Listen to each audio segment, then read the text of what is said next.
Chapter 926. Brando understood that the knight named Trevor was talking about what happened a day ago. After they left Vargas, they headed north along the surging Milky Way. They encountered a battlefield left behind after a fierce battle on the north side of the avenue. The two sides of the battle were obviously the private army of the imperial nobles and the underground creatures of Georgandy Ridge. The battlefield spanning the long river and woodland avenue was covered with corpses of humans, drakes, griffins, cavemen, and harpies.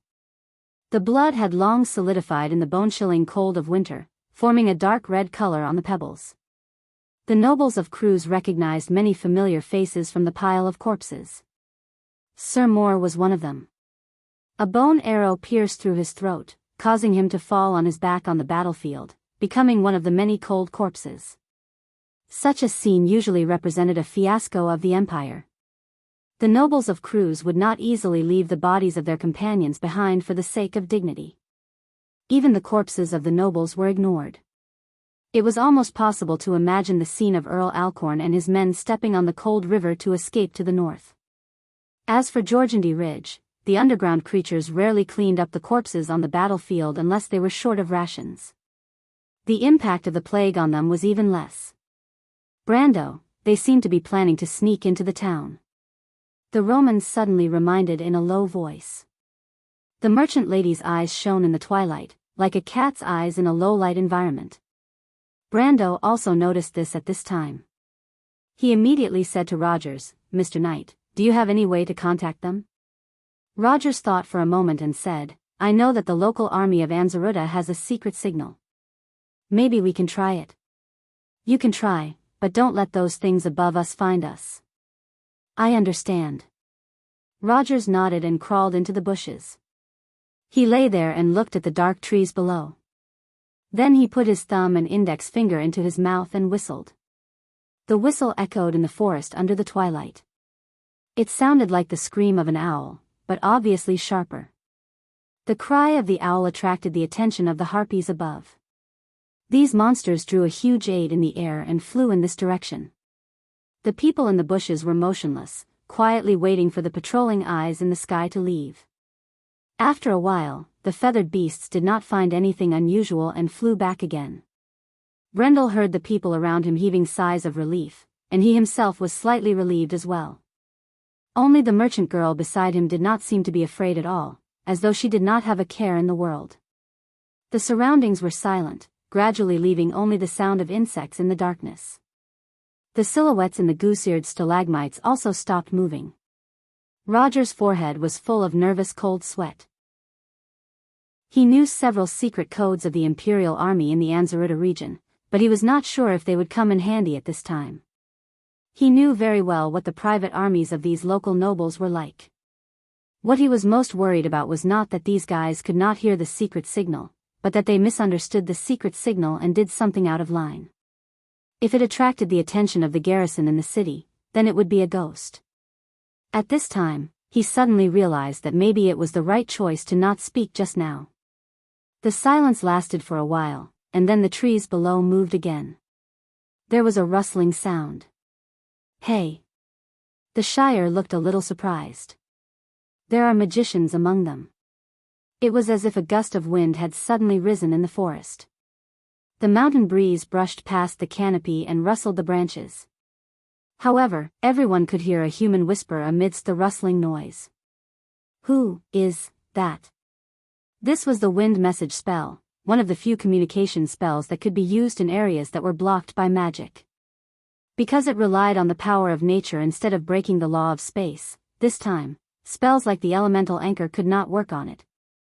The best elven envoys and druids could even send messages to areas thousands of miles away. However, the wind message spell was slow. It sometimes took a week or even a few months for the wind to travel from one area to another. Moreover, for most elemental envoys, the wind message spell was only a short-distance communication spell that did not exceed the visual range. The sorcerers in the army often used it as a supplement for sign language and lip reading. Brando turned to the Shire and said, "Tell them that we are Earl Jean's men." The Shire looked at his lord in surprise, wondering if Earl Jean, who was now a prisoner, would die of anger after hearing this. Of course, he still did as he was told. Although he was not an elementalist, there were several commonalities among common magic spells. Moreover, one of the characteristics of magic spells was the law of imitation. For an existence of his level, it was not difficult to imitate a magic spell like the wind message. He easily transmitted the message over, and even the words in the wind were more fluent than the other parties.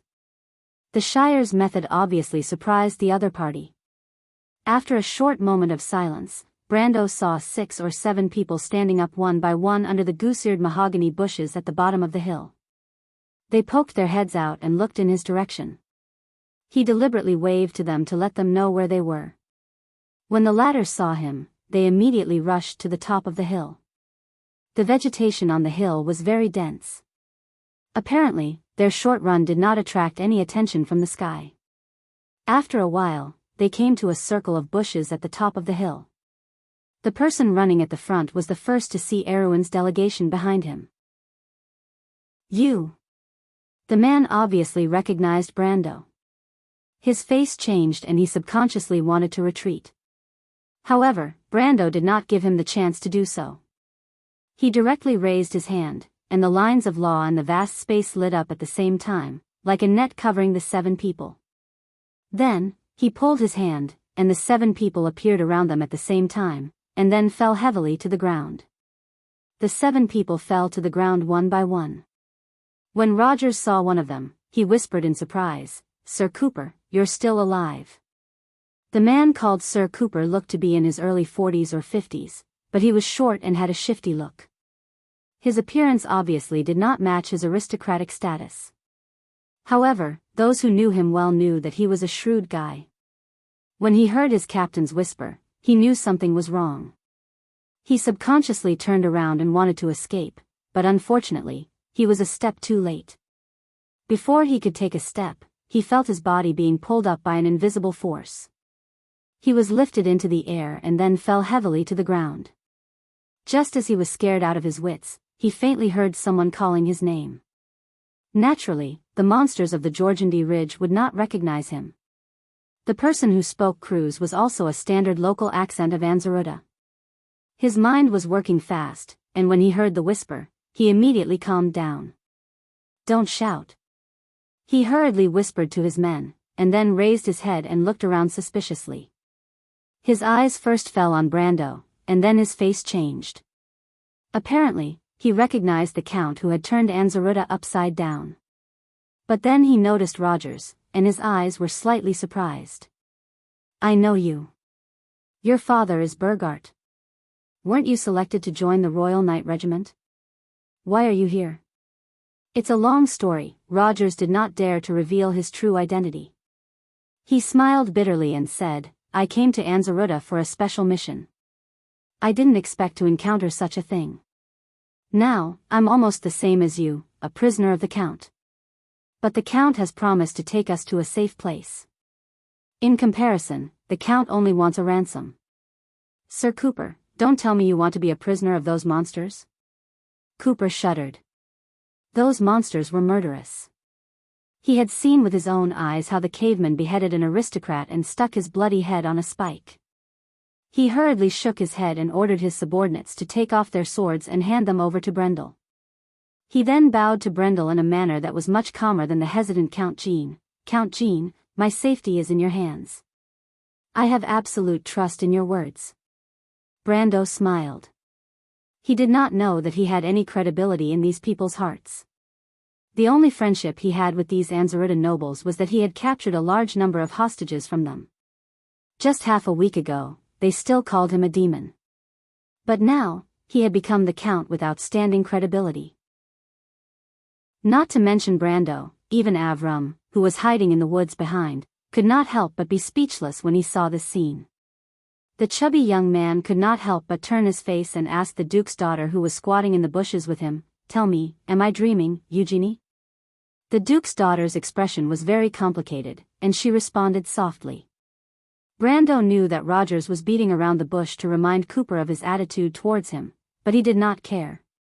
This knight of the inner court was very good at talking. "Sir Cooper," Rogers noticed Brando's attitude and continued, "Why are you here? Where are the others?" When Cooper heard this question, his wrinkled face crumpled into a ball. Don't mention it. Count Alcon has been caught by those monsters. What? The Count is not dead yet? Rogers was taken aback and also attracted Brando's attention. As far as I know, he shouldn't be dead yet, but I can't rule out the possibility that something happened during this period that I don't know about yet.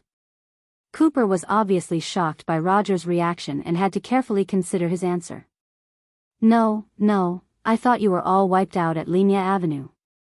Rogers realized that he had misunderstood and hurriedly corrected himself to explain. Not really, but it's almost there. Cooper sighed. It's all those damn monsters' fault. That night, we were all in a hurry to rush north. These rats were waiting in the dark to ambush us. Sir Moore, who was at the front, was the first to be attacked. Sigh, poor old Moore. He was as strong as an ox. We all thought that he would live until the end of time. Things are really unpredictable. At that time, in the dark, none of us knew who the enemy was. They came from all directions, everywhere in the sky and on the ground. We were quickly defeated. I was at the southernmost side and only saw the Count and the others fleeing north across the river. And then, how did you know that Count Alcon was caught? Brando suddenly asked. I saw it with my own eyes. After I was separated from the Count that night, I had been trying to find out where the others went. Later, I learned that they went to Buo's. Buo's. Rogers, Trevor, and Natasha couldn't help but blurt out the name at the same time when they heard the answer. What's wrong? Cooper looked at them in confusion. Nothing, continue, Brando replied. Cooper nodded with some suspicion and continued, actually, it wasn't Buo's. Before the Count and the others reached Buo's, they were surrounded at the North Mountain sentry post. When I arrived there, I saw them being captured by the cavemen with my own eyes. North Mountain sentry post? But why would Count Alcon go in that direction? Rogers asked, puzzled. Buo's is a dead end. Brando had asked Princess Magadol about Buo's in advance. He knew that there was a crystal mine there before the Year of Thunder. However, that place prospered because of the mine, but it also declined because of the mine. Ever since the mine was cut off, the town that was famous for the mine also declined day by day and gradually became a forgotten corner. However, he thought that the Count probably wanted to find a place to hide.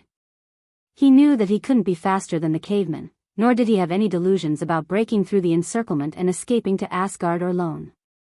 He could only hope that the first target of the underground creatures of Jorgendy Ridge was Asgard, and that they wouldn't find trouble with him. But unfortunately, things didn't go as planned. I think the Count has underestimated the size of the army of monsters.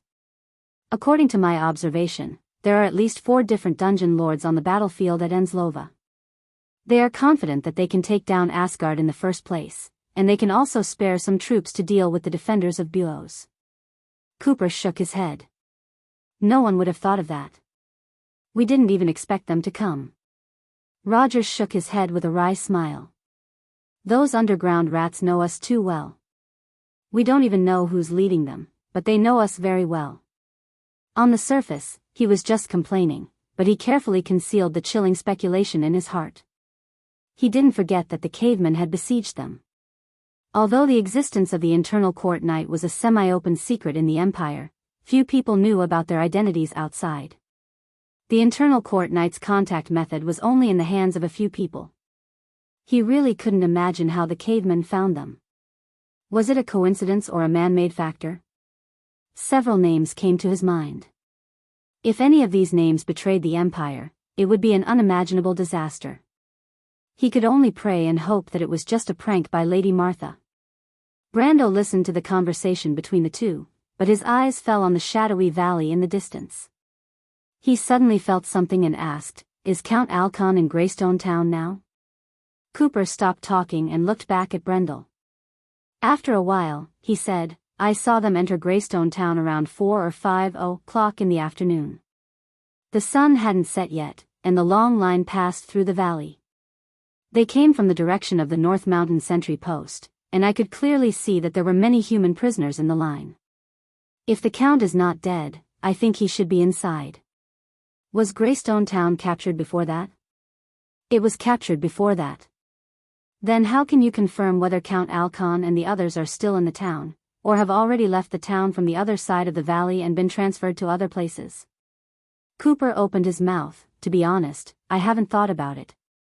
He looked at Brando in confusion. He didn't expect the young Count Erwin to think so carefully. Brando didn't care about Cooper's question. He then asked, have the patrolling harpies in the sky changed shifts? Once.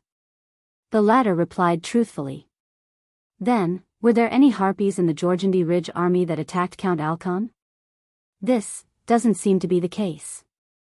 That's right, Brando pulled the collar of the Count's trench coat to prevent the cold night wind from blowing into his collar. He stared at the valley and replied, the Shadow Cavemen have two famous lords. One is Gerard the Wizard, and the other is Tampo. Neither of these two clans has allied with the Harpies. That is to say, the Georgandy Ridge garrison in the town has not exchanged defense with the Shadow Cavemen. They've already left? Cooper asked cautiously. That's not necessarily true. What I mean is that there might be more than one lord's army stationed in this town. Brendel's brows were tightly knitted together. This was not good news for them. Cooper also subconsciously shut his mouth. He didn't understand what the Count was thinking. Sir Cooper, are you sure that the Georgandy Ridge army returned from the North Mountain Sentry this afternoon? What do you mean by that, Count? My scouts won't lie to me. Cooper was a little angry because he felt questioned. Don't be angry. I'm not doubting you, Sir Cooper. I just want to confirm one thing. Did your scouts really see the Georgandy Ridge army return to Greystone Town after attacking Count Alcon at the North Mountain Sentry? Cooper was about to answer yes, but he only said half a word before he was stunned. Then, he looked surprised. Roger's reaction was even stronger than his. He almost jumped up and shouted, they returned directly to Greystone Town after attacking the North Mountain Sentry? What about Buos? Were they just going for Count Alcon? This. Cooper was at a loss. I don't know what's going on either. Chapter 927. Brando smiled as he got the answer he wanted. He turned around and looked at Maynard, who was lying in the same direction. The latter's eyes were as sharp as a knife. She nodded at him gently. At this moment, the sun had begun to sink into the inland sea of the Empire in the west. At the last moment before sunset, the sea in the far west burned and turned into a whole piece of pure gold. But as the last ray of light sank below the sea level, the golden water was quickly dissipating, leaving only a dark red color, like a casting that was gradually cooling. From the west to the east, Greystone Town was surrounded by rolling hills. On a cloudless day, the view in the sky was extremely wide, especially the Anzaruta Mountains in the distance and the endless plains in the east formed a magnificent picture. But after dusk fell, the distant mountains seemed to be shrouded in a layer of twilight, becoming hazy, like an impressionist oil painting. The boundary between the sky and the earth was shrouded in a layer of orange halo and clouds, becoming blurred. But all of this eventually returned to the silent night. As the light dimmed, the creatures who were used to the darkness could see more clearly. The harpies hovering above the town seemed to have noticed the unusual movement on the nearby hills. They circled the hills for a long time while squeaking. But before they could attract the attention of others, a sudden commotion broke out in Greystone Town. Loud noises came from a few streets. The noise and clamor attracted the attention of the feathered beasts again. They turned around and flew back into the town. Translator, Endless Fantasy Translation Editor, Endless Fantasy Translation in Greystone Town, the subterranean dwellers were capturing residents, imperial soldiers, adventurers, and other dangerous people who were hiding. They were not used to the daytime, so the search began in the evening, and soon the town was in a mess. On the second floor of the Bullfrog's Cry Inn, the smelly searchers had just left. Suddenly, a cloak was lifted among a pile of debris. It was as if a door was opened in the wall, and a small figure appeared behind it. In the dark room, a pair of lake-like green eyes appeared. The eyes were big and clear. It blinked gently, and then a look of relief appeared on its face. It was a little girl wearing a dark green cloak, but the cloak was a little strange. It was obviously an adult's traveling cloak. Only the hem was cut to fit her small stature so that it did not drag to the ground. However, the huge hood could not be changed, so the little girl had to hold the edge of the hood from time to time to prevent it from drooping down and blocking her view. It looked very funny. Under the huge hood, the little girl's light silver hair was tied into two short ponytails behind her pointed ears. It seemed to be the only distinguishing feature of her identity. Generally speaking, such a half-elf with wild elf blood could only be seen in the north of the Greyhues Knights Legion, or even further north in Eloranta. In addition, she carried a crossbow that was almost half her height and wore a pair of short leather boots with feathers stuck to the left and right sides of the boots. The little girl stood on her tiptoes and just happened to put her chin on the window lattice. She looked up and stared at the harpies in the air until they flew away again. Then, she struggled to climb up the desk, knelt on the desk, opened the window, and quietly glanced at the street below. The cavemen were already far away. She closed the window and answered with a trembling voice, "Jude, Jude, is it far away?" "That seems to be the case." "They didn't notice us?" A small voice asked curiously. A small, triangular head appeared under the wide hood. This little thing looked a little like a giant dragon thousands of times smaller. It even had the same horns, sharp teeth, and folded wing membranes. However, it was not a dragon, but a pseudo-dragon. Wond had very little information about this strange species. They were only mentioned in a few legends and biographies. Scholars on the shores of the Abyssal Sea thought that they were the spirits of books and knowledge, and they were often accompanied by books. However, this was only to satisfy their curiosity about the world. For the same reason, they would accompany mortals and go on adventures in various parts of the world. The little elf is scared. This place is not fun at all. These people are bad. They are not friendly to the little elf at all. You reap what you sow. From the moment you broke their catapult, you shouldn't have expected them to be friendly to you. Jude replied snappily. The little elf looked a little scared. She hurriedly explained, I didn't see what it was. I just wanted to touch it. Then you didn't have to cut the rope. But I have a feeling that if I cut the rope, something terrible will happen. Jude replied in a shrill voice, It did happen, and then we became wanted criminals. Before that, we still have to hide from place to place, the little elf pouted.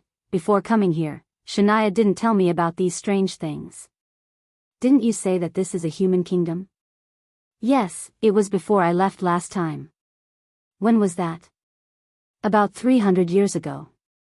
Let's not talk about that for now. The little elf pulled Jude off her head and stuffed her into her pocket, ignoring the latter's protests. You really saw that thing? Yes, I saw it. It was that bastard who brought us down from the sky. I would recognize her even if she turned into ashes. Jude finally escaped from the little elf's clutches. She poked her head out of the pocket and replied, If you didn't make such a big commotion, I would have caught up with her long ago. I'm sorry. The little elf replied, feeling wronged. Jude replied proudly, Fortunately, I was smart enough to put a magic mark on that thing. As long as she hasn't left the city, I will be able to find her. She gestured with her claws a few times on the little elf's body. Let me see. She didn't go far.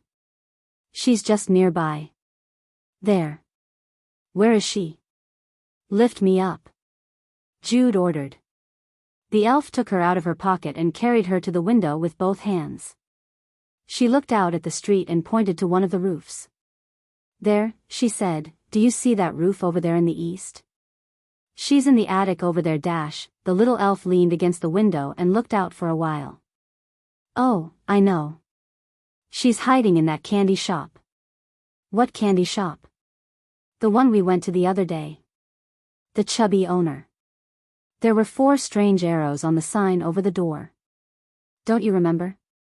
Oh, I remember now, said Sydney. But it wasn't a confectionery, it was a bakery, and those 4 queer arrowheads were compasses.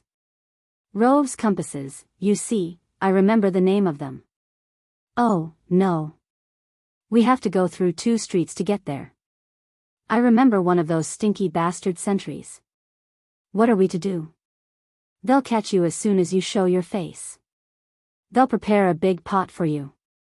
They'll make soup out of the little elf with salt, onions, and carrots. Never mind. They won't find us if we go that way. Which way? The little elf climbed down from the desk. There was not a single bit of light in the dark inn, but her green eyes flashed in the darkness, not affected in the slightest. She opened the door and went down the hall, up the stairs to the ground floor, and into the kitchen, which had a cellar covered with thick planks of cabbage and potatoes. What is this place? Jude asked. There's a secret passage down here that leads to the candy shop opposite. The baker's workshop, Shani corrected, but then she asked, why is there a secret passage in the inn leading to the baker's workshop? The elf shook her head. I heard the innkeeper talking to a woman about it. A woman? A very beautiful woman. She gave me a piece of candy.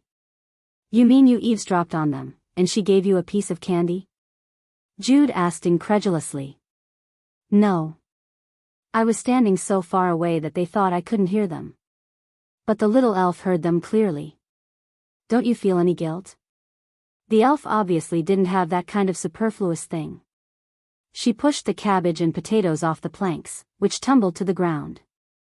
Then she lifted the planks to reveal a dark staircase. There was indeed a secret passage under the cellar, and the entrance was hidden behind a row of wine racks. The passage was long, dark, and winding. She did not know how many turns it had taken, but it was still up and down. In some places, water had accumulated and dripped, but the elf was not afraid at all. She looked around curiously, as if she was on an adventure. In fact, it was indeed an adventure.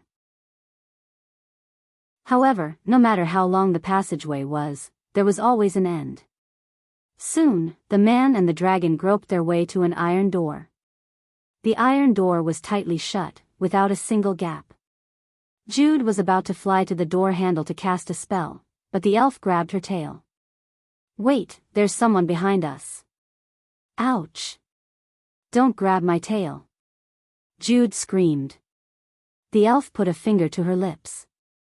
Shoo! A moment later there was a rumbling sound from behind the iron door.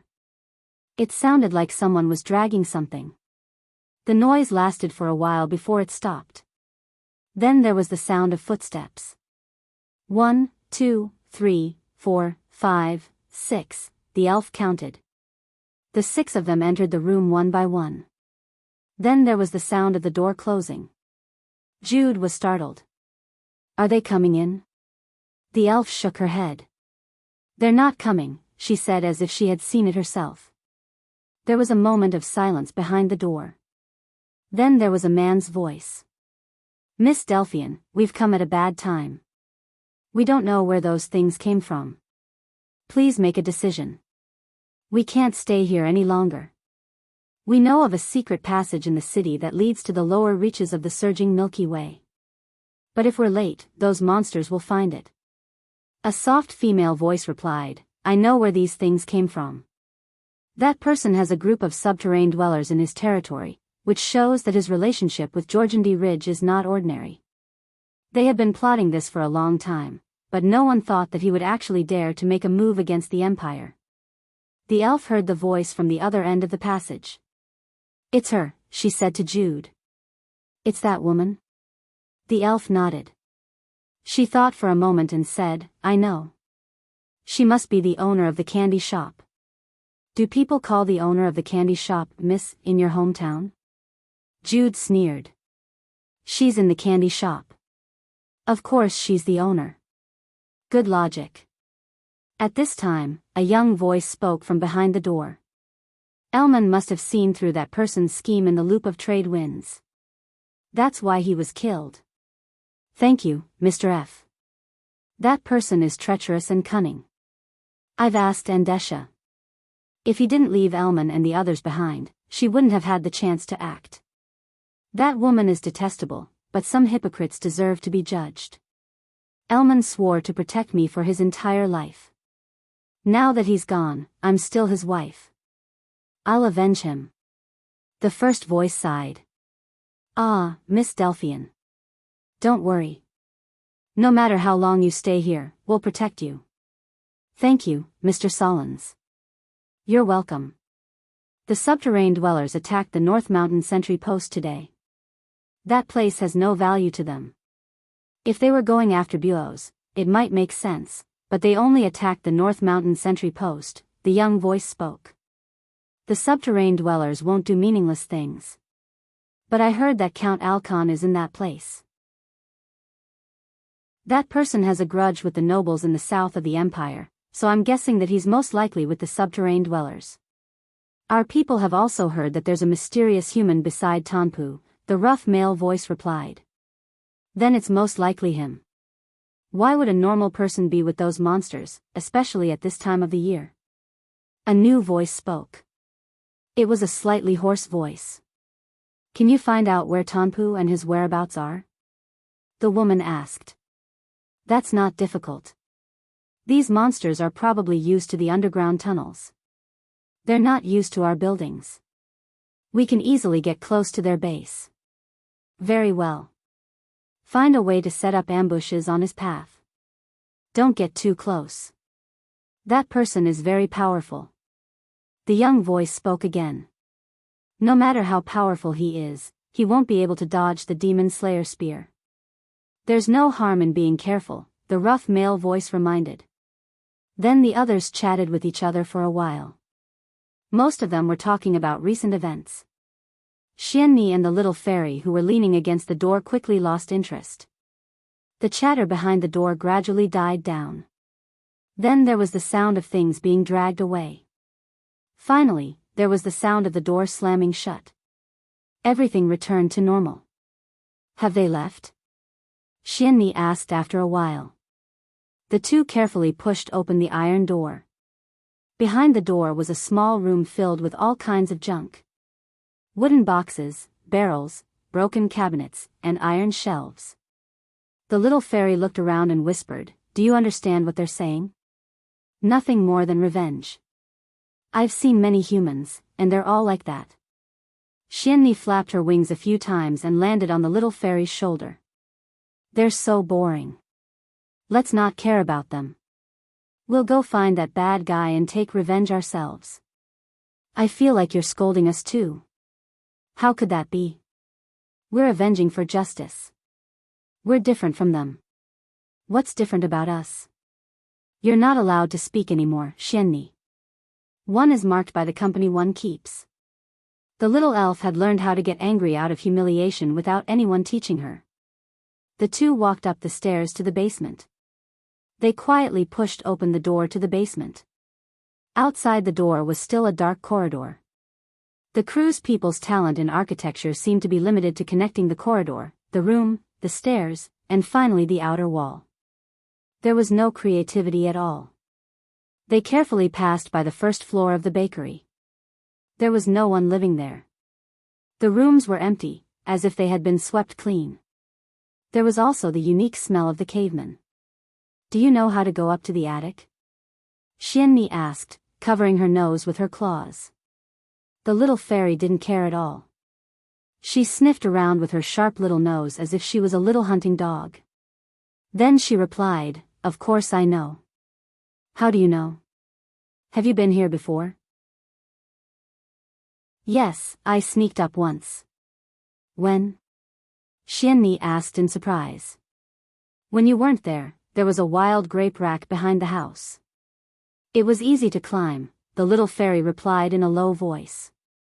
But then I accidentally got caught on the curtain and fell down and crushed the grape rack. After that, I couldn't climb up again. After that? You went up several times? Why did you go up there? The little elf replied, I want to go up and see where that chubby guy hid the bread. Xianxia snorted at the answer. You wanted to steal the bread, didn't you? Xianxia blushed a little. He didn't want to sell it to us. Have you ever seen anyone who doesn't pay for something? But I don't have money. Oh. Xianxia scratched her face with her two little claws. Poor thing. Let's make a deal. What? If you're caught by Aquissa this time, don't tell her that I took you out. Why? Because I don't want to die. Chapter 9:28. The two girls walked up the stairs to the second floor while bickering, but their voices were as soft as their bodies, so no one noticed them. The second floor was still a long corridor, with several rooms on both sides. The doors were closed, and it was dark inside. It was hard to guess if the people behind the rooms were the same. But it was most likely, because when the two girls tiptoed past some of the doors, they heard faint voices talking behind them. Logically speaking, they should quickly pass through such a dangerous place, but the little elf was interested in listening to the voices inside the room one by one. In the first room, there was the voice of the previous rough man and the voice of the young man called F. The two seemed to be discussing the previous plan, but she couldn't understand a single word, so she left the room in disappointment and went to the next door. Sunil leaned on her shoulder and didn't stop her. Instead, she asked curiously, "Who's inside?" The little elf shook her head, indicating that there was no voice inside. She continued to move forward. In the third door, there were two voices that she hadn't heard before. She guessed that they were the two people who hadn't spoken. These two are the guards of the owner's wife. After listening for a while, she said to Sunil as if she had discovered a secret, "This candy shop must be very popular. Even the owner's wife has guards." "Because she's not the owner's wife," Sunil replied. "Why? Why do you say that?" The little elf raised her eyebrows and asked. "All right, I won't argue with you. If you say so, then so be it." The two girls continued to move forward and came to the fourth door, which was also the last door. Not far away was the end of the corridor, where there was a staircase leading to the attic. The little elf stood in front of the door and listened carefully with her pointed ears. Not long after, she heard a strange voice. "It seems that someone is talking." "Is it the old man and the woman?" Sunil asked. The little elf listened and said, "No, it's the old man and the other old man." "How can it be? Then there are 7 people. Maybe one of them didn't go down before. They need someone to keep a lookout." "What are they talking about?" Xianxia asked after a moment's thought. The first old man was reporting something to the second old man. The second old man asked the first old man how it was going. The first old man said that it was going well. Then, they said something that even the little elf couldn't understand. Something about "long live." It was really strange. Then the second old man urged the first old man to hurry up. The second old man seemed to be complaining about something. "Enough, enough. You're making me dizzy," Sydney interrupted. "Can't you put it in simpler terms?" "But I don't understand what they're talking about." Shani glared at her. "You're such an idiot." Boris Anvil had a resounding name. As a dwarf, he was a member of the famous Anvil family. But unlike his brethren who dug tunnels in the mountains, he yearned for the outside world and not the dull and boring tunnels. In the eyes of everyone, he was an anomaly, which was why he left his people early on and ventured into the human world. Now, he was an alchemist with some reputation. He had a respectable status, received a generous pension, and lived a good life that his compatriots in the tunnels couldn't even imagine. He didn't regret his choice at all. In fact, he was proud of it. But that didn't mean that everything went smoothly. Sometimes, he still had to face some troublesome matters. For example, at this moment, he had no choice but to grumble and grumble as he erased the magic circle on the table.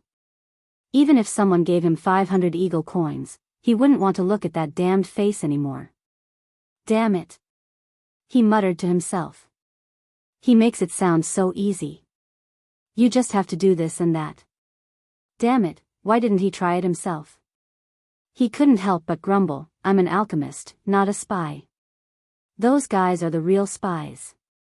As long as I'm a little careless, they will drag me out, peel my skin, and pull out my tendons. I dare to swear in the name of Mother Earth that those cold-blooded people won't even blink an eye. Damn it, if I wasn't blinded by greed, I wouldn't have gotten involved in this mess." Well, even if that's the case, don't think that Uncle Boris is easy to mess with. Humph, if you dare to nag at me like this again, Uncle Boris won't do it. I'll let you fools understand that the men of the Anvil family won't be moved by mere silk. The dwarven alchemist opened the drawer as he spoke. Inside the drawer were bottles and jars of potions that he had refined. Of course, these were the less expensive types of potions, which was why he dared to temporarily store them here. As for the truly precious potions, Boris had always kept them close to his body. He took out a green paper package and carefully opened it. It was a portion of sleeping dragon dust. Wizards often used small doses of this potion as incense to induce meditation, but in fact, large doses of sleeping dragon dust had a very strong hypnotic effect. Moreover, this alchemy potion was not rare, so alchemists liked to use it for self-protection. Although Boris had inherited the loud voice and bad temper of the dwarves, he rarely possessed the meticulousness of an alchemist. At the same time, he was like most people who dealt with magic. They all had one thing in common: they cherished their lives very much. Therefore, before going to bed every day, he used to make a simple trap with the sleeping dragon dust to prevent any thieves from stealing his things or even killing him for money. He picked up the sleeping dragon dust, but still felt uneasy, so he grabbed a seed of the shining tree from the drawer and stuffed it into the pouch. Then, he walked towards the door. But on this day, when he carried the sleeping dragon dust to the door as usual, he unexpectedly heard two chattering voices outside the door. "Nonsense, you're the idiot." Judy didn't understand. "That's because your description was too bad." Judy, who can't even understand the description of the elves, is useless. Then there's no one in this world who can be useful. Lawless. Boris thought to himself. He subconsciously thought that there were two thieves outside his door. Even burglars dare to openly discuss how to split the loot in front of the victim's door, and even brazenly argue. Do they really think that there's no justice here just because the rats of Georgandy Ridge are here? The dwarf angrily opened the door, and the door opened with a click, revealing a human and a dragon outside. The two of them were bickering at the door without any sense of crisis. They didn't expect the door to suddenly open. They were both stunned. A little elf, a pseudo-dragon, and an old dwarf holding the sleeping dragon's dust. The three of them just stood there and looked at each other, speechless. "Who are you?" Boris was stunned. No matter how much the dwarf grumbled, he would not think that the inexplicably cute little girl outside his door was a burglar. But just as he opened his mouth, a gust of cold wind suddenly blew in from outside his room. The winter wind was so cold that the dwarf could not help but shiver. The little elf opposite him opened her mouth wide. Achoo! Boris sneezed a little, and a cloud of green smoke suddenly spread out from his hand and shrouded him. The little elf opened her eyes, and just as she saw this scene, the dwarf alchemist fell to the floor with a thud.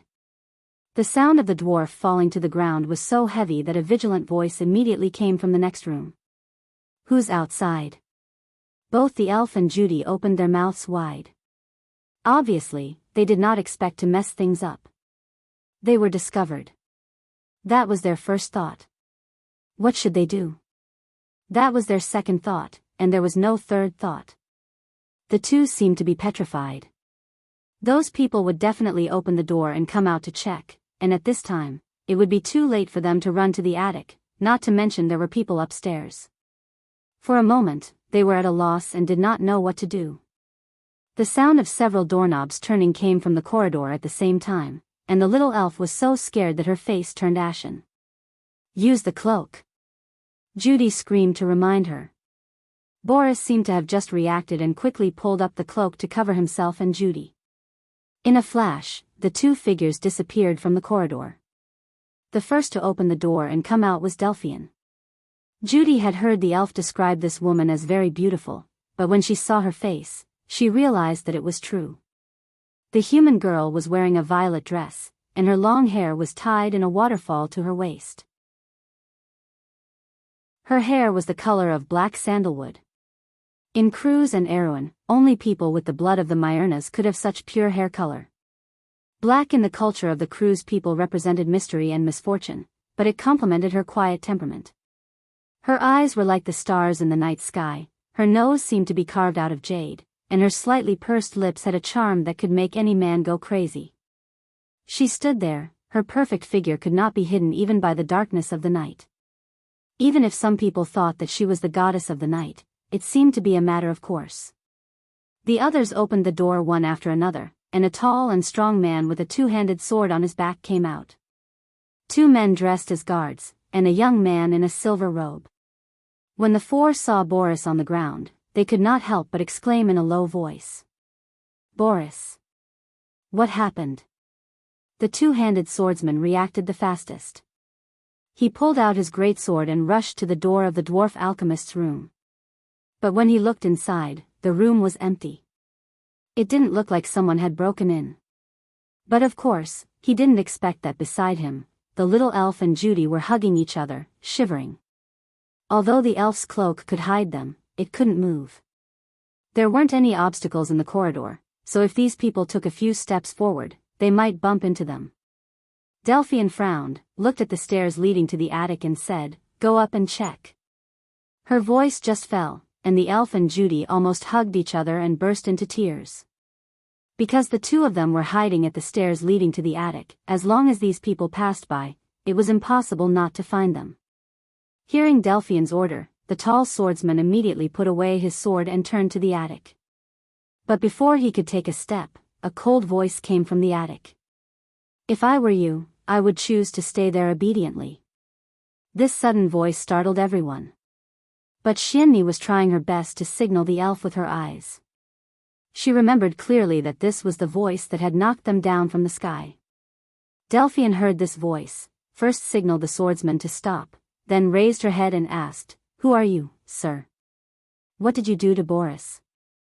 The attic was silent for a moment. Then the voice replied, "I am the same as you, a temporary guest here. As for what happened to your companion, it has nothing to do with me." At this time, the tall swordsman had taken the opportunity to check the status of the dwarf alchemist. He found that the dwarf was lying on the floor, sleeping soundly, and did not seem to be injured. He used his hand to touch some of the green powder on the floor, then sniffed and showed a look of understanding. "It's the sleeping dragon's dust. Boris is careful, he would never make such a mistake," Delphian replied as soon as she heard this. "Even if the sleeping dragon's dust is his own, something must have happened just now. When I came out, I clearly heard the voice of someone else. Lady in the attic, I don't mean to offend you, but I think you must know what happened just now, right?" When the 2 hiding under the cloak heard this sentence, they knew who she was talking about. They did not expect that the guy in the attic was so powerful that he even knew everything that happened below like the back of his hand. When the 2 thought of their purpose of coming here, they could not help but tremble in fear. Of course, it was nothing, but the more they trembled, the more they trembled. In the end, even the people outside could see it. When the swordsman with the 2-handed greatsword saw the distortion in the air, he thought that it was a spatial turbulence and was startled. He quickly stepped back, but then he realized that something was wrong. "Mr. Solons, what's wrong?" Delphian frowned. The swordsman did not answer. Instead, he used his sword to flick the 2 elves in front of everyone. At that moment, they were both wronged and scared. They could not help but burst into tears. "Wah wah wah, don't kill me, mother. I'm going to die." Everyone stared at this scene with their mouths agape. Delphian seemed to have finally recognized the little one in front of her. "It's you," she said in surprise, but suddenly realized something and frowned. "You were eavesdropping on us." I didn't, woo-woo." The little elf panicked and denied. "Mr. Solons, catch her first," Delphian said a little angrily. "Ah, don't catch me." The little elf was obviously scared out of her wits. She ran up the stairs with tears and snot running down her face. Xianxia also flew up to block her path. "Little elf, run. I'll stop them." Unfortunately, before she could finish her sentence, Solons grabbed her wings. False dragon. At first, the swordsman thought that Xianxia was just a lizard. But as soon as she spoke, he immediately recognized the rare creature. False dragons were very knowledgeable and had high intelligence. They could even cast some small spells. It could be said that they were the rarest magic pet of a wizard. He could not help but shout in surprise. "You're lucky, Miss Delphian. Let me go, you're hurting me, damn big guy." Xianxia screamed. The little elf's face changed when she heard this. Xianxia was her best friend. She would not let them take her away. "Let go of Xianxia." She suddenly turned around and rammed into the tall swordsman. Unfortunately, her small body didn't have any deterrent force. When she rammed into the swordsman's waist, she bounced off and landed on her but beside Bolly the dwarf. The two guards and the young man beside Delphian could not help but laugh at the scene. The little elf was scared and angry, but she was more afraid that these people would take Xianxia away. She took out a dagger with tears in her eyes and threw it at the big guy. Unfortunately, Solons did not even look at it. He flicked the soft dagger away with his hand. She then took off her sword, crossbow bolts, and even flints and threw them at Solons. These things did not hurt him at all, and he was too lazy to care about them. After all, he was a famous swordsman. Naturally, he would not care about a little girl. After the elf finished throwing her things, she grabbed a paper bag from the dwarf beside her and threw it at him. The paper bag hit Solons and scattered into a cloud of red smoke. This time, Solons, who was unprepared, was in big trouble. "Pori's chili powder." He shouted and immediately let go of Xianxia. He covered his eyes and nose, but tears were already streaming down his face. Xianxia took the opportunity to fly to the little elf's side and looked at the scene with lingering fear. "Damn it, you guys, stop her." This time, it was Solon's turn to shout with tears and snot. He was ashamed and angry. He did not expect to be tricked by a little girl in a moment of carelessness. Delphine looked at this scene and frowned. After receiving a nod from her, the two guards beside her smiled and approached the elf from both sides. The little elf was terrified. When she realized that the thing on Bolly's body was very useful, she immediately groped around the poor old dwarf's body. Not long after, she pulled out a round, spherical object from the dwarf's pouch. The others were fine, but the young man behind Delphian could not help but change his expression when he saw the object. "Don't lose it," he shouted, but unfortunately, the little fairy obviously couldn't do as he wished. When she heard this shout, her hand trembled in fright, and she directly threw the ball at the young man. "Close your eyes," the young man shouted angrily. Chapter 929. Half an hour ago. Compared to the commotion in Greystone Town, the nearby hills were quiet. On the top of the hill where Erwin's delegation was, everyone was quietly waiting in the pine forest. Due to the fear of the harpies circling in the sky, no one dared to light a fire or do anything out of the ordinary. They even had to speak softly. Everyone was waiting for the sky to turn completely dark. But before that, time became extraordinarily dull and long. Some people were whispering, some were eating dry food to maintain their strength. In the forest, for Knight of the Inner Court were discussing the matter of the North Mountain sentry post. Romain was telling a story to the Grand Duke of Grenoise's daughter. The latter looked at Romain with admiration. Romain had a special ability to tell stories that had not happened yet. She was talking about her merchant group, the merchant ships with huge sails that looked like clouds crossing the shining sea, following the waterway to the bustling port and the wild areas. She talked about the giant beasts that lurked in the distant sea, the storms that brewed on the surface of the sea, the strange fish, and the wonders that were rarely seen in a mortal's life. Although she had never been to those places, she talked about them as if she had seen them with her own eyes. Soon, other people gathered around her.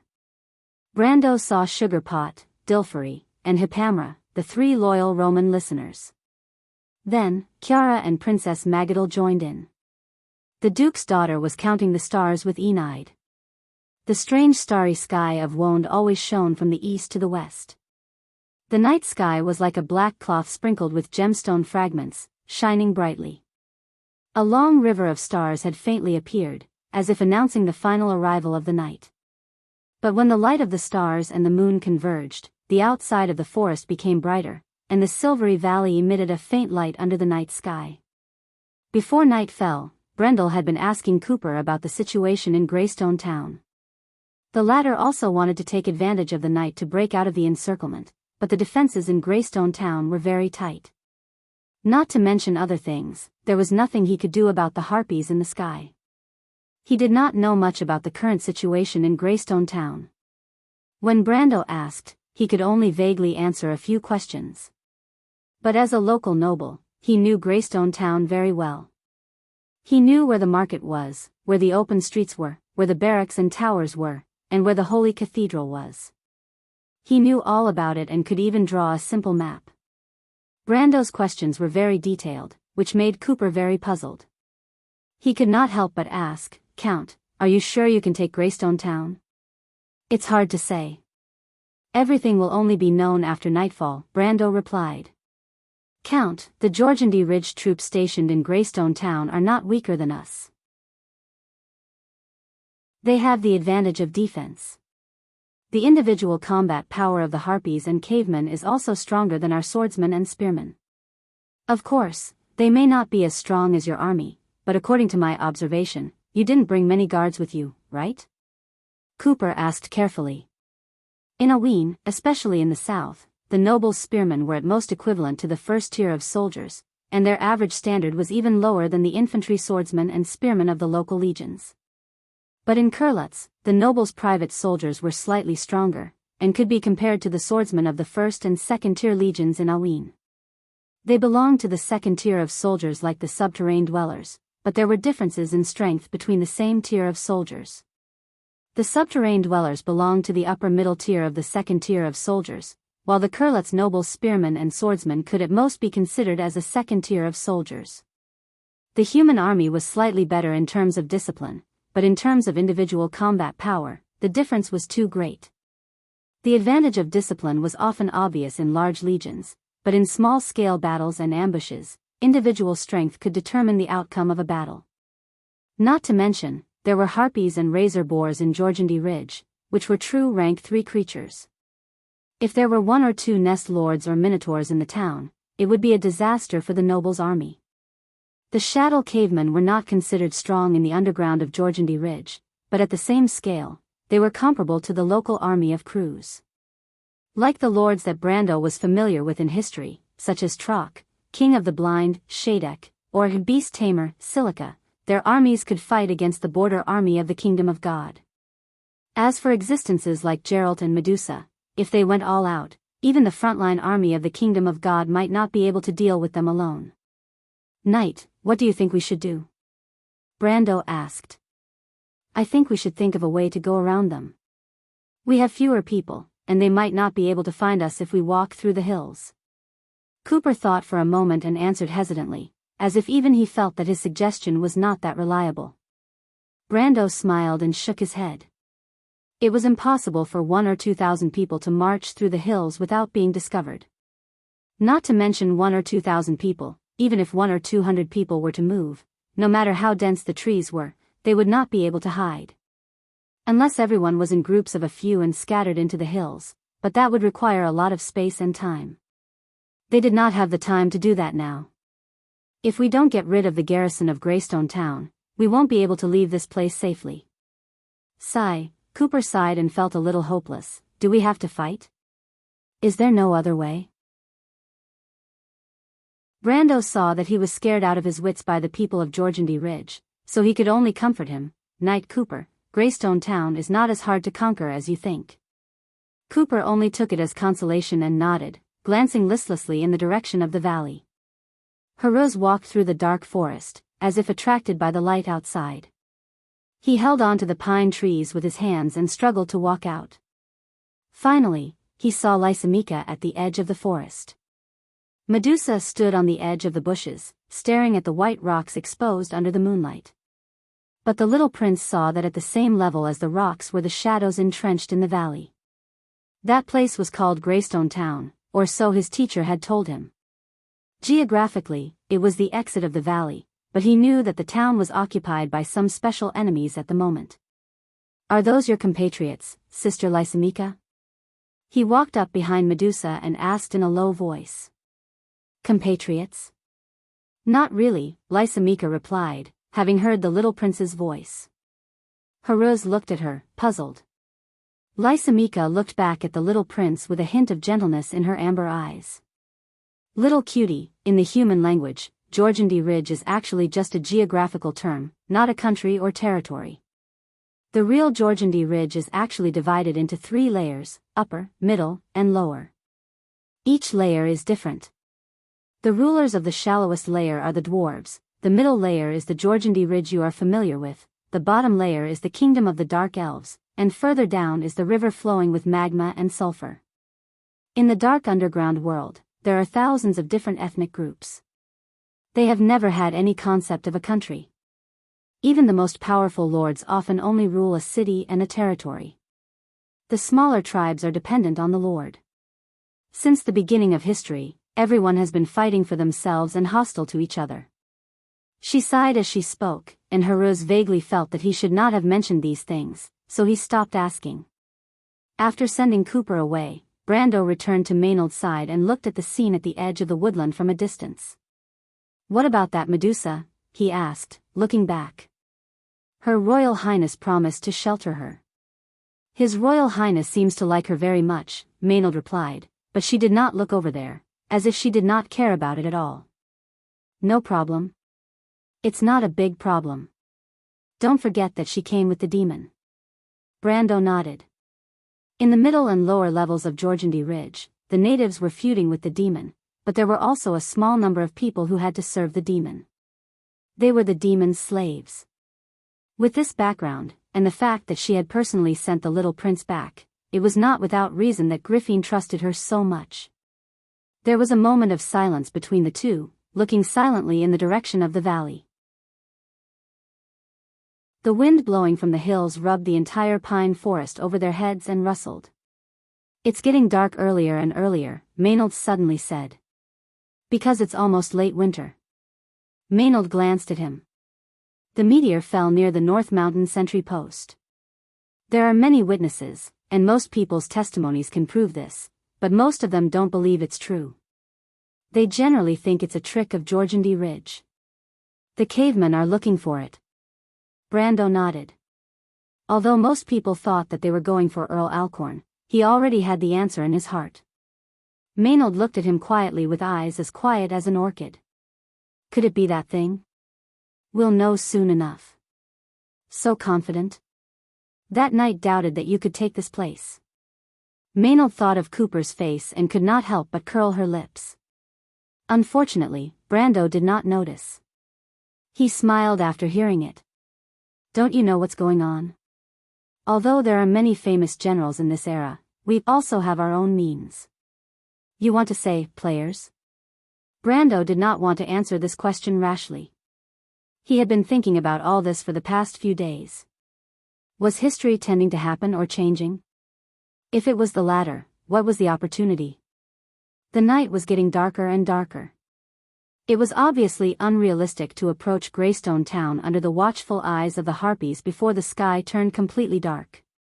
The eyesight of these monsters was comparable to their distant relatives on the surface. In fact, not to mention the valley, as long as one walked out of the dense canopy, there was a possibility that they would be targeted by them. As a reconnaissance unit among the flying units, the harpies were also ranked among the top in Wond. In terms of reconnaissance ability, even the gargoyles of Buga were slightly inferior to them. However, they were very fragile. They were used to jumping between underground rock formations, and their short wings were very weak in the air.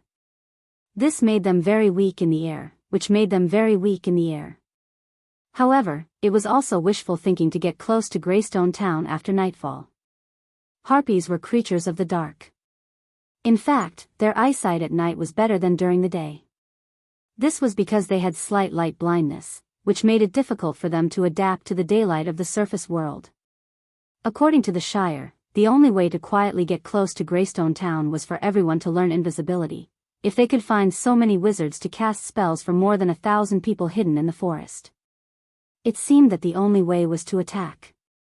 However, The players were especially good at this kind of small-scale unconventional battle, so Brando and Maynard's choice was usually not that troublesome.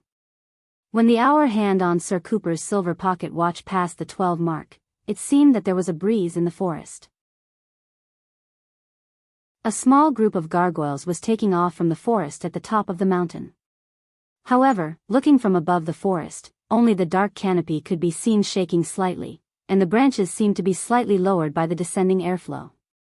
A total of 7 or 8 invisible airwaves swept across the canopy and then disappeared.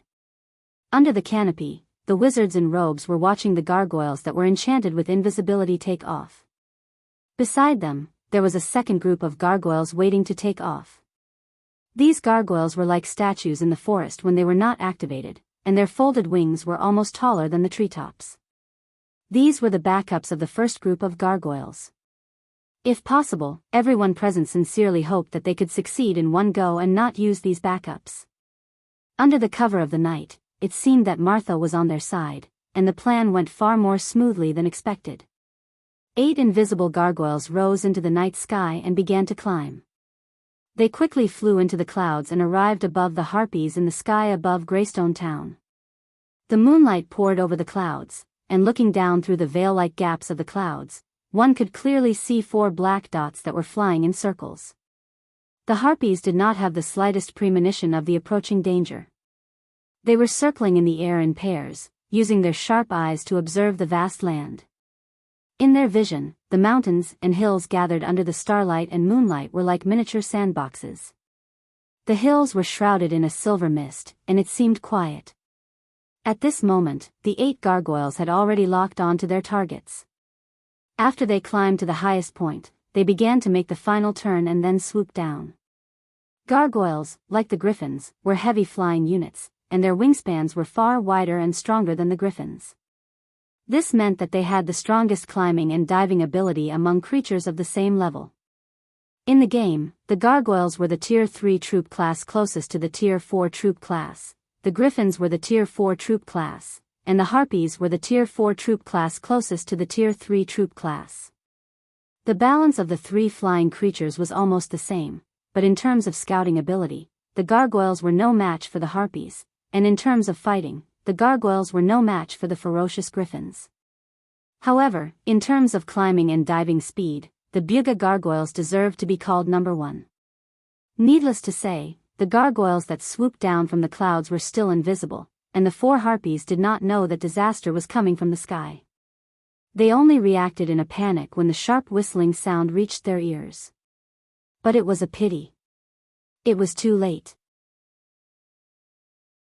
The precision of the construct allowed the 8 gargoyles to enter the attack range at the same time, and when they showed their intention to attack, the harpies did not have any reaction at all.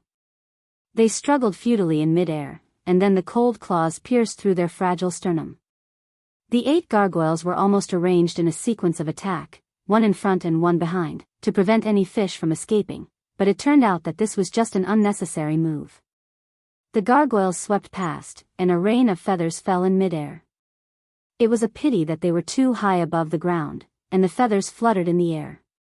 By the time they landed, they had already drifted to God knows where. In the dark night, no one noticed that the battle in the sky had ended before it even began. The people waiting anxiously on the ground received the message from the gargoyles at the same time. Rogers could not help but excitedly high-five his companions, and the wizards in the forest also high-fived one after another to congratulate him. But at the same time, on the other side of the hill, groups of elves wearing feathered cloaks, wearing clothes that were different from humans, and holding long staffs walked out of the forest. Their faces were painted with various patterns, and they looked like barbarians in the mountains, but their pointed ears exposed their identity, tree elven druids. A small group of tree elves had already joined Brando's Mage Legion during the Autumn Twilight War in Erewhon. After the war, more and more tree elves came out of the Black Forest and settled in his territory. This was originally part of the agreement between him and the druids in the Loop of Trade Winds, and with the departure of the Mage Legion with Erewhon's envoy, these tree elves also came to Cruz's land. They faced the night wind and chanted ancient spells, and then one by one, they turned into birds or ravens and flew out of the forest in flocks, flying down the valley in the direction of Greystone Town. Migratory birds often migrated in the areas near the Sea of the Empire, and even in the inland areas, it was not rare to see a flock of ravens wandering on the hills. However, the Druids still chose to scatter and enter the town safely. After losing the eyes in the sky, the army of Georgandy Ridge could not notice these scattered flocks of birds. The Druids flew into the city and landed in the dark places, dead ends, deep alleys, or secluded courtyards. Then, they turned back into human form in a cloud of green light. A few Druids in a group took out blue stones from their pockets and placed them on the ground according to a certain pattern, forming large and small magic circles. Next, they began to infuse magic into these stones. Green beams of light extended between the stones like snakes. When each stone was connected together, the space above the magic circle began to vibrate. From the center of the circle, a shining silver line appeared. This silver line expanded to both sides like an open eye in the void, but this eye had no pupil. There was only a strange space shining with blue and white light inside. At this moment, far away in the hills, more than a dozen light gates opened, appearing in front of the White Lion guards and the Kurlut's noble private soldiers who were ready to go. Everyone was stunned by the scene in front of them. The Bugha's teleportation circle. Rogers exclaimed.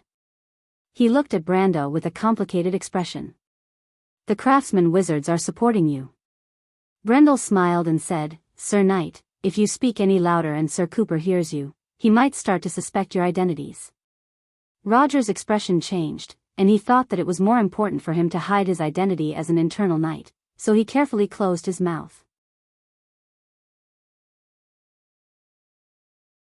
Chapter 930. We'll split into 3 groups. Rogers, you and Earl Jean will seize the west gate of Greystone Town and ensure that we have a way out. I'll let the Shire go with you to deal with the high-level creatures in Georgandy Ridge's army. Brando looked at the 4 knights of the internal court and deliberately emphasized the words, Earl Jean. In fact, everyone present understood that Brando was handing over the command of Earl Jean's private army to the 4 internal court knights. As for the so-called going with Earl Jean, it was just a fig leaf to avoid embarrassing the Earl.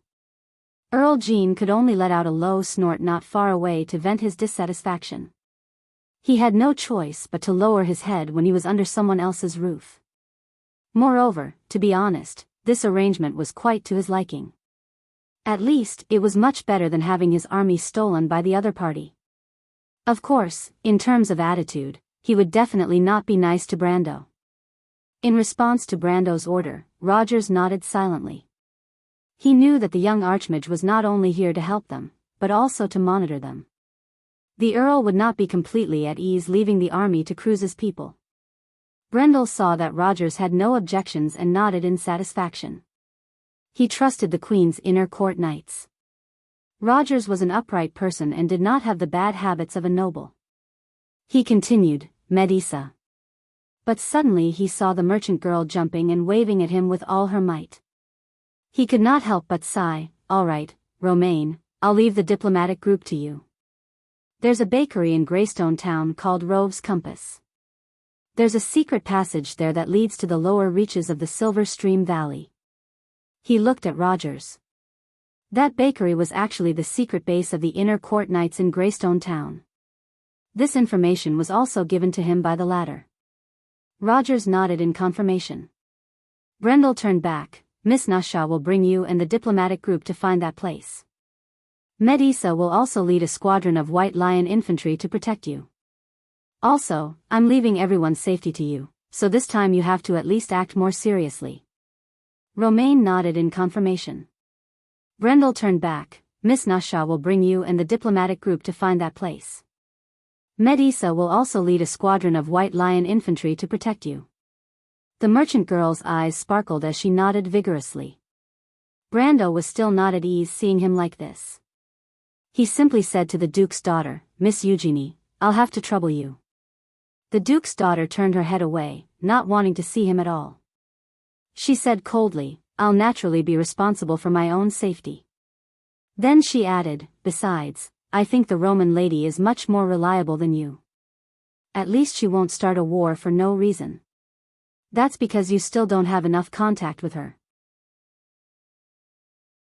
Brando criticized in his heart, thinking that the young lady would soon regret her words.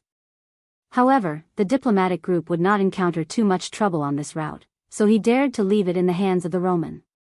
Even if there was a battle, among the people accompanying them were Eek and the sergeant from Yenalasu. In addition, among the captives of the cruise, there were also the knights of the Summer Solstice Knight Regiment. Among them, there was even the vice-commander, Blofeld, who was at the peak of the gold level. In addition to Medisha, their safety was still guaranteed. The order he gave to the diplomatic group was to guard the entrance of the secret passage. If there was an unpredictable situation on the other routes, then they could at least retreat through the secret passage. This was the worst-case scenario, and it could be considered as leaving a backup plan for the whole plan. As for the last route, Brando glanced at Sir Cooper, who was not far away. Cooper still did not know what was happening in the sky at this moment. The attack of the gargoyles was carried out in complete secrecy. On the side of Cruz, only the 4 internal knights knew about it, so the knight was still dejected at this moment, with a hopeless look on his face. "Sir Cooper," he asked, "would you like to come with me to deal with Count Alcorn and the other imperial nobles?" Cooper was slightly startled, then slowly raised his head to look at him. His expression was as if he was looking at a psychopath. "Why, Sir Cooper, if I remember correctly, you should be the retainer of the Count. Is your loyalty to the Count only limited to this?" Brando asked again. Cooper licked his dry lips and replied, "With all due respect, Count Tonagel." He stammered a little and replied, "Your plan sounds perfect, but the problem is, you don't seem to have said how we should enter the city. Should we fly in?" "Fly in?" Brando smiled and shook his head. "That would be too slow." He snapped his fingers lightly. In an instant, a dozen light doors opened in front of everyone. Cooper was almost stunned by the scene in front of him, and Rogers even whispered, "The Buga's teleportation circle." He looked at Brando with a complicated expression. "Count, the craftsman mages are indeed supporting you." Brando put his index finger to his lips and smiled. "Mr. Knight, you know so much. If Sir Cooper hears you a little louder, he might start to suspect your identity." Roger's expression changed, and he thought that hiding his identity as an internal knight was more important for him, so he cautiously shut his mouth. Cooper seemed to finally recognize these things. He had been fortunate enough to see the door of flame of the Holy Cathedral of Fire. Although these portals were not as spectacular as the opening of the door of flame, the aura that represented space and time was the same. He stammered and asked, My lord, this is a portal." Correct answer, but no bonus points. Brando replied with a chuckle. A white light flashed in the portal, and Brando and Maynard appeared in the secluded courtyard one after another.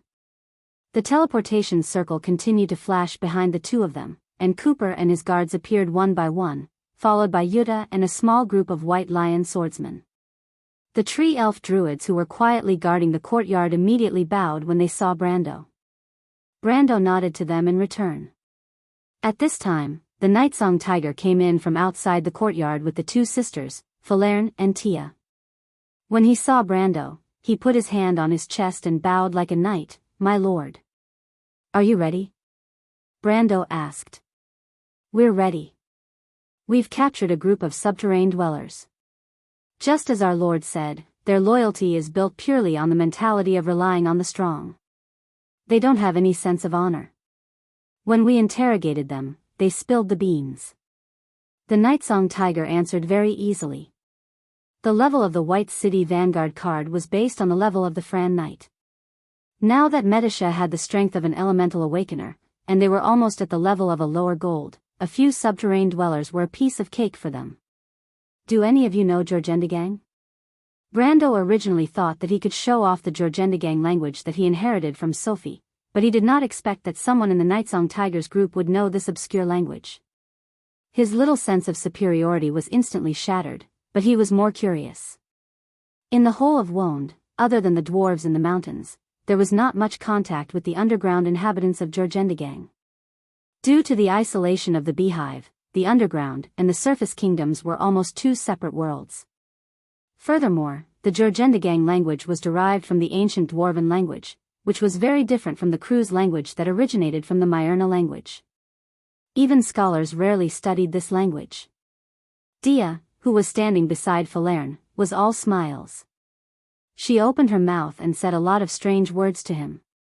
Brendel almost jumped out of his skin when he heard it. Isn't Dia speaking Georgentile Gaogen? She also had a strong subterranean dweller accent, which made him think, that's right, that's the smell. He almost couldn't resist the urge to ask the little girl if her family knew that Xiao could speak Ganjis so well. However, when he looked at the stern-faced Falerne beside him, he couldn't bring himself to ask. Most likely, they knew. Secondly, he wanted to make fun of Dia. If Falerne lost her temper later, he wouldn't be able to handle it. In the end, Brando could only ask in surprise, Tia, when did you learn Jorgendigang language? Tajev taught me, the wild elf answered proudly. Isn't that awesome, brother Brando? Very good. Brendel was not stingy with his praise, causing the latter to chuckle.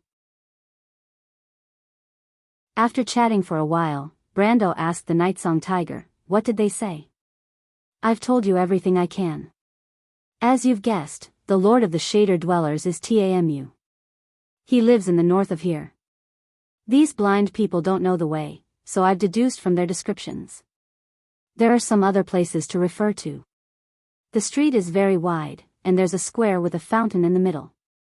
Tamu is stationed there. The Nightsong Tiger pondered for a moment, as if he was organizing his words, then answered cautiously. Brando looked at Cooper, who had yet to recover from the teleportation. It was not until Brando patted him on the shoulder that the Nightsong Tiger asked, what's wrong?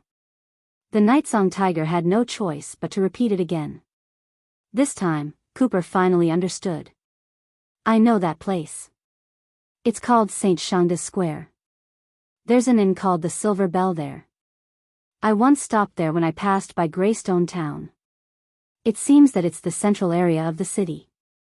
Brando said, our subterranean dwellers are quite good at picking places. Cooper was a little surprised. Isn't this your first time in the Empire, Count? Brando smiled. The central area of the city is surrounded by the most prosperous areas of the city. Why would my lord stay in a secluded alley? Cooper was enlightened. Since you know that place, I'll have to trouble you to lead the way. Brando looked at the dark sky and reminded the Nightsong Tiger. The harpies would change shifts every hour or two, which meant that the residents of Georgandy Ridge would sooner or later discover that they were under attack. Although there was still plenty of time, it was not the time for idle chatter. Cooper was a little hesitant. He looked left and right and found that other than the druids in the courtyard, Brando's entourage was only the small group behind him and the Nightsong Tiger. Although he thought that Tia and Falerne were at most maids and there might be a few more outside the door, it was still a little too little. He could not help but show a bitter expression. With all due respect, Count Brando, isn't it a little too rash for us to ambush the Lord of Georgandy Ridge with just a few people? Is it still a surprise attack when there are so many of us? The Nightsong Tiger replied with some disdain. Brando was not surprised by the nature of these nobles. He comforted the Nightsong Tiger. Sir, do you think I'll bring you along with me to die? Cooper thought for a while and felt that it was more likely that Brando would send him to his death, and there was no reason for him to die with him. He also remembered that the Count of Erewhon had a good reputation. Before this, he had personally asked his comrades who were captured by Brando. Although all of them, including Count Jean, wished that the country bumpkin from Erewhon would meet with misfortune, they did not deny that Brando treated them well. At least in this aspect, he still had the demeanor of a noble. Thinking of this, Sir Cooper felt that he had grasped onto a life-saving straw, or rather, a calming pill.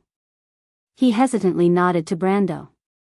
Although St. Shangda Square was located in the most prosperous area in the center of Greystone Town, it did not refer to the geometrical center of the town. After 2 or 3 expansions, the town had long exceeded the boundaries of the city walls. In the hinterland of the empire where the fires of war had not been burned all year round, such a situation was very common. St. Shangda Square was located in the heart of the old town. The 5 main streets that led to the 5 gates of Greystone Town converged here, forming a large open-air square. Surrounding the square were shops, hostels, local chambers of commerce, and a series of tall buildings. Of course, the most majestic building under the night sky was the temple of the god of pottery, Kalidas. However, the god of pottery was extremely unlucky. Last time in Buchi, the undead of Madara only managed to destroy one wall of his temple. Now, this group of subterranean dwellers had directly used the temple as an army camp. Brando and his entourage hid behind a wall next to a nearby shop.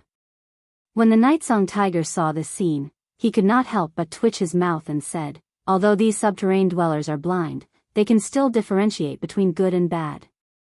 They actually used the temple as a place for them to eat, drink, and defecate.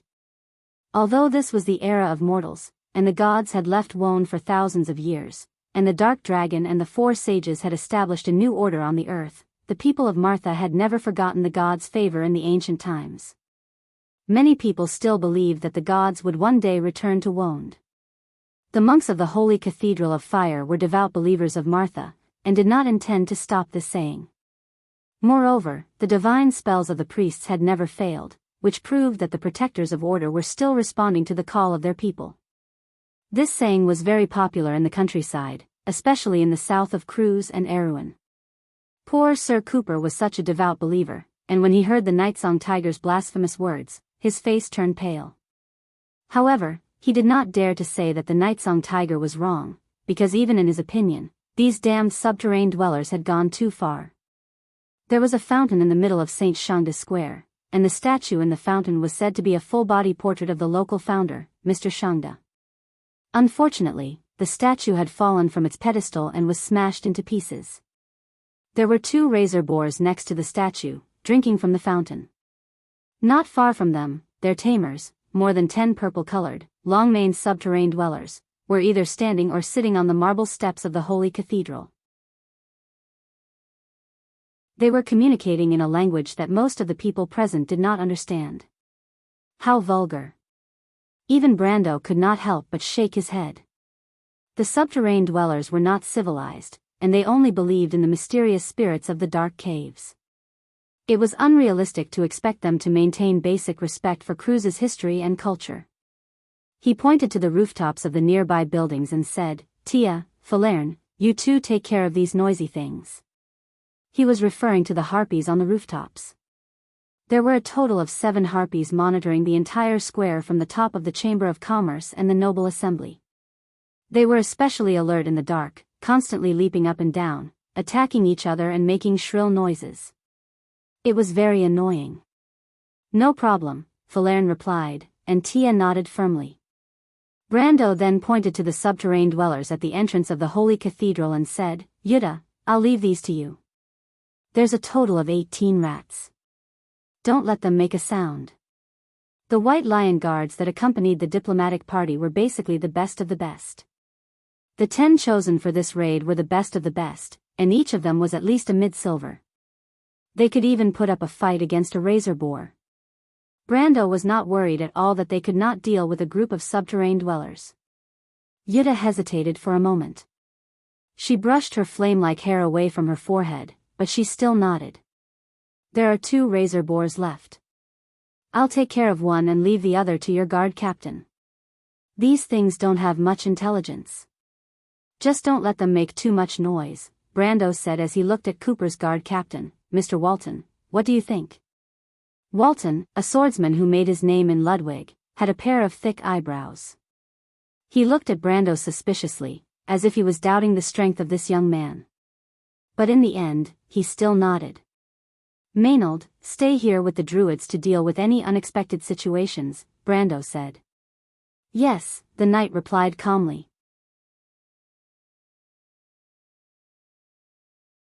Chapter 931. Stars twinkled in the night sky. Brando stared at the ceiling of the Chamber of Commerce and the Chamber of Commerce for several minutes. He waited for the harpies to land for the 3rd time before he finally gave the order, let's do it. Light flashed between Falerne's fingers, and 4 harpies 100 meters away from her were pierced by dark blue arrows. The arrows pierced through their hearts, and they immediately turned into ice sculptures with a cracking sound. Battle wizards could draw spells from the circle of curses, and their casting speed was extremely fast. However, elven messengers were slower by half a beat. Tia's reaction was even slower. She tried her best to finish reciting every single word of the spell. She pushed her hands forward, and everyone saw an invisible ripple sweep across the sky above the plaza. It swept across the bodies of the fleeing harpies. In an instant, they were torn to pieces, turning into a rain of blood that fell from the sky. Tia didn't expect her spell to have such a great effect. She couldn't help but stick her tongue out at Brando apologetically. "A gas storm blade," Brando muttered to himself. "Is it really necessary to use a Circle 7 spell against 3 harpies?" At this time, the subterranean dwellers in the square were alarmed. Although they couldn't see, they could hear the commotion. The subterranean dwellers at the entrance of the holy temple panicked and grabbed their weapons. Suddenly, a wave of crossbow bolts flew out from the darkness, and the pitiful creatures fell to the ground as if they had hit an invisible wall. The remaining 3 or 4 subterranean dwellers didn't even have time to react before the White Lion guards pierced through their hearts with swords. The next unlucky ones were the patrol team. Yuta personally intercepted them. The female mercenary leader's flame-like hair was like an eye-catching flag in the dark night. It danced up and down with her movements, and the crimson fire raven's tongue shone brightly. When Brando saw the sword, he was stunned for a moment. Only then did he remember that he had given the sword to the mercenary leader. The fire raven's tongue seemed to have been given life in Yuta's hands. She raised her hand and turned the sword into a flaming whip. The golden-red whip swept across a distance of 34 meters, wrapping around 4 or 5 fleeing subterranean dwellers and turning them into ashes. The rest of the subterranean dwellers were unable to resist the White Lion guards. One by one, they fell to the ground and were slaughtered. Cooper looked at the sword in Yuta's hand and then looked at the beautiful figure of the female mercenary leader. He couldn't help but look back at Brando enviously, thinking that the young man was really lucky. At this moment, there were only 2 razorboars left in the square. These beasts that came from the underworld were extremely huge, almost as big as a cow. They had 4 pairs of fangs that were arranged side by side. Each pair was more than half a meter long, just like a sharp, snow-white scimitar. That was how the name razorboars came about. After the Chadre cavemen domesticated them, they put on metal masks and eye masks, further reducing their weaknesses. Hence, they became the beasts that lived up to their name. These creatures had a violent temperament and were famous killers in the underworld. However, their brains seemed to be burned by the constant anger, and their intelligence was extremely low. Wild razorboars attacked all enemies that entered their territory, and sometimes even their mates. Even after they were domesticated, their only target was their tamer. When all the subterranean dwellers in the square were killed, the 2 razorboars came to their senses. Naturally, their first choice was not to howl loudly to call for their companions. Instead, they immediately buried their heads and charged at the humans who appeared in their sight. Walton and Brando stood in front of the 2 razorboars, one on the left and the other on the right. Walton had been famous in Ludwig for a long time. Other than his swordsmanship, his strength was also at the peak of the gold tier. However, he didn't dare to be too careless in the face of these crazy boars. When the razorboar charged at him, he dodged to the side and used crews to slash at the big guy's hooves.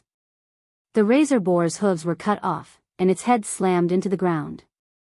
It opened its mouth and wanted to scream, but before the sharp air could rush out of its throat, Walton's sword pierced its throat and sealed it in its stomach. The tragic sound of the slaughtered boar eventually turned into the sound of the air hitting the broken trachea, and dirty blood gushed out. Walton looked at the dead razorboar lying on the ground and couldn't help but nod in satisfaction. He was obviously very satisfied with the way he handled the situation. To be able to end the battle so cleanly, it meant that his understanding of swordsmanship had improved by another step. However, he was a little surprised that the young count hadn't made a move yet. Logically speaking, no matter who won or lost, there should be some movement. Even if Walton handled the situation so cleanly, the razorboar still made a loud noise when it hit the ground. Of course, Walton didn't think that Brando could be stronger than him. He had followed Cooper for a long time, and although he hadn't heard much about the Count's strength, he had heard about his impulsiveness and arrogance. When Brando attacked the Black Sword Fortress, the Empire only said that the Count had a genuine archmage by his side. Walton didn't believe that Brando was a swordsman in his early 20s. But when he turned around, he saw a scene that left him dumbfounded. Brando stood still, and not far away, the razor boar was lying on the ground, trembling like a sieve. It was so scared that it wet its pants, and it didn't dare to take half a step forward. All the young men of the White Lion Guards, including the female mercenary leader, looked at their lord with reverence. Walton wasn't ignorant, and he naturally understood what had happened. The might of a swordsman. In the natural world, only a few creatures that had reached a certain level of power could naturally produce pressure, such as dragons or mythical creatures that couldn't be described with words outside the elemental frontier.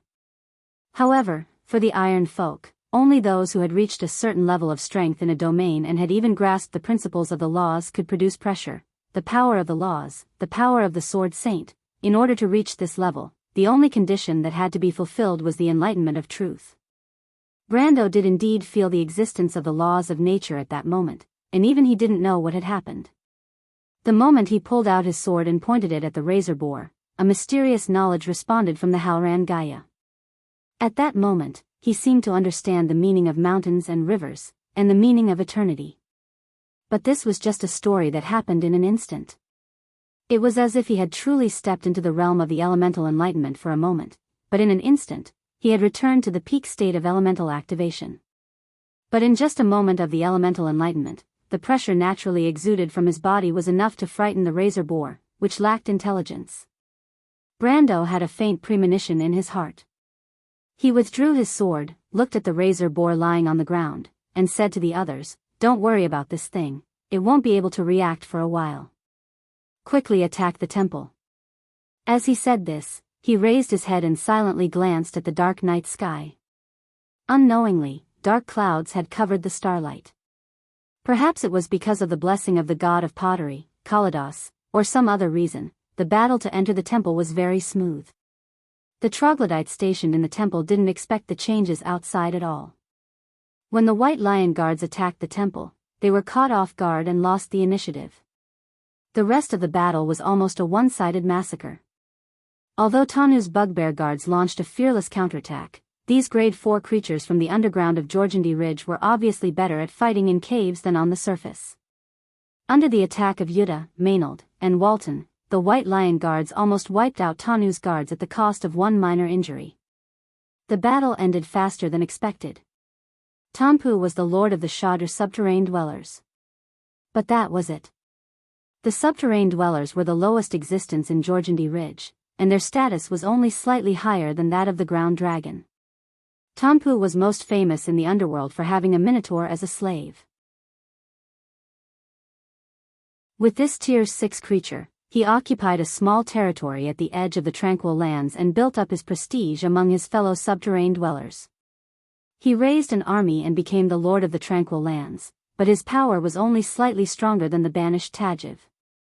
This time, the minotaur he had always relied on was only able to withstand a few blows from Walton before its head was chopped off. The stench of blood spurted out from the minotaur, who was hiding behind the minotaur, and it almost fainted. When Janna dragged him out of the holy temple, the lord had lost all of his former majesty. Instead, he was like a rooster that had fallen into water, shivering in fear. "My lord, this guy doesn't know much, but he has told us everything he can," Yuta said. "Why don't you ask him again?"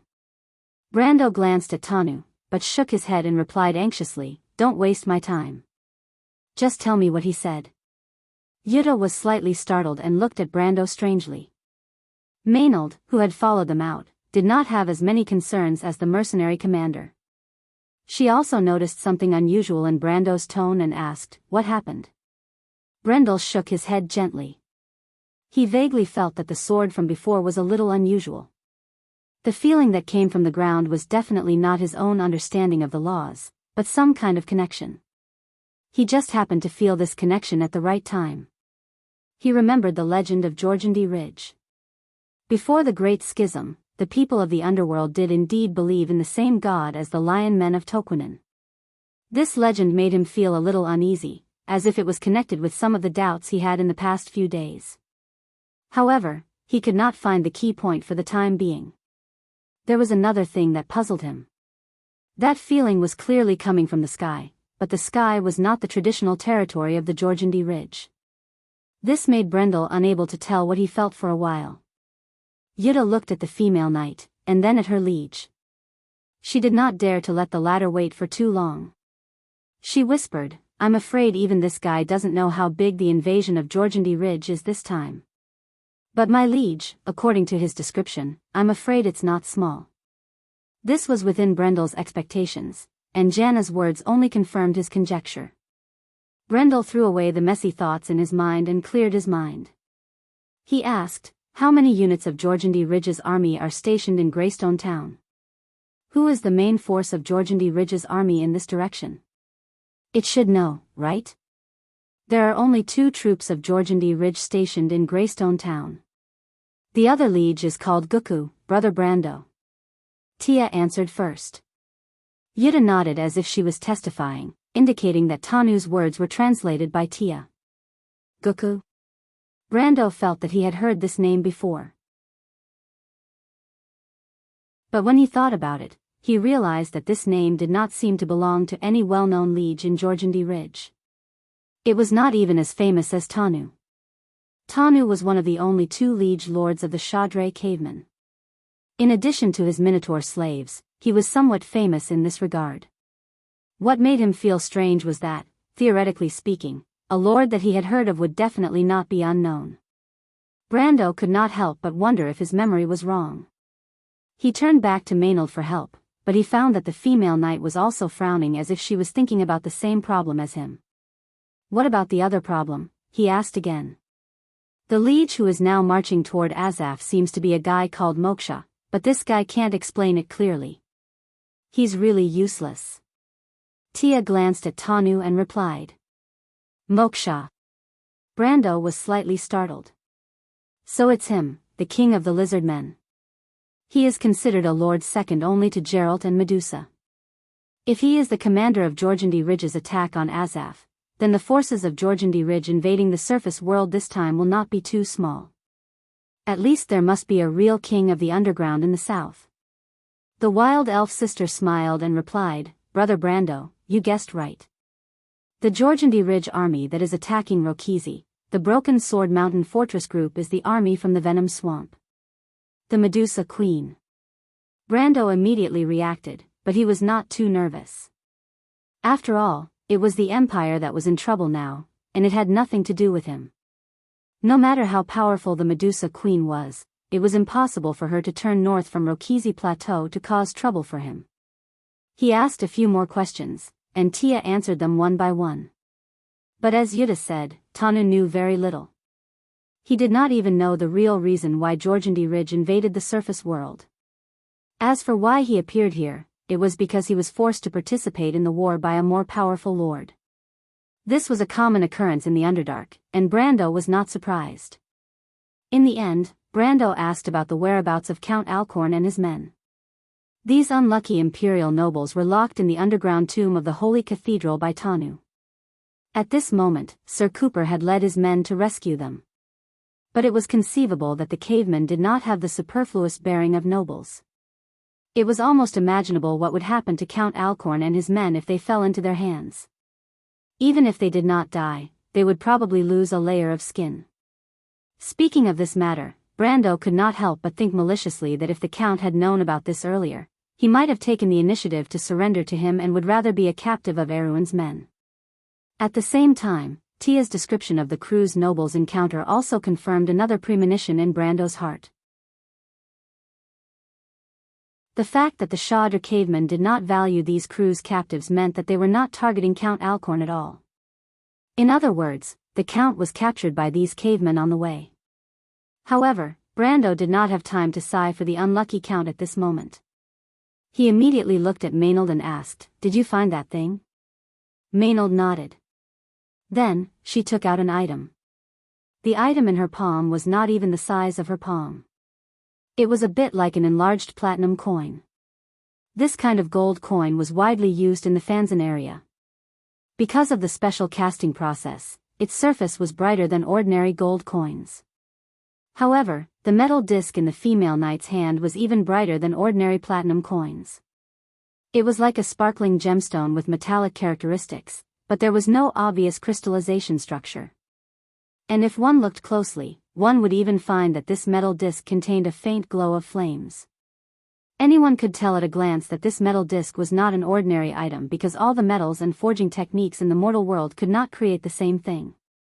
Even if it was similar, it seemed unlikely. Janna's attention was drawn to the metal disc the moment she saw it.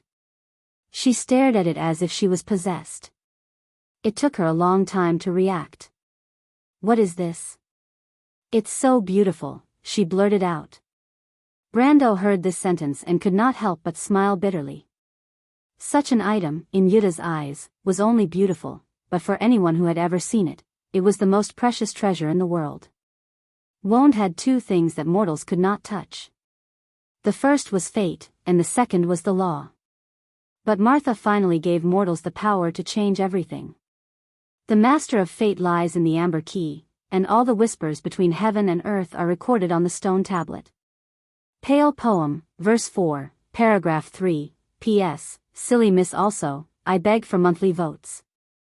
Everyone, seeing that I'm working so hard today, I hope you won't be stingy with your votes.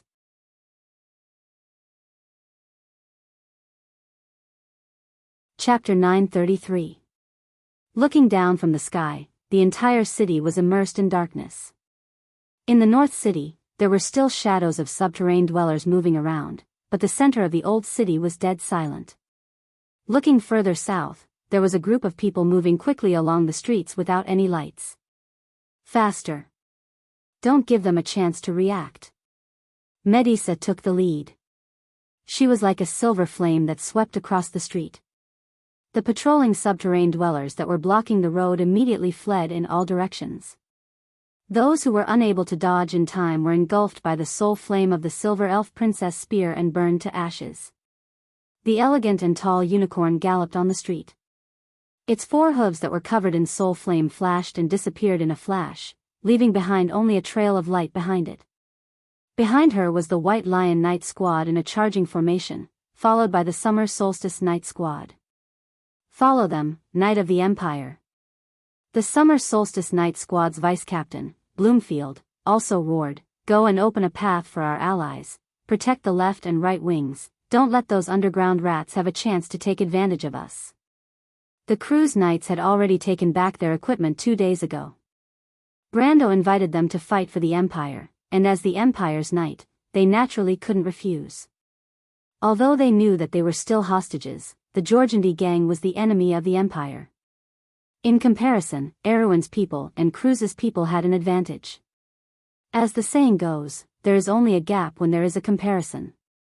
After the Knight Squad cleared the path, it was the bloated team of envoys. In this team, except for a few nobles who were born in the military who could keep up with the speed of the envoys, the rest of the people who lived like princes were pushed, dragged, or carried by their servants. There were a few who were especially fat with their tongues hanging out, and they looked like dying old dogs from afar. But at this time, no one dared to complain, and no one urged them to move forward, but the consequences of falling behind were self-evident. Erewhon's envoys rode on horses, and these were all real war horses. Firstly, Brando didn't want to waste Medisha's night preparation card on these nobles, and secondly, summoning the heroic spirit Pegasus would cause too much of a commotion, and it would be hard to not attract attention. But after all, the number of mounts was limited. At this moment, there were only 3 people on the Roman horse. She was hugging the daughter of the Duke of Grenoires, and Chiara was behind her. Fortunately, the weight of the 3 added together was not as big as the meatball that was Ephraim, and these pure-blooded Cruz horses could carry them easily. Ephraim, you idiot, you went the wrong way, come back. Don't hold the reins so tightly. Do you know how to ride a horse? There are monsters on the left, Mr. Bloomfield, please stop those subterranean dwellers. Ah! Romaine screamed in fright and quickly lowered her small body to protect the daughter. At the same time, she dodged the spear thrown by the subterranean dwellers and asked loudly, Chiara, are you all right? I'm fine, Miss Roman. The representative of House Cipher, the eldest son's sister, was so scared that her face turned pale. The spear almost flew past her nose, but she let out a soft sigh and calmed down immediately. There was only excitement left in her light blue eyes. "Miss Roman, there's a subterranean dweller over there. Quick, let's go take a look." The book said that when these monsters are alive, their skin can change color according to the environment, just like a chameleon, but I've never seen one before. "Okay." Roman replied with great interest when he heard this. "No." The only normal person among the three, the daughter of Grenoires, Judith, was so scared that she cried out, "Sister Roman, Sister Chiara, let's run, woo-woo." Romaine was in a dilemma. On one hand, Chiara's words made her curious, and on the other hand, Judith's tears made her flustered. She thought for a moment, and finally came up with a perfect answer. "Princess Magadal, Eugenie, come and help me." The Duke's daughter was sitting behind Marjorie. When she saw this scene, how could she not know that the young lady had suddenly come up with a strange idea? She snorted coldly and said, "Please conduct yourself with dignity, Miss Roman. Have you forgotten the commander's words?" As for Princess Magadal, the latter smiled at her and shook her head. Ah! The Roman seemed to have just remembered Brando's instructions, and immediately showed a dejected expression. Chiara, on the other hand, had a displeased look on her face. "That hateful fellow. Then let's just say that he owes us 2 live subterranean dwellers, 1 for each of us. The Count's dead is quite bizarre." Eek couldn't help but say to Marjorie when he heard this. The officer from Janalesa nodded in agreement. Although the diplomatic party was noisy, Romaine had the demeanor of a leader of a merchant party. She managed to keep the bloated group in order. At least under her reminder, no one was left behind, and there were no accidents. Of course, the only thing that troubled the vice-commander of the Shia Solstice Night Regiment, Bloomfield, was that the young lady's orders would be better. She wouldn't mix in the slang of merchants in 2 or 3 sentences. How could a knight like him understand such things? The group moved forward, getting closer and closer to their destination. Finally, after turning the last corner, the conspicuous sign of Romaine's compass with 4 arrows appeared in everyone's eyes. "We're here." The Knight Nasha couldn't help but cheer. Medisha immediately raised her left hand and stopped everyone. "Squads 1 to 8, spread out and find cover." "Commander Bloomfield, get your men to find cover. Miss Roman, get the diplomatic party to hide in the house." "What's wrong?" Nasha was slightly taken aback and looked at the fairy princess in confusion. She didn't understand the meaning of her order. Bloomfield also looked over with a puzzled expression. Only the Roman looked at Medisha and immediately ordered the nobles behind her. "Quick, quick, hide in the house." In fact, the nobles at the back hadn't turned the corner and didn't know what was happening in front of them. But they were already used to the strange orders of the merchant lady. No matter how ridiculous these orders sounded, they were always useful. For example, she ordered the party to stop for no reason and avoid the ambush of the subterranean dwellers. Or she said that they were going to the left to go to the right to avoid the subterranean dwellers. It was as if there was a halo of miraculous luck that enveloped this young lady. They were already used to it. Now that the Roman gave the order, the nobles rushed into the buildings on both sides as if it was a conditioned reflex. They were so uniform that it was as if they had been rehearsed many times. It was shocking. Fortunately, the owners of these houses had fled Greystone Town before the war, so there weren't any unnecessary disputes. Bloomfield saw this scene and felt a little apprehensive. But the commander of the Solstice Knights also expressed his admiration for the Roman lady's halo. Even though he was skeptical, he still ordered his subordinates to find cover. Everyone hid in the shadows on both sides of the street. Moments later, Medisha suddenly looked up at the night sky. Following her gaze, Bloomfield and Nasha also looked up. The nobles hiding in the houses also looked up at the narrow sky above the street. Anslova's clear night sky was filled with twinkling stars. A few sparse clouds floated in the distance. The proud moon gradually disappeared into the clouds, casting a shadow on the ground. The surroundings seemed to have become unusually quiet. "What is that sound?" Internal Court Knight Nasha suddenly asked uneasily, did I hear wrong? Bloomfield, the vice commander of the Solstice Knights, shook his head. He also heard it. The sound of the wind below the clouds. In Anzarita's winter, there was a land and sea breeze that blew from the floating cloud hill to the supreme inland sea. When the wind swept through the pine forest in the vast wilderness of Anzlova, it would make the sound of pines rustling. This sound echoed in the silent night like a poem and a song. But at this moment, this long poem between heaven and earth seemed to be recited by another voice.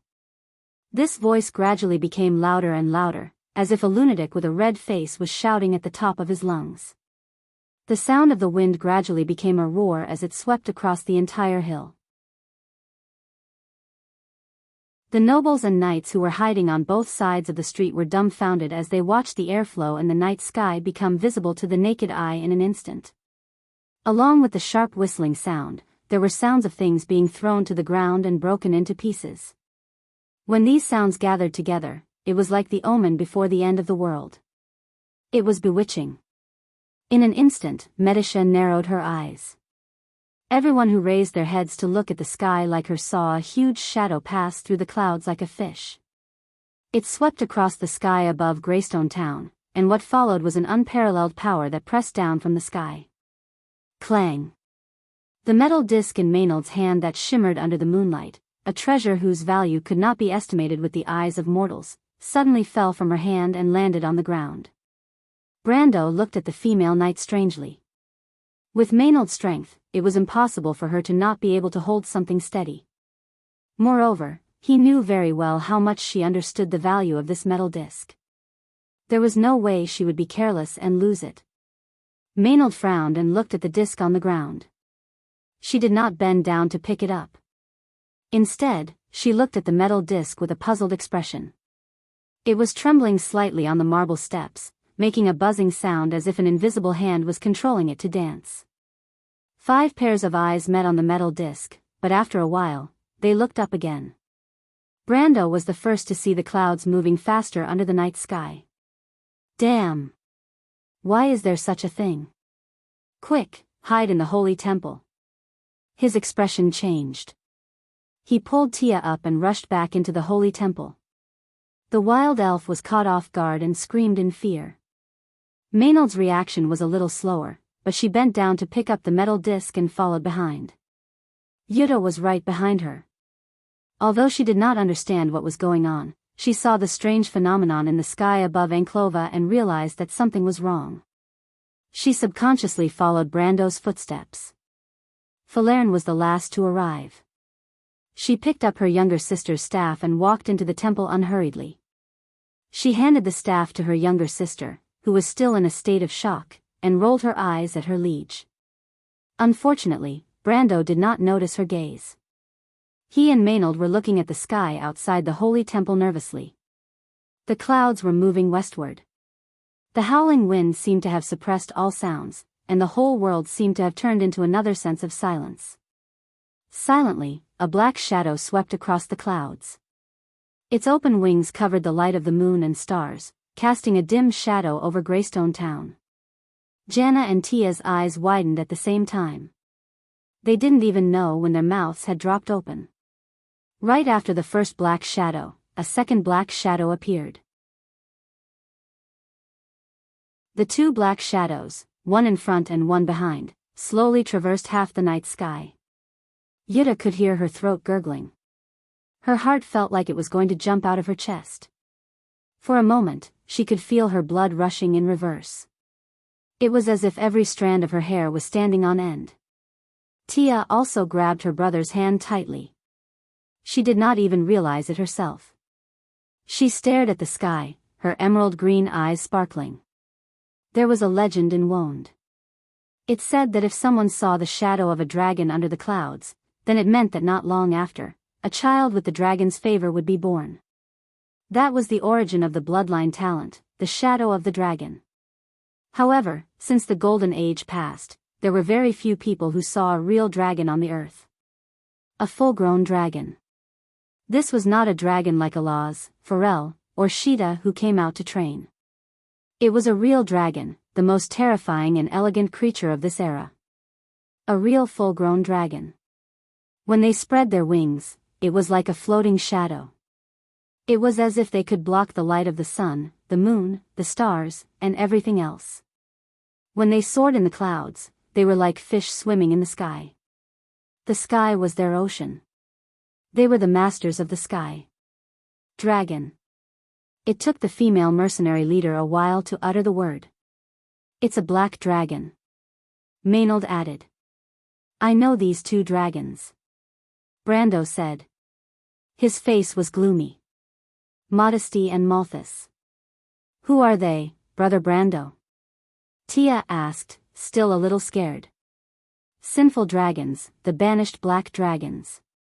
They are one of the 5 lords of Georgandy Ridge. They are here too.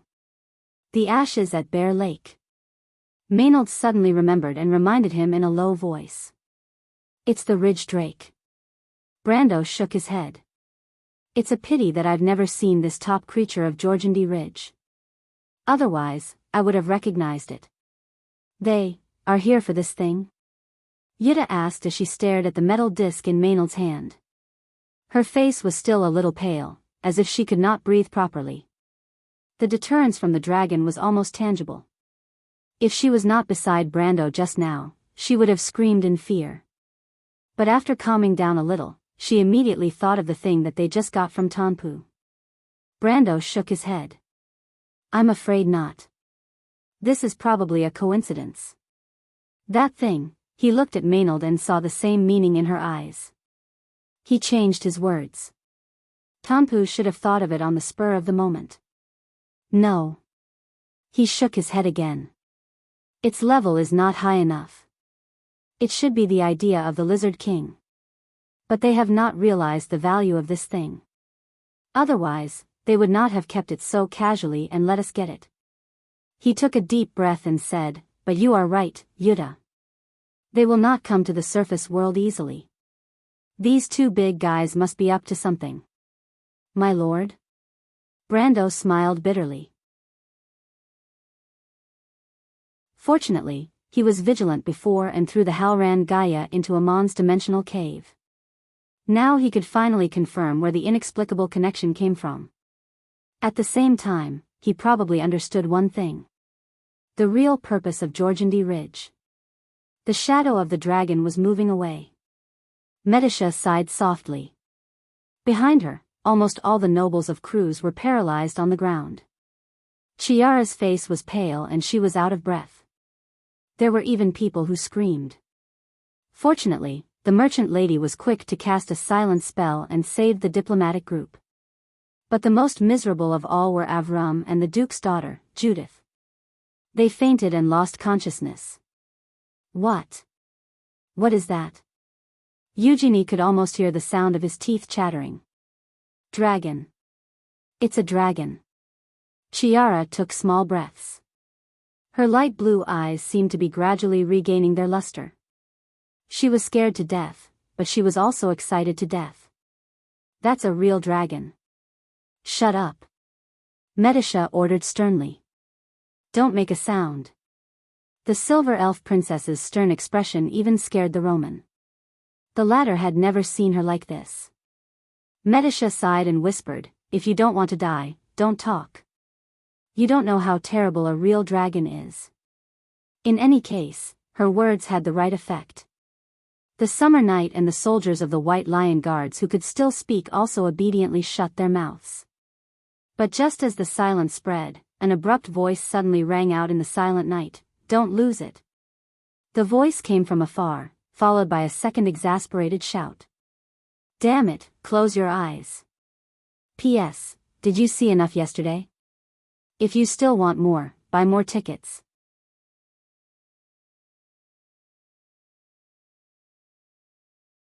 Chapter 934. The twinkling tree was a precious tree in the south of Saint Tassol. Its seed was rich in light element magic, and after being processed by a special method, as long as it was shaken, it would burst out a dazzling light like the sun, temporarily blinding people. The young man called F behind Delphian watched as the little elf threw the round object at him. He quickly closed his eyes and screamed to the others, quickly close your eyes. The twinkling tree seed drew a beautiful arc and fell at the feet of the Prime Minister's daughter, rolling forward. The others didn't have time to react, and their eyes were still fixed on the round object. They saw it hit the wall and stopped. A crack appeared in the wall, and a pure white light shot out from it. It was at this time that a figure flashed in the corridor. A woman's slender hand reached out to the twinkling tree seed and grabbed it in the palm of her hand. This hand seemed to have some kind of invisible magic that could bind the surging light together. The bursting light seemed to have hit an invisible barrier and was reflected back. The dazzling light flashed slightly, and then became gentle. All the light seemed to have gathered into a warm ball of light, and was firmly controlled by this hand within a very small range. Everyone stared at the scene with their mouths agape. F was the only one who closed his eyes.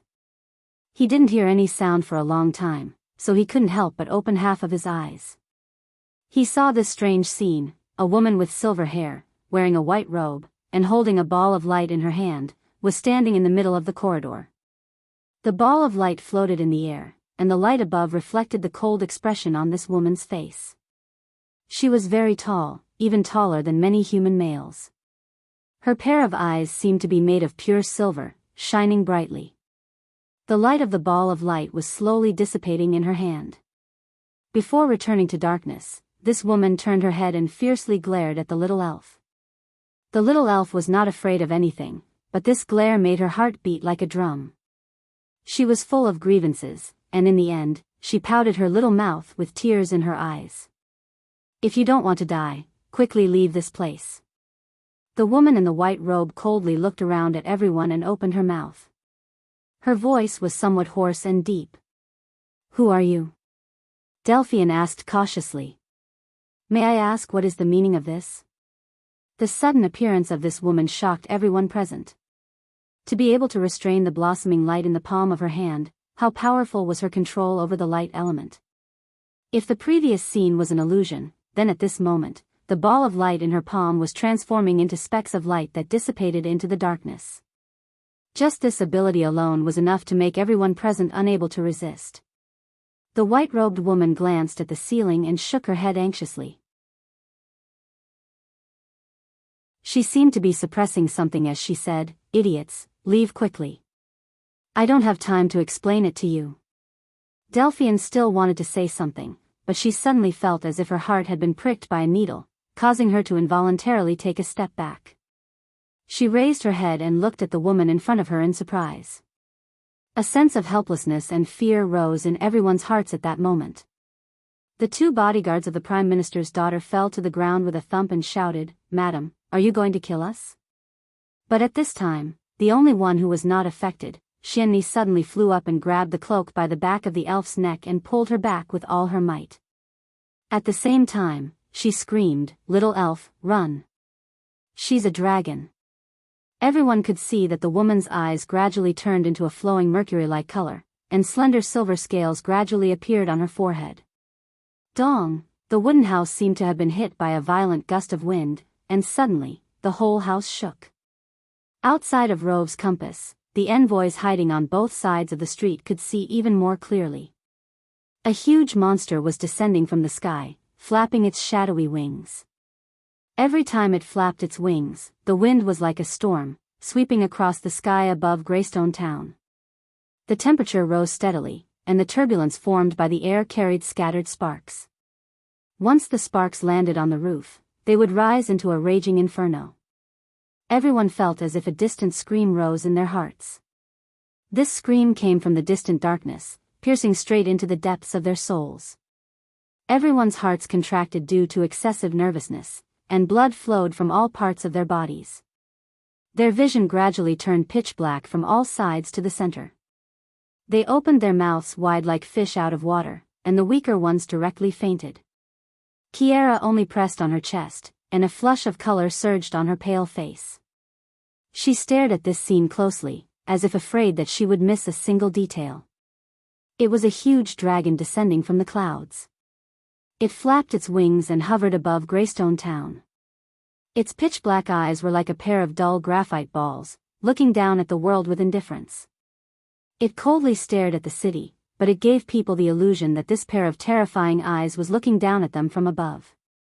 This huge monster was almost half the size of the town, and the flowing flames under its wings were like a cloud of fire. The turbulence carried specks of golden light, and after the fragmented light descended, the entire area was plunged into a sea of fire. The streets were burning, creaking and groaning. Medisha, are we going to die? Medisha, Medisha, is it coming to eat us? Medisha, will Brando come to save us? Will Brando be eaten too? Forget it, the Roman doesn't need Brando to save us. Brando, run. Run as far as you can. Romaine was scared out of her wits, and Medisha bit her lower lip as she stared at this scene. Beside her, Nasha had already fainted, Yenid was hugging herself in tears, and Dilfari was hiding in the embrace of her cowgirl knight. Eek was trembling as she unsheathed her sword, and Marjorie was guarding the duke's daughter. Out of everyone, only the nun Princess Magadal was unaffected, and even she felt that it was a little strange. The silver elf princess was like a taut bowstring, ready to fight to the death at any time, but at this moment, she let out a soft gasp. Another aura was rising from Rove's compass. It was weak at first, like a candle in the wind, but it grew rapidly, and in an instant, it was able to match the aura descending from the sky. From bottom to top, it actually pushed back the aura of the black dragon that occupied the sky. I didn't expect you to be hiding here, Mithril. In mid-air, a thunderous voice rumbled, with contempt and a hint of mockery, like a cat playing with a mouse. Obsidian. An angry voice resounded throughout Greystone Town. The source of the voice came from Rove's compass, the small wooden house that was drifting in the wind. The wooden house seemed to be under an unimaginable pressure, and it was creaking. Its wooden walls, floor, door, and windows were all trembling, as if it would fall apart at any time. The aura of the white-robed woman was exploding uncontrollably.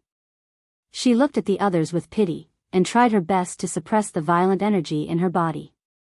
With difficulty, she reminded them, "Run for your lives."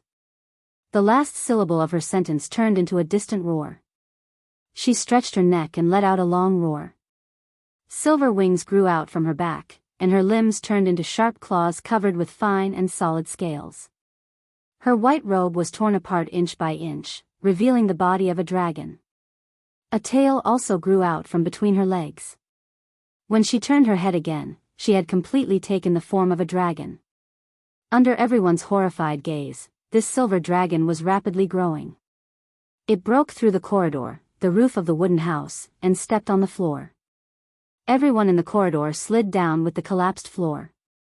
Delphian screamed and fell down the stairs. The little elf dizzily fell forward and hit her forehead on the door frame. Ouch! She flailed her arms and legs in an attempt to grab hold of something, and ended up grabbing hold of Sydney's tail and dragging her down, screaming. Effie, Sullens, and two of Delphine's guards were all grasping at the nearest obstacle, but to no avail. After a sharp groan, Rove's compass was completely torn apart. Bricks and planks, dust and pillars all broke and collapsed, turning into dust and debris. In an instant, the place was turned into ruins. Above the ruins, a gigantic and elegant creature was spreading its wings. The dust and tiles on its wings fell to the ground like rain. Roman and Kiera looked up in a daze at the pair of wings that blotted out the sky as it rose higher and higher. When the silver curtain was fully spread out, it almost covered a few streets nearby. Both of their mouths were slightly agape. The silver dragon had become incomparably huge, occupying a few streets. Its silver body shone under the moonlight, and its scales seemed to be enveloped by a sacred and inviolable halo. She raised her head and looked at the black dragon in the sky with her mercury-like eyes. Obsidian, I'll ask you one more time. Why did you break your oath and leave Georgandy Ridge? The woman's cold voice echoed in the sky above Greystone Town. It even crossed the valley and spread in all directions, spreading to the nearby hills. 1 or 2 miles away, in the center of the old city, Brando witnessed everything more clearly. He saw the shadow in the sky return and descend over Greystone Town. An aura that was comparable to the shadow rose from the city. In an instant, a silver dragon appeared out of thin air a few streets away and confronted the shadow. Yuta and Tia were speechless. Sir Cooper was walking out of the temple with Earl Alcorn, who was covered in wounds. When he saw the scene, he was so scared that his legs went weak and he knelt down. "Oh, Martha, what's going on?" Cooper screamed. Brando did not know what was going on. What was going on in Greystone Town? "Medisha, answer me quickly," he shouted nervously through the spiritual link. "My lord." Medisha replied with some difficulty. "Where are you?" Brando asked nervously. "I'm here." "You should have seen it." "I'm right here." Medisha glanced at the scenery outside that mortals might not see once in their lives. Brando was silent for a moment. "Are you all okay?" Fortunately, the target of the two dragons should be each other. We hid well and did not attract their attention for the time being. "Is it Brando?" Brando could sense the Roman voice in Medisha's senses. The silver elf princess waved her hand at her, motioning her not to make a sound. Medisha's words made Brando feel a little relieved.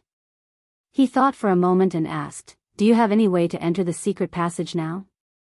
"I'm afraid it will be very difficult," Medisa replied. "That silver dragon is on Rove's compass, but it's already turned into ruins. It's hard to say if we can find the entrance to the secret passage. I can only wait for them to fight before I can confirm it." "Is it dangerous?" "It's fine. Don't worry, my lord, I'll protect myself. If there's any danger, find a way to return to the portal." "I know. Wait for me, I'll be right there." Brando picked up the trembling Cooper. "Come with me, take me to Rove's compass." Sir Cooper was so scared that his legs turned to jelly. He struggled desperately and said, "My lord, you're crazy." "I'm not crazy. Maynard, take Earl Alcorn, Yuta, and Falern with you. Keep an eye on that rat. I have something to ask it." "Mr. Walton, you can tell the nobles in the tomb that the plan has changed. We have to carry out Plan B. They can leave or stay, but I won't send them out of the city." He paused for a moment. "This sentence applies to you too." Walton looked at Cooper, who was in Brando's hand, and shook his head helplessly. "Do we have a plan B?" the Nightsong Tiger asked in confusion. "Now we do," Brando replied. "My lord," Medisha helplessly realized that Brando had unilaterally cut off the telepathic connection. She sighed and felt slightly moved. "Obsidian, I haven't heard this name for a long time. I used to regret losing it." At this moment, the voice in the sky was still thundering. "But Mithril, it's a pity that it's not now. You were so arrogant in Semillion, but now? You're like a stray dog. You shouldn't have appeared. Only death awaits you. Obsidian, it's you who deserve to die. Have you forgotten the sacred agreement? How dare you participate in the war of the mortal world? The three of you are crazy. You've made one mistake after another. Only the harshest punishment awaits you." The silver dragon proudly raised its head and replied coldly. "Punishment?" Malthus sneered. "Who will carry it out?" The ancients thought that they could avoid the disaster by living in seclusion. How sad and ridiculous. "Me? You?" There was a hint of mockery in Malthus's voice. "Have you fully recovered, Mithril?" Mithril let out a roar and spread her silver wings. The earth trembled slightly as she shot into the sky like an arrow, heading straight for Malthus. The wind pressure produced by the dragon's wings created a terrible storm in half of the town. Everyone in the vicinity was blown away. Rows of houses groaned in the wind. The slightly older buildings were almost uprooted. The loose walls and roofs disintegrated into countless fragments like butterflies in the storm. The two dragons collided in midair. At that moment, the whole sky seemed to be shining with the brilliance of the lines of law. Half of the night sky was densely covered with golden flame patterns, and the other half flashed with layers of overlapping pale silver networks. The two completely different scenes completely enveloped the entire Greystone town and spread in all directions. With the two dragons as the epicenter, there seemed to be a moment of delay before a shockwave swept across the entire town. At that moment, Greystone town seemed to have suffered a terrible earthquake. The buildings on both sides of the street collapsed layer by layer like dominoes. Roman was lifted up by the sudden shockwave with a boom sound, heavily slamming into Chiara, who was behind him. The two of them rolled out together and then lost consciousness. Medicia's law of psionic power automatically took effect at the moment of impact, interweaving a gray net of light. But it was useless. She was also pushed into a collapsed house with a groan. The nobles were even more chaotic.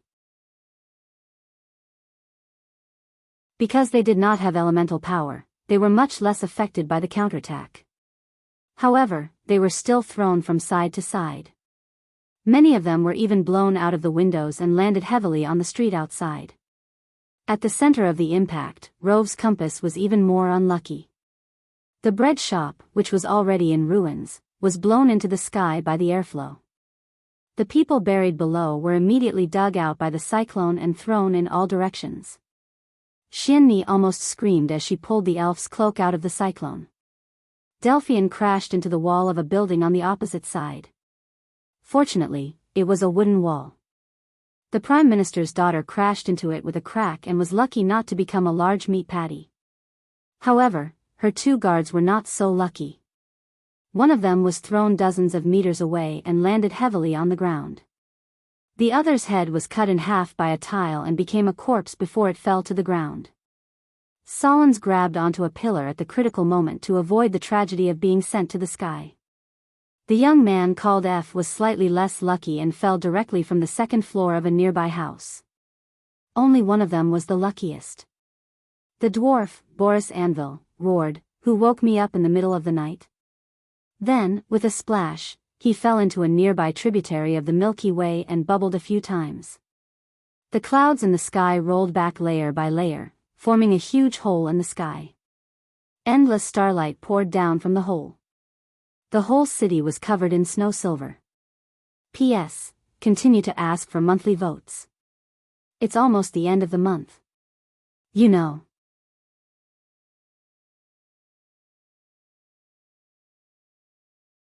Chapter 935. The two dragons were fighting in the sky above Greystone town. The shockwaves from the clash of the laws had destroyed more than half of the town in an instant. Several streets were engulfed in flames, and the fire spread further and further with the help of the wind. More buildings had collapsed, and the streets were filled with cracks like broken waves. It was as if the town had experienced a terrible earthquake. It took Sunil a lot of effort to drag the elf out of the center of the battle. Suddenly, a spear-like object flew towards her. Sunil let out a scream and hurriedly let go of the elf. The spear flew between the two of them, and the elf was thrown to the ground. Sunil let out a cry of pain and finally woke up in a daze. Maltha spat fire in the air. The fireball hit Mithril's wings and exploded into sparks. The silver dragon roared in pain and rolled for nearly 100 meters before regaining her balance. Another fireball brushed past her tail and hit a wooden house near the center of the battle. The scorching air and the shockwave of the explosion blew the elf, who had just gotten up from the ground, a few somersaults. She flew across the ruins of a house and was finally stopped by something stuck in the ground. The elf covered her red forehead with tears in her eyes as she got up from the ground. She opened her mouth slightly and found that the thing that stopped her was a silver spear stuck in the ground. The spear didn't look like an ornament in a noble house. Even after such a violent explosion, it didn't leave a single scratch on it. The spear was shining with a silver light. From top to bottom, the spear was engraved with scenes from heaven to hell. Clouds and light, holy and beautiful, naked angels, ugly demons and original sins, and the flames of hell. On the shaft of the spear was a pair of angel wings made of mithril. The spear was stuck in the ground upside down. The blade was flat and 4 fingers wide, like a sharp sword. The edge of the blade was as clean as new, as if it had just been quenched in a forge. Treasure. The little elf's eyes immediately emitted a dazzling brilliance. For a moment, she even forgot about the danger above her head. She quickly stretched out her hands to pull the spear out of the stone slab. Unfortunately, her small body was not even 2/3 the height of the spear. Even after using all her strength, she could not move it at all. But at this time, a crystal-like icicle shot from the top of her head and hit her wide cloak. The impact of the icicle directly pulled the little elf up from the ground with a scream. Together with her spear, she was directly dragged out and nailed to a nearby wooden stake. Damn thief! The young man next to the Prime Minister's daughter appeared from the second floor of a nearby building, his body covered in injuries. He bared his fangs and brandished his claws at the little elf. You are the thief. The little elf was very angry and immediately retorted, the little elf is Nightingale. Then, she desperately tried to pull out the icicle above her head.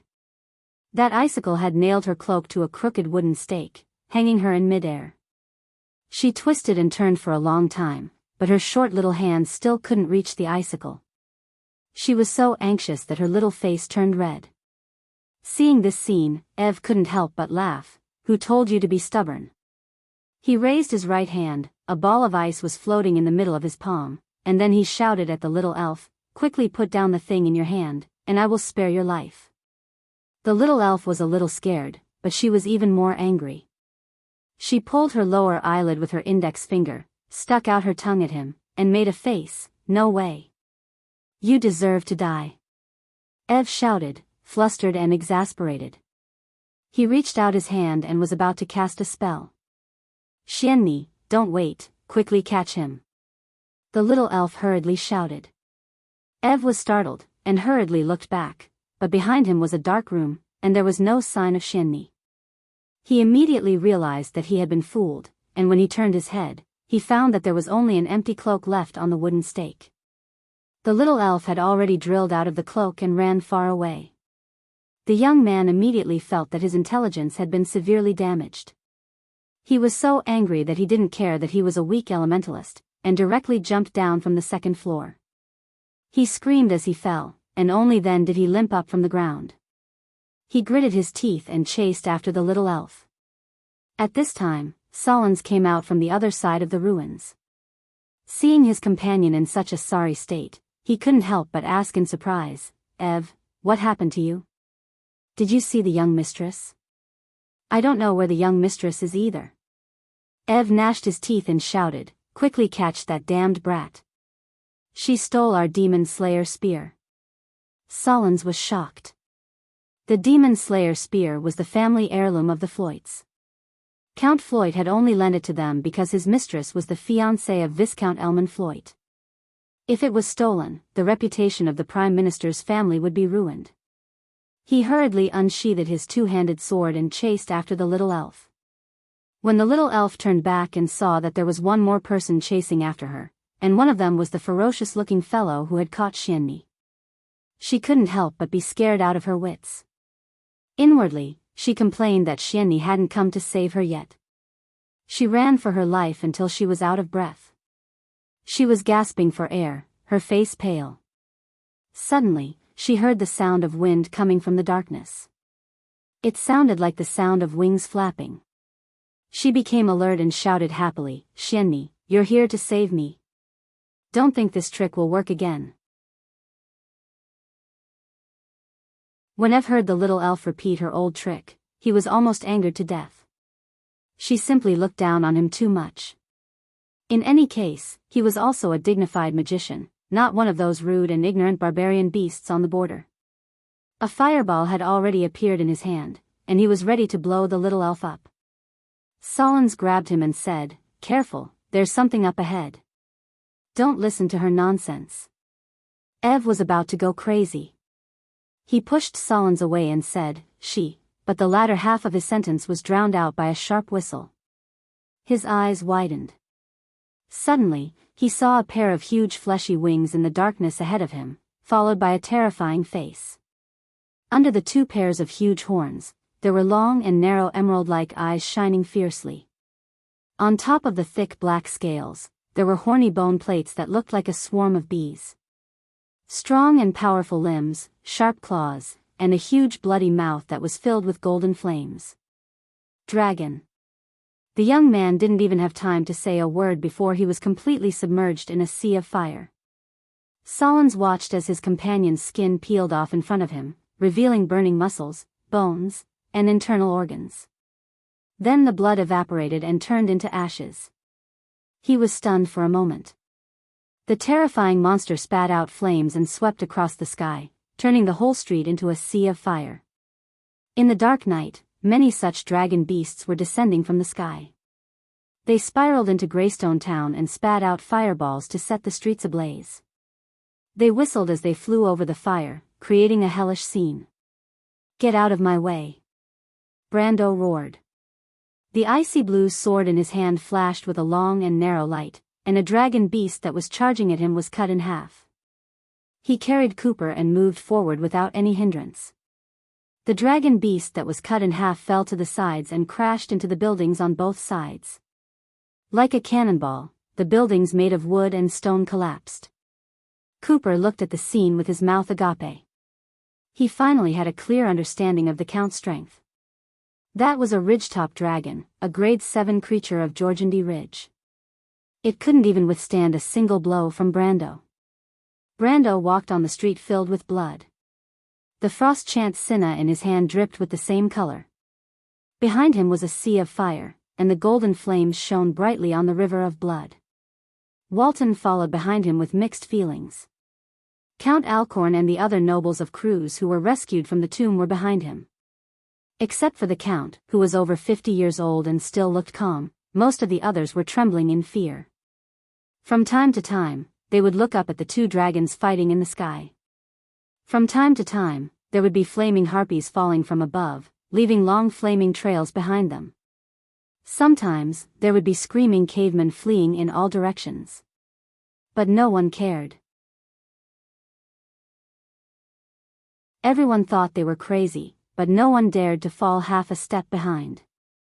"How far is it?" "You can see it when you turn the corner."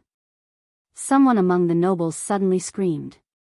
Brando looked up and saw the silver dragon falling from the sky. Medisha pushed away the collapsed wall with a crash. She coughed loudly and shouted in the smoke, "Miss Roman, Your Highness, are you okay?" After a moment, a weak voice replied, "I'm fine, Sister Medisha." Two figures walked out from behind the smoke, one tall and one short. The tall one was Medusa Lysimachia. She had a bloody wound on her arm, while the little prince was unharmed. "Where's the Roman?" "I didn't see her." "Where's Miss Chiara?" "Princess Magadal." "I'm fine." The nun princess replied softly. Cries could be heard in the darkness. Some were dead, some were injured. Everyone stood up weakly and tried to find the nearest person. Medisha quickly found Eek, Sergeant Marjorie, Duke's daughter Eugenie, Dilferi and her knight Nia, Enid and Judith, and finally Nasha. The others also gathered together one after another. Other than Marjorie, who was slightly injured, the knight of the inner court was the most seriously injured. A sharp shard pierced her lung. When she was found, she was already unconscious and had a fever. She was mumbling something in a daze. The nobles of Cruz suffered heavy losses. 7 or 8 of them died. Some of them were missing an arm or a leg. If they did not receive timely treatment, they would not live for more than a few days. Most of the others were also injured. Most of them were depressed, and many even fell into despair. After counting the number of people, Medisha found that Roman and Chiara could not be found. The latter was fine, but the former was the fiancé of the Lord and one of her few human friends. She panicked and ordered everyone to spread out to find the whereabouts of the merchant lady and the king's eldest son's sister. But in the end, they got a clue from the sobbing daughter of the Grenoir's family. Before the explosion, Sister Roman and Sister Chiara were in front of me. The little girl replied softly, sobbing.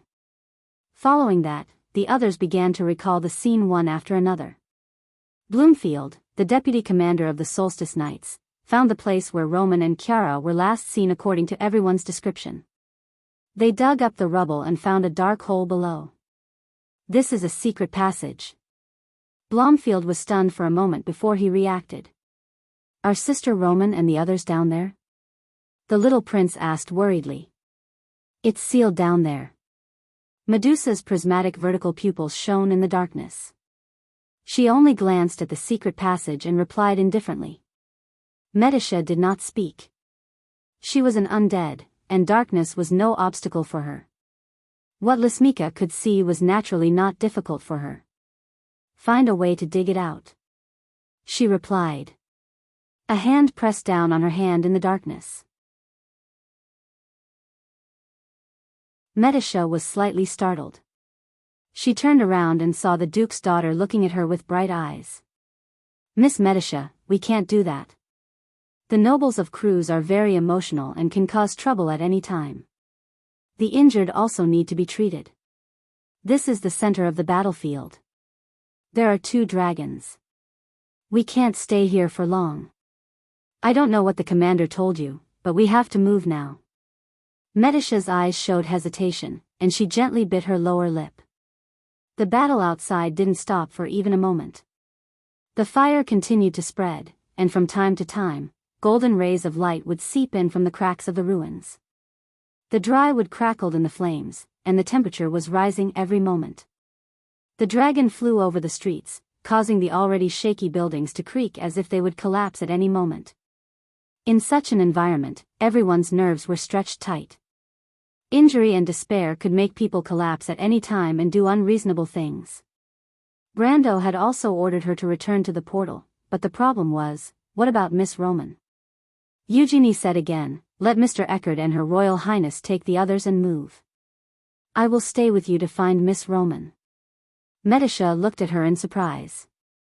Miss Eugenie, you, Miss Medisha, you are that person's subordinate, and I am a member of the diplomatic team. I will stay and represent Erewhon's diplomatic team. This is my duty. The Duke's daughter calmly replied, don't worry, I will never accept the reputation of the diplomatic team abandoning their members to escape alone. I'll stay too. Petty Officer Marjorie suddenly replied. The Duke's daughter turned around and glared at him in annoyance. Miss Medisha, I alone will be enough. Medisha looked at the 2, especially Marjorie's wound, and couldn't help but smile. If that's the case, I'm afraid Mr. Marjorie won't agree. Then let's do as Miss Eugenie says. Leave the outside matters to Mr. Eckert and Commander Bloomfield. We will stay and look for Miss Roman and Miss Chiara. In the darkness, Eugenie and Marjorie's faces blushed when they saw the silver elf princess's teasing gaze. The little elf opened her mouth wide and looked up at the group of dragons flying over her head. After the dragons flew past and turned Effie into ashes, they circled around in the air and then slowly landed in front of her. They flapped their wings twice and landed heavily on the ground. They stared at this little dot with ominous glints in their eyes. The little elf covered the dust with her hands and coughed. She looked at the big guy through the gaps between her fingers. After a while, she asked in surprise, how did you become so big? The dragon beast shook its huge head and slowly approached her. It seemed to have noticed that the other party was not afraid at all. Suddenly, it felt that its dignity had been challenged. It spread its wings and let out a deafening roar at the little thing. The little elf screamed and covered her ears, as if she was shivering in a storm. She closed her eyes and angrily shouted, how dare you shout at me, Judy? I will never talk to you again. You are so bad. This time, it was the dragon beast's turn to be puzzled. The dragon beast was a race of inferior dragons, but it was slightly more intelligent than the viper dragons. Even with its huge brain, it couldn't understand why this little thing dared to yell at it. If it could, it almost wanted to scratch its head, wondering how this little thing could pose a threat to it, and why it dared to stand in front of it so fearlessly. But the dragon was not a race with true intelligence, so it couldn't understand the cause and effect of this. It couldn't figure it out for a while, so it decided to follow its primitive instinct and spit out a flame towards the little elf. In its simpler logic, if it burned to death, then it was an enemy it could provoke, and if it couldn't burn to death, then it had to consider making way. A wisp of flame from the ridge dragon beast was just a fireball the size of a small house for the little elf, but when she saw the golden flame pressing towards her, she was stunned. Judy wanted to kill her. Little elf. You're a complete idiot. How is that ugly, stupid, and dull fellow like me? With a shriek, a black shadow flew out of nowhere and headbutted the little elf. Then, the two of them rolled into a ball and rolled out of the range of the fireball. With a loud bang, the fireball hit the ground and exploded. Scorching hot air swept across the street, and the two guys rolling together were sent flying several meters away by the shockwave.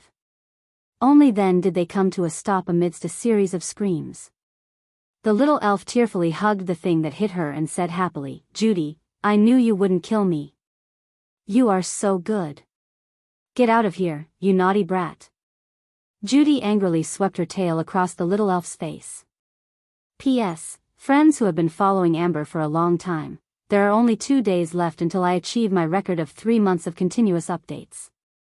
Your encouragement is my motivation for writing, the more votes the better.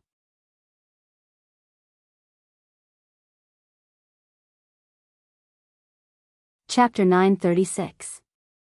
The outcome of the battle in the air was decided at this moment. Silver Dragon Mithril's body was not at an advantage to begin with, and the injuries from before had seriously affected her speed. After being hit repeatedly, she finally could not hold on any longer, and her movements were obviously delayed for a moment. The huge black dragon took the opportunity to swing her tail from above and hit Mithril's waist. Mithril let out a cry and fell from the sky with wounds all over her body. She crashed to the ground, and her huge body flattened several streets in an instant. At that moment, Greystone Town seemed to let out a cry of pain. The ground sank layer by layer in all directions, and the houses collapsed one after another. The falling Mithril pushed forward on the ground, and the remaining momentum did not dissipate. Large and small buildings were crushed under her body, and half of Greystone Town was destroyed like a bulldozer. She was about to reach the street where Rove's compass was located. Erwin's envoy group, who was preparing to move, felt the world collapse. Everyone lost their footing and fell to the ground. Amidst the chaos and screams, the people near the windows watched in despair as a shadow pressed down on them. The scene looked very much like a tsunami, except that it was replaced by a broad silver back. Rows of houses collapsed under the back of this back, and then they were sucked in. When the last row of buildings collapsed, the shadow of death was almost in front of them. The nobles panicked and left the buildings like ants, fleeing in all directions. But how could they be faster than a falling dragon? Running away was just to delay the time of death for a moment. A terrifying creaking sound came from the house. One of the walls had completely collapsed under the pressure. Enaid, who was under the wall, was already scared stiff. This count's daughter stood there in a daze. She even forgot to dodge when she saw this scene. "Enaid, dodge!" Eugenie shouted. The latter was indifferent. Medisha rushed out at the critical moment. "Wings of spirituality!" she shouted, and a grayish-white net spread out from both sides of her body. The flashing hexagonal structure formed the shape of wings. The silver elven princess clenched her teeth and waved, and the tips of the wings on both sides bent towards the middle, blocking the collapsing wall in front of Enaid. The wall was smashed into pieces, and the ground rumbled. In an instant, Mithril's back broke through the wall and collided with Medisha's wings. Medisha let out a whimper. She had indirectly blocked the power of the black dragon Malthus, which came from the full power of the sage. Even though much of it had dissipated, it was still not something her law could withstand. The moment the wings supported Mithril's body, the hexagonal structure immediately began to bend and deform, and then revealed white cracks. The fire of the soul. Arg! Enaid seemed to have just woken up. "Medisha!" the count's daughter shouted in panic. At this time, a second person finally rushed out. It was Eek. "Miss Medisha, let me help you." Then the White Lion Knights, followed by Marjorie, the deputy commander of the Summer Solstice Knight Regiment, Bloomfield, and the rest of the Summer Solstice Knights. Everyone rushed up and used all their strength to block Mithril's back. But other than Bloomfield, the strength of humans was so weak in front of a battle of this level that everyone was sent flying. Nia. Dilferi's forehead was full of cold sweat. She reminded loudly, "Hold me." "Miss, you can't." Dilferi had already put her hand on her chest. Dark spells flashed on her snow-white arm one after another. She reached out and pointed at the broad back of the silver dragon. Black flames seemed to burn from her chest. It burned fiercely and formed the upper body of a huge demon. The demon howled and waved its arms, pushing Mithril's back heavily. The power of this blow was so strong that even the silver wall trembled slightly. It was a spell, Banuk's Claw. This demonic spell could instantly summon the power of the seventh lord of the Sulphur River, Banuk, the king of the Blackfire Abyss. But like all other demonic spells, the backlash was just as strong. Dilferi was already weak, and now she vomited blood and fainted directly. Her spell finally worked. Medicia's pressure was relieved a little, and she finally had time to cast a spell. Inspire. The Planeswalker's Law was activated. Bright white light rose from everyone nearby. Medicia's broken wings were about to solidify in this white light, and Mithril's momentum finally slowed down. Just a little more. Eek shouted loudly. The Silver Elf Princess could only tremble. The power of the dragon seemed to be endless, and it made her feel almost hopeless. At this time, a hand appeared beside her out of thin air. The hand gently pressed on the silver dragon's back, and the whole space seemed to tremble slightly. Countless silver lines spread out from the point of contact between the hand and the silver dragon's back. These lines intertwined with each other and shone faintly, forming a huge net. Mithril crashed into the net, and at that moment, a sharp wind formed into a sharp whistling sound. The silver net shone with a dazzling light, but that was all. Everyone was surprised to see Mithril slowly come to a stop. Medicia completely relaxed the moment she saw the hand. It was as if all the strength in her body had been sucked out. Her body went limp, and she almost fell to her knees. Before she fell, a hand supported her, and then Brando's face appeared in her vision. The latter looked at the sky with a cold face, and then looked down at the little princess who was summoned by him. "My lord." The Silver Elf Princess was so weak that she could barely speak. "Didn't I ask you to leave early?" Brando looked at Medicia's injuries with some heartache, but more than that, he was angry. "But Miss Roman, she's fine." Brando interrupted her and said, "Come, let's take the others and leave this place first." Medicia was slightly stunned. She saw a hamster standing on Brando's shoulder. The hamster's appearance was very ordinary, but the breath of the soul was very familiar. She widened her eyes and said, "White Mist. How did you become like this?" White Mist snorted softly, obviously disdaining to answer the question. Seeing White Mist, Medicia knew that Roman was probably out of danger. White Mist was most likely a messenger. She sighed in relief and nodded weakly to Brando. Regarding Medicia's condition, Brando frowned. He held the little princess and asked softly, "Can you still stand in your current condition?" Medicia's face was slightly red. The fire of the soul in her body was quite serious. This was similar to a living person who had exhausted their physical strength, but she still nodded gently. Brando sighed and said, "Don't try to be brave." After saying that, he bent down and put his hand through the little princess's knees and directly carried her up. Medicia immediately raised her head and smiled at Brando, who was holding her. "Thank you, my lord. You're much more generous than Amandina." Brando said in surprise. "After all, I am the commander of the Silver Elves, my lord," Medicia said in her heart. She was starting to feel very tired. She gently leaned her head on her lord's chest and closed her eyes, falling into a deep sleep. Brando looked at the silver elven girl in his arms and sighed. He told Medicia that he would take the others away, but that was only a consolation. The battle between the two dragons had completely destroyed Greystone Town. Now that they had nowhere to hide, they could only hope that the silver dragon would continue to attract Malthus's attention. But lying in the ruins, Mithril tried to stand up a few times, but in the end, she fell back down heavily. Malthus looked down at Greystone Town coldly from the sky. Noticing the puny humans below, he did not want to do it himself. He only signaled for the ridge dragons to circle down and surround the pitiful creatures in his eyes.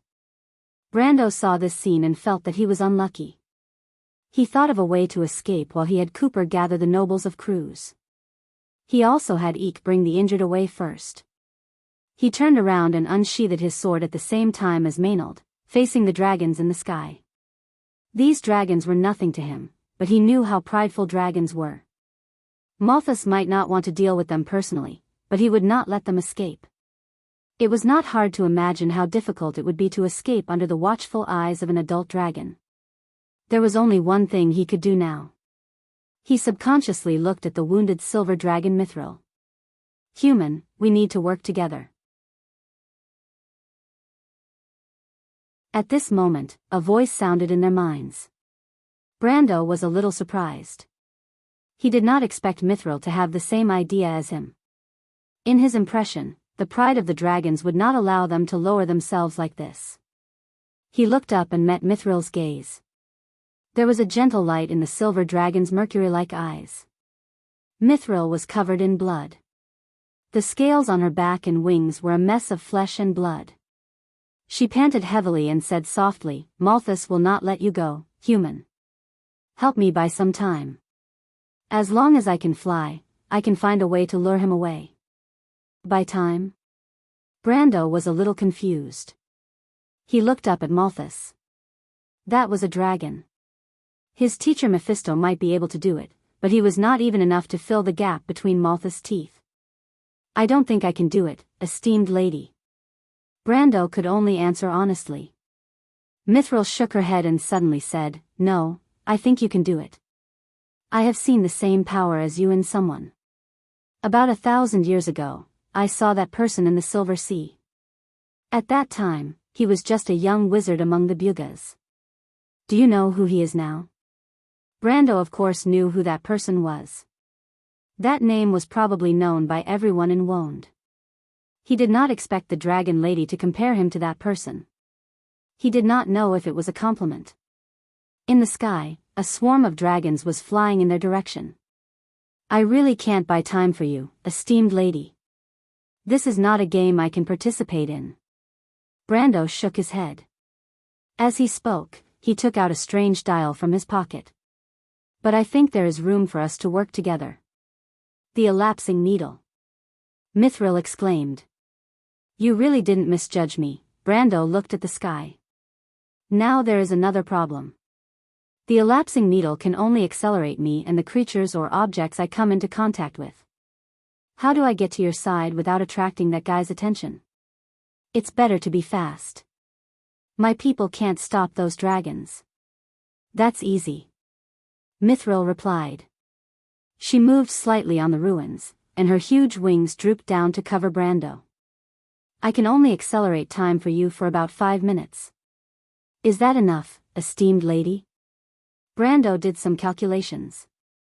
If he carried Mithril with him for 5 minutes, he would lose at least 2 levels. But at this time, he had no choice. The silver dragon did some calculations and nodded.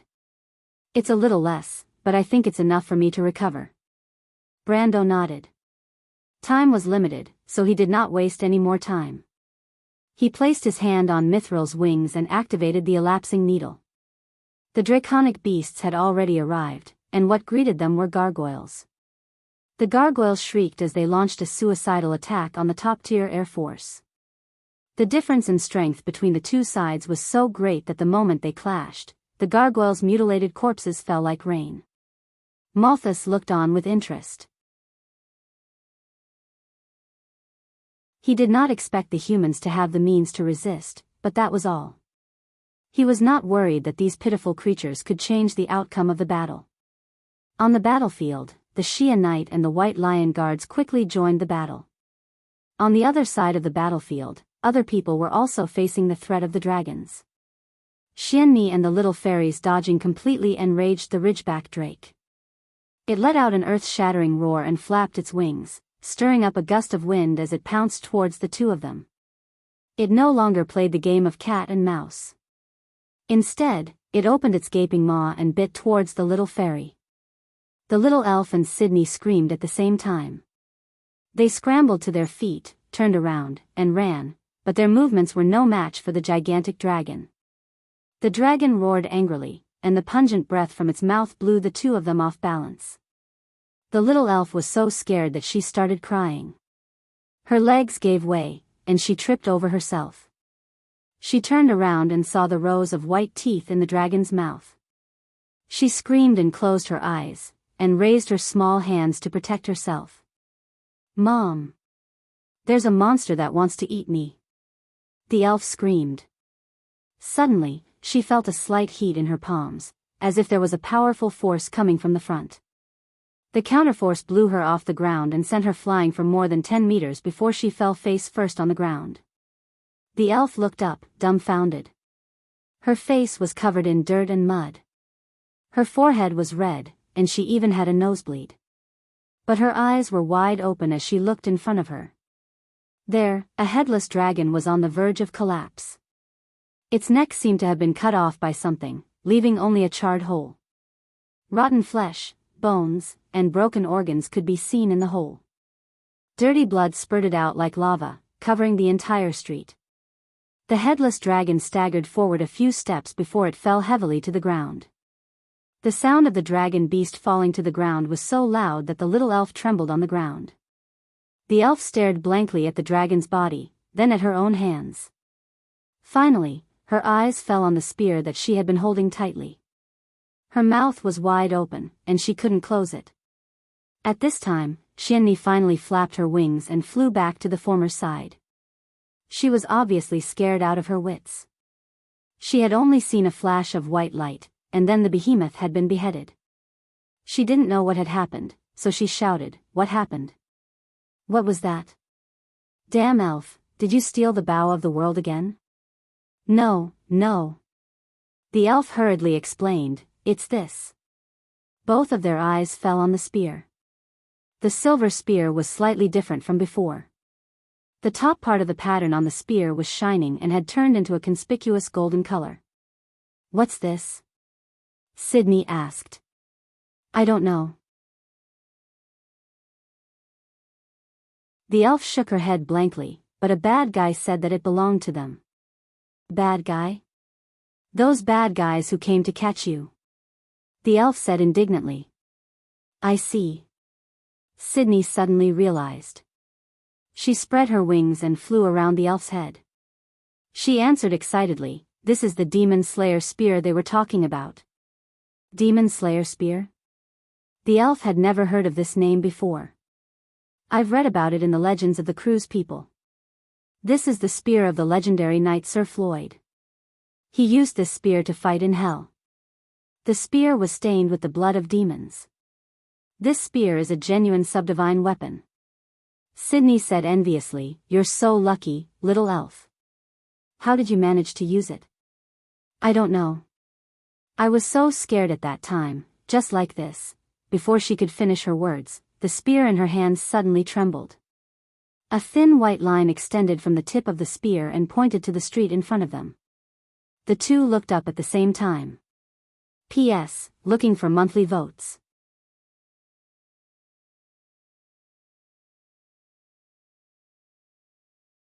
Chapter 938. Protect that silver dragon. Don't let them get close to her. The battle in the sky was reaching its climax. The draconic beasts circled around Mithril's gigantic body. They flew lower and lower, circling like low-hanging dark clouds. Only the female knight's voice could be heard clearly above the din of the battlefield. Under her command, the stone statues began to move. The gargoyles continued to attack the dragon beasts. It was as if two dark clouds were violently colliding with each other. There was no loud bang, but there was a mixture of golden flames instead of lightning and thunder. The remains of the gargoyles fell down like rain, and from time to time, a huge monster would fall from the sky and crash to the ground. The ground trembled from time to time. When the silver dragon Mithril landed, it had turned the nearby streets into flat ruins. However, there was still a circle of surviving buildings around the empty area. The Knights of the Solstice Knights and the White Lion Guards climbed up these buildings and helped the gargoyles fight on the roofs. They built a temporary and stable line of defense. At least for the time being, they could still hold the dragon back. They blocked the periphery of the ruins. Their casualties were also heavy. From time to time, fireballs would fall from the sky and hit these isolated buildings. A dazzling fire would rise in the darkness, often representing the loss of several lives. The little prince and the weak nobles had already been moved to a safer place by Dilfari and Princess Magadal, leaving only a few who still dared to fight. Eek and Yuta temporarily assumed the position of commander of the White Lion Guards, taking over the position of the unconscious Medisha. Unexpectedly, the Duke's daughter insisted on staying with Marjorie. Because she knew some basic healing spells. The deputy commander of the Summer Solstice Knights, Bromfield, also agreed to her request. Just hold on for a minute. Silver Dragon Mithril lay quietly on top of the ruins. Her wings drooped, and her slender neck curled up. She narrowed her eyes and watched the battle in the air. Only when a draconic beast breached the defense line and got too close would she raise her head and spit out a mouthful of silver holy flames to burn it to ashes. The gargoyles in the sky were not lacking in intelligence. These Bugha's creations gradually discovered this detail and began to consciously lead the dragons to the top of the ruins. Although Mithril's holy flames would inevitably cause collateral damage, the Grade 4 gargoyles were far weaker than the Grade 7 ridgeback dragons. Even if they led the dragons to crash into the Silver Dragon Lady and perish together, it was still better than fighting them head-on. The ratio of exchange was 10-1. Mithril was slightly annoyed by the gargoyles' actions. She spoke to Brendel telepathically, "These toys of yours belong to the Bughas, right?"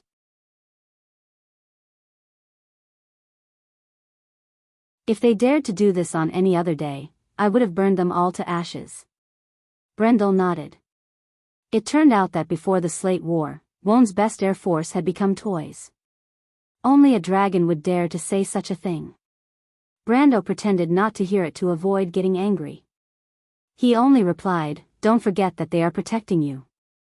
Also, don't attack anymore. The time distortion will speed up your movements. Be careful not to be seen by that guy in the sky. But your toys are going to be a huge loss. Is that okay?" Brando was naturally heartbroken. The more than 1,000 gargoyles that the Bughas had given him were the real deal, not the monkey versions that were usually sold outside. After this battle, he would probably lose more than half of them. Although the steel marionette and the gargoyles were originally intended to be used in the Holy War, his imaginary enemy was the Lion Men of Toquinen. If he had known that he would have to face the Ridgeback dragons, he would have asked for more. He would have probably asked for 3,000 gargoyles instead of 1,000. The problem was, he had no choice but to do so. Brando shook his head, not in the mood to answer. Mithril looked at him and said, "Don't worry, human. If you survive, I will let you go to my treasury and choose a treasure. I promise that its value will not be less than your losses today." Brando's heart skipped a beat. After all, it was the treasure of the dragons. There was a legend in Wone that said the treasure of the dragons was the treasury of the kingdom. In other words, the treasure of a dragon was even comparable to the wealth of a kingdom. These two treasures, together with the ancient ruins buried underground, could be said to be the 3 ultimate treasures in the Amber Sword. Any one of the 3 would be enough to make an adventurer rich. The dragons were obsessed with treasures. Every single dragon knew their wealth like the back of their hand. Even if someone were to steal a single gold coin from them, they would immediately discover it. Needless to say, the kingdom's treasury was heavily guarded. Naturally, it would be heavily guarded by the army. Not only that, the dragons were obsessed with treasures. Dragons were obsessed with treasures. Every single dragon knew their own wealth like the back of their hand. Even if someone were to steal a single gold coin from them, they would immediately discover it. As for the ancient ruins, they were even more elusive. In the entire south of Erewhon, Brando had only heard of one that was successfully excavated in Valhalla. Mithril was an adult dragon, and it went without saying how rich her treasures were. There must be a lot of good things in there, and there might even be subdivine artifacts. Even if he couldn't choose freely, as long as he could get a high-grade artifact, it would be enough for him to benefit for a period of time. But he immediately calmed down. Let's talk about it after I survive. A hint of surprise flashed in Mithril's quicksilver eyes. The elapsed needle was slowly turning, and it was only a third of the way through. The maximum acceleration rate of this subdivine artifact was 10 times, but that was for Brando. The laws of nature were different at different levels. If Brando wanted to accelerate an existence like Mithril for 5 minutes, it would take him at least 1 minute. On the battlefield where every second mattered, it would be an extremely long time. More than once, he wished he had the traceback plate. Because the traceback plate could rewind to 10 minutes ago, and it would take effect instantly. It didn't cost any EXP. 10 minutes ago, Mithril was still alive and could fight the black dragon Malthus head-on. It would be easy to lure the black dragon away. But that was just a thought. 40 seconds left. Cooper listened to the screams and roars in the sky outside with some trepidation. The flashes of the explosions lit up the night sky from time to time. The ground trembled slightly in the roar, and dust rustled from the ceiling. He stared straight at the dancing pebbles on the floor, thinking that this night might be the end of the world. Everyone could face a catastrophe at any time. But after all, he was on horseback. A noble's performance was much better than those pretty boys who were trembling in fear. Not to mention that the little prince of Awin was sitting not far away from him. Although his face was pale, at least he was calm enough. This made it even more difficult for him to swallow his pride and act too unbearably, not to mention that there were 2 beautiful ladies beside the little prince. He knew Countess Yenbao and nun Princess Magadal. Dilfari had just recovered from the backlash of the spell, and her face was very pale. She leaned weakly on Princess Magadal, and not far away, Earl Alcorn sat opposite her with a gloomy face. No one knew what he was thinking. As the former's retainer, Cooper didn't dare to be unlucky. He could only hope that the Earl from Tonagel could continue to create miracles. A miracle, just like the one that taught the Cruz's border legion a lesson, drove the damn black dragon away. A panicked guy ran out from the next room. Cooper knew this person. He was a small noble near the border of the Four-Leaf Clover Plains. He was Earl Jean's subordinate. He was white and fat, and there were no calluses on his hands. At first glance, he looked like a new noble who climbed up the ranks by relying on connections. And the fact was, this person was able to gain Jean's favor because he had an outstanding sister. The man rolled and crawled in front of Cooper and Earl Alcorn, and shouted as if he had seen a ghost. Not good, someone ran away, someone died. What do you mean? Cooper was stunned. It was normal for someone to die at this time. In the situation outside, it would be strange if there were no deaths. However, it was obviously not that simple. The fat man couldn't even explain clearly with gestures, so he had to take the others to the scene. Finally, Cooper understood what had happened. Someone among the nobles ran away and killed another Cruz noble before he left. The unlucky guy had a long wound on his chest, as if he was killed in the pulling. His head was tilted to one side, and his face was sallow. It was obvious that he had been dead for a long time. It was likely that he had died before the battle.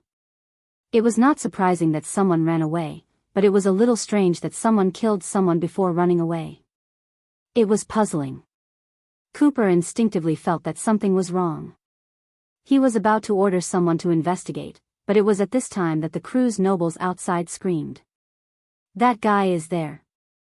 Murderer. Cooper's heart tightened, and he hurried out of the house. In an instant, he saw a man not far away climbing to the roof of a nearby building. The man was wearing a viscount's black gown, and his collar and cuffs were stained with blood. He held a sharp knife and quickly climbed to the roof on his hands and feet, and then opened his arms in the air. Cooper looked at the guy with some confusion, because he remembered this person. In fact, there were a lot of Cruz nobles who accompanied Brando. In addition to a few people such as Sir Moore, there were also many knights and knights from other places. There were many knights and gentry from the countryside. These people responded to the Lord's call and brought their own retainers and attendants to participate in the operation to intercept Count Trenheim. Because there were so many people involved and almost all of Anzaruda, not everyone among the nobles knew each other. Cooper remembered that this man was one of the people he rescued from the tomb. At that time, this guy was following them silently. Although they did not know each other, Cooper saw that he was wearing a viscount's costume and thought that he was a local noble. He did not expect that the latter would do such a thing. He watched as the man climbed up the rooftop with his arms wide open. He still didn't know what the man wanted to do. At this time, the rooftop was obviously the most dangerous place in the entire battlefield. Could it be that the man killed someone and ran out just to be a target? This was obviously not logical. Lord Malthus. The man on the roof shouted at this time, "I'm the person who will take care of this, get me out of here." The sudden shout seemed insignificant in the midst of the chaotic battlefield, but Malthus still noticed it. The senses of the dragons were so sharp. In fact, in the whole of Greystone Town, even deep underground and in the nearby hills, Malthus could not sense anything except for the area around Mithril, which he could not sense. Even the softest whispers could not escape the giant dragon's ears. The only difference was whether the dragon was willing to pay attention to it.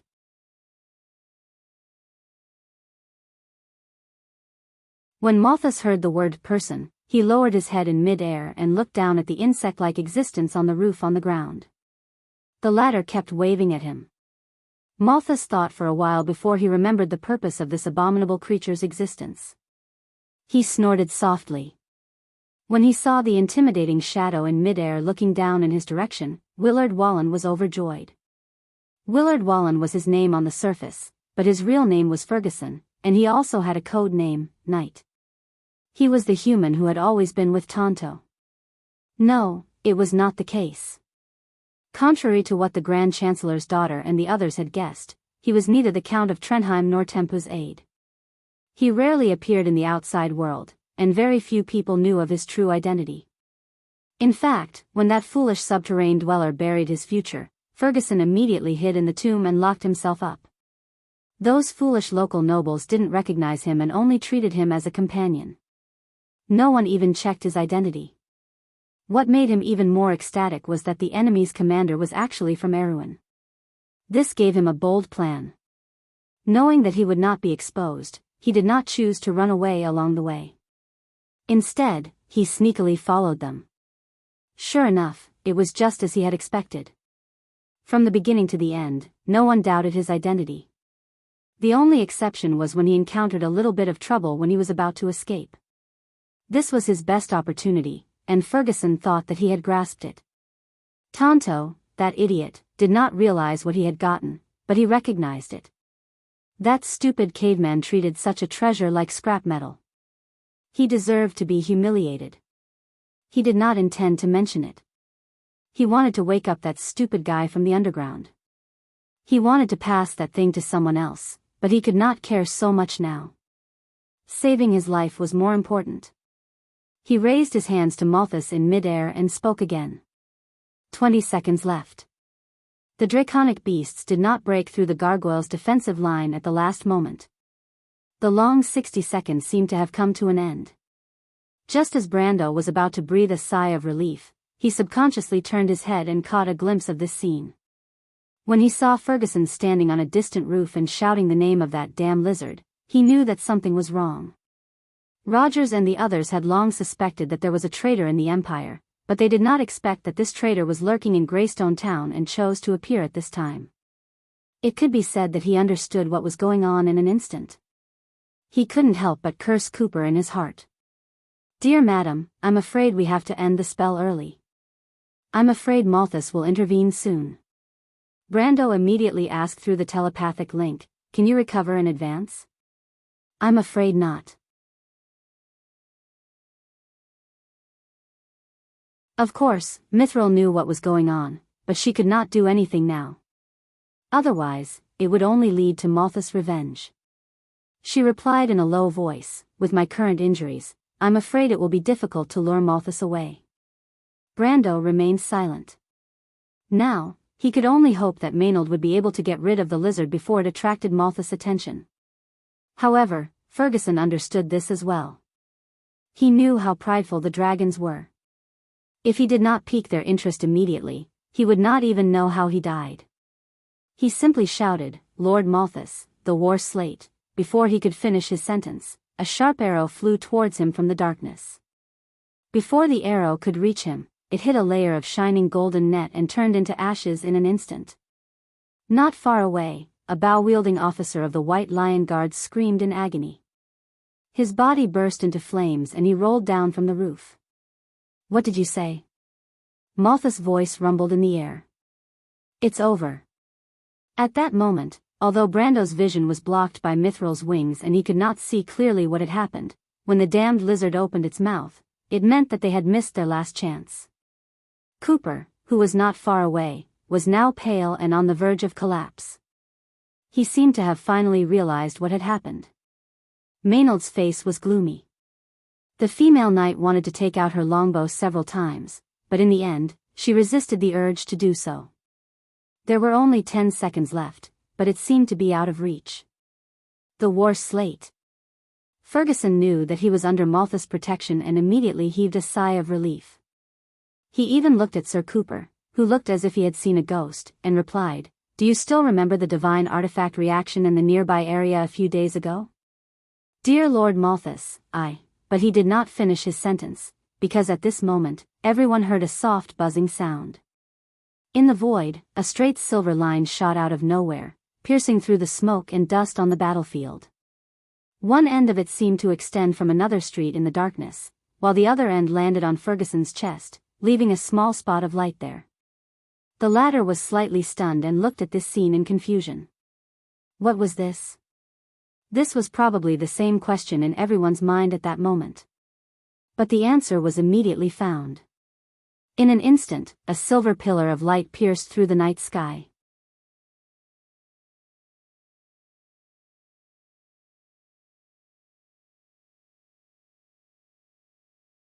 Chapter 940.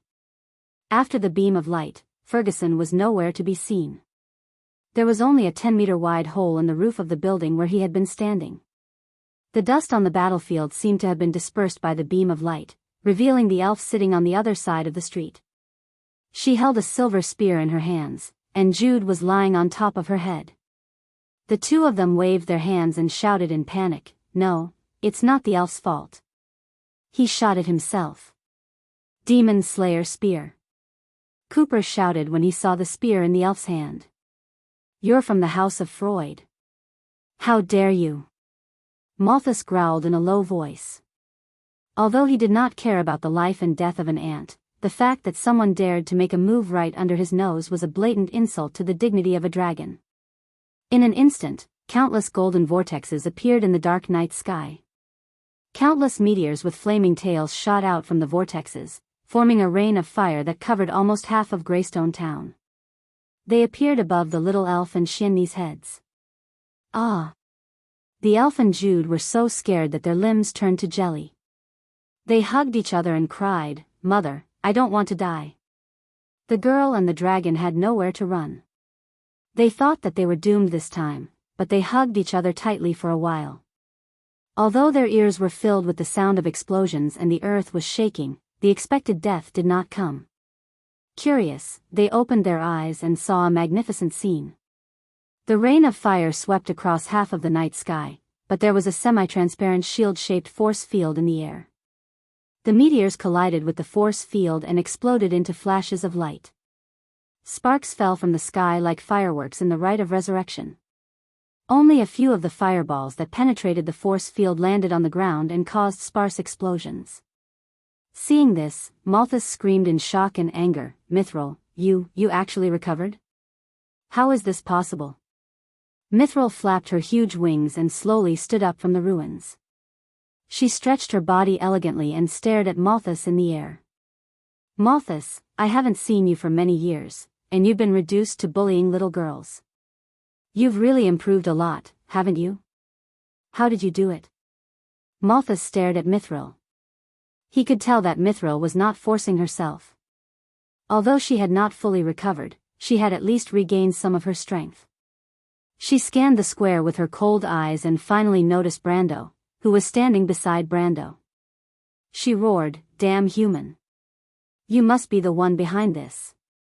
The moment Brando turned off the elapsed time indicator, he felt as if he had aged 10 years. Of course, this wasn't true aging, but the illusion of having his life force sucked away. His face was terrifyingly pale, and he could barely stand. He immediately checked his status.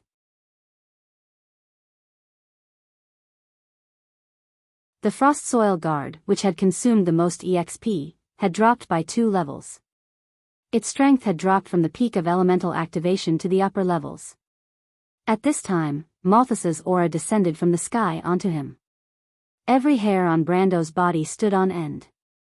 He looked up and saw a pair of obsidian-like eyes. What a pair of eyes! They were emotionless, cold, and dull, but at the same time, murderous. The aura of a dragon was so terrifying that it could almost make an ordinary person collapse. However, the one it encountered was Brando. Brando was already angry, and he subconsciously activated frenzy. His aura suddenly rose and tore Malthus's aura into pieces. He glanced at the flying lizard and chose to ignore its words. Malthus was slightly startled, as if he had noticed something. Mithril also felt the change in Brando's body. She calmly cut off Malthus's aura and said to him with a dissatisfied look, "What, you only dare to be rude to my human friends?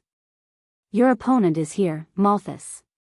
Malthus retracted his gaze and looked at Mithril, snorting disdainfully, "You've just recovered, and you've already forgotten the pain. You weren't so forgetful before, Mithril. This is for you, little one. Don't forget our promise. If you survive, I'll let you pick one of my treasures." She tapped Brendel's forehead with her claw and said, "This is for you. Don't forget our promise. If you survive, I'll let you pick one of my treasures." She looked up and sneered at Malthus, "If it weren't for your despicable and shameless ways of sneaking up on me with 2 of you, it would be hard to say who would win, Malthus."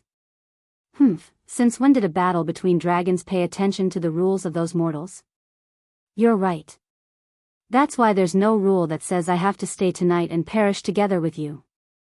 Mithril finished speaking and raised her wings. Her silver wings were like a pair of huge sails. She gently flapped her wings, and the airflow caused everyone on the ground, as well as the dragons and gargoyles in the sky, to be blown away. However, Mithril was obviously deliberately controlling the airflow. The dragons that were fighting with the gargoyles fell to the ground one by one, or crashed into the nearby buildings. The gargoyles, on the other hand, were only slightly unstable and spinning in midair. The silver dragon Mithril soared into the sky and dodged Malthus' claws in midair. She then turned around and flew towards the hills in the south. "Malthus, I'll see you at the arbitration tribunal. Don't even think about running away." Malthus, of course, knew what Mithril meant. After all, they had violated their oath to come to the surface world. When they met Mithril, they were worried that she would attract the attention of other dragons, especially the ancient dragons from the Council of Elders. Therefore, they decided to sneak up on her from the clouds to kill her. However, they did not expect Mithril to be so powerful.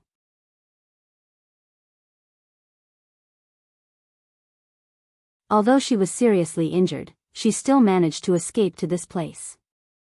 If she did not accidentally expose her aura, they would not even have discovered her. In Wonde, silver dragons were known for their speed. If Mithril really wanted to escape, Malthus was worried that he would not be able to catch up with her. Therefore, when Mithril escaped, he did not want to stay in Greystone Town any longer. He flapped his wings and chased after Mithril. Everyone on the ground looked up at the scene of the 2 dragons piercing through the clouds and leaving. They could not help but feel inexplicably shocked, especially the Kurlutz nobles, who could hardly believe that the terrible dragon had let them go. As soon as the terrible pressure disappeared from the sky, everyone seemed to have lost their souls. Their legs went soft and they collapsed to the ground. The joy of surviving the disaster drained the last trace of strength from their bodies. Even the knights of the solstice knights and the young men of the White Lion Guards knelt on the roof one by one, not to mention the others. Cooper sat on the ground and could not help but pinch his thigh hard, and then he gasped in pain. Brando heaved a sigh of relief.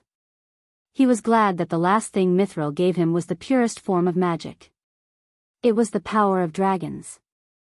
In short, it was EXP.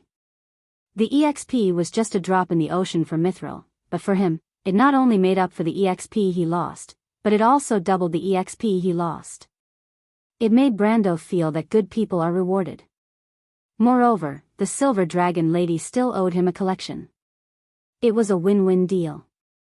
He originally thought that he was at a disadvantage, but now he wished that he could do it a few more times. Unfortunately, this kind of thing was like the high-level encounter quests in the Amber Sword. It was something that could only be chanced upon. He did not have time to count the EXP he gained. He just casually reset the level he lost. When he looked up, he saw the Duke's daughter running towards him. "Captain, what happened just now? Did we win?" Eugenie asked with a frown. "What should we do next? Should we stop and rest, or should we leave this place first?" In the eyes of others, this battle was more or less inexplicable. The process of the battle was so tragic that they paid a heavy price in just a few minutes. Of course, the gargoyles suffered the most losses, but the Solstice Knight Regiment and the White Lion Guards also suffered heavy losses. Secondly, the battle was very short. It started inexplicably and ended inexplicably. Except for Brando and Maynard, who knew the inside story, everyone was passively obeying orders. Then, the two dragons strangely left one after the other. Now, there were still some ridge drakes left on the battlefield, but everyone could see that they were no longer a threat. Brando shook his head, indicating that it was an internal matter of the dragons. He could not explain it. "We can't stay and rest.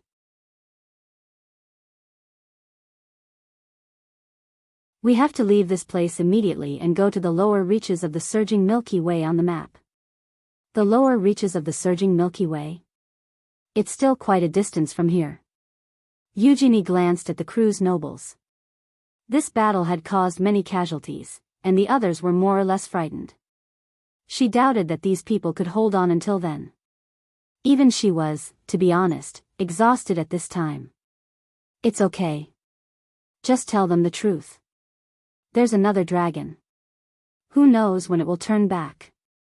If anyone wants to stay here and wait for death, do as you wish." Brando replied. Eugenie's expression changed. She had seen the two black shadows passing through the clouds with her own eyes. This nightmarish scene was not something she wanted to experience a second time. In fact, Brando was more worried. He had a feeling that Mithril's last sentence was just to confuse his judgment. The silver dragons were known for their speed on the continent of Vaughn. If she wanted to run, she could do so at any time. There was no need for her to hide in this place and wait to be discovered.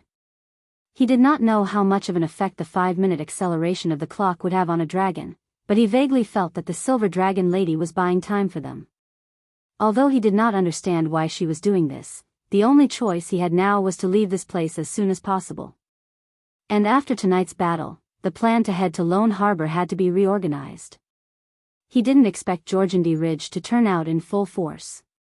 Even the 3 black dragon overlords came to join in the fun.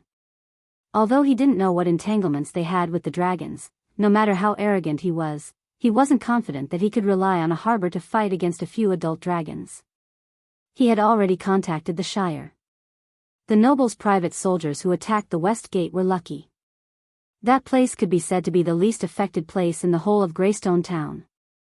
Although the private soldiers were frightened when the dragons appeared, and many of them fled almost immediately, those who fled to the West Gate found that the troglodytes who were originally stationed there had also fled in fear. They hid there all night until Malthus and Mithril left. Only then did they realize that they had actually occupied the West Gate and fortress of Greystone Town. It could be said that the Shire and Rogers did not expend a single soldier. They just took a stroll in the town and won. Brando could not help but sigh at this kind of luck. His order was quickly passed down. Unexpectedly, the resistance was surprisingly small. The nobles were already scared out of their wits. Even if Brando asked them to stay, they would not dare to stay in Greystone Town. They wanted to leave as soon as possible and hide as far away as possible. It would be best if they never returned to this place for the rest of their lives, lest they have nightmares.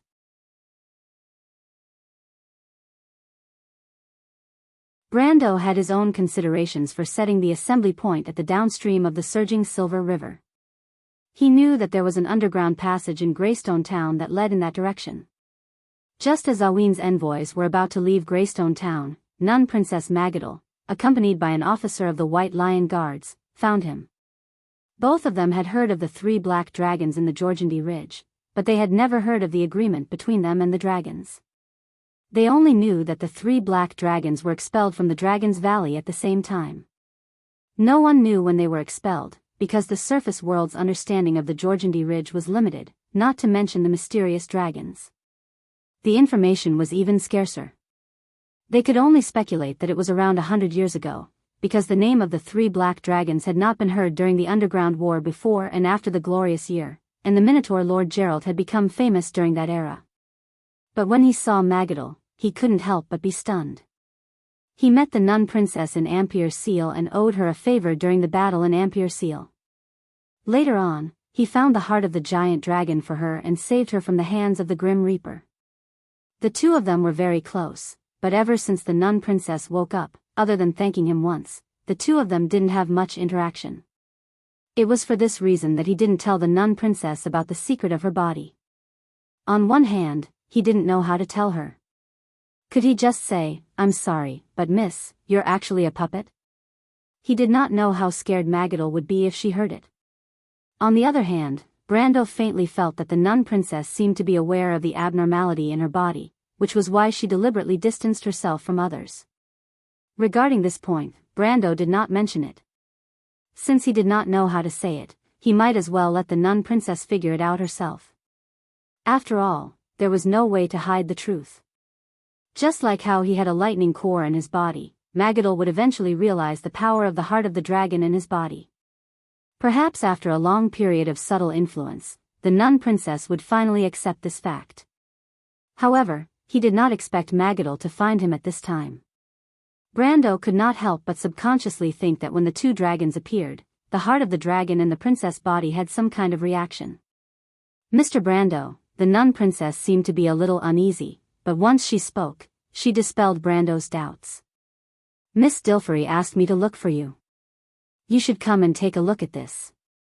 "Your Highness, what did you find?" Brando was slightly startled. "Not me, Mr. Brando. Marjorie and the others found a person." "A person?" Of course, Brando did not think that Marjorie and the others would come looking for him just because they found a cat or a dog.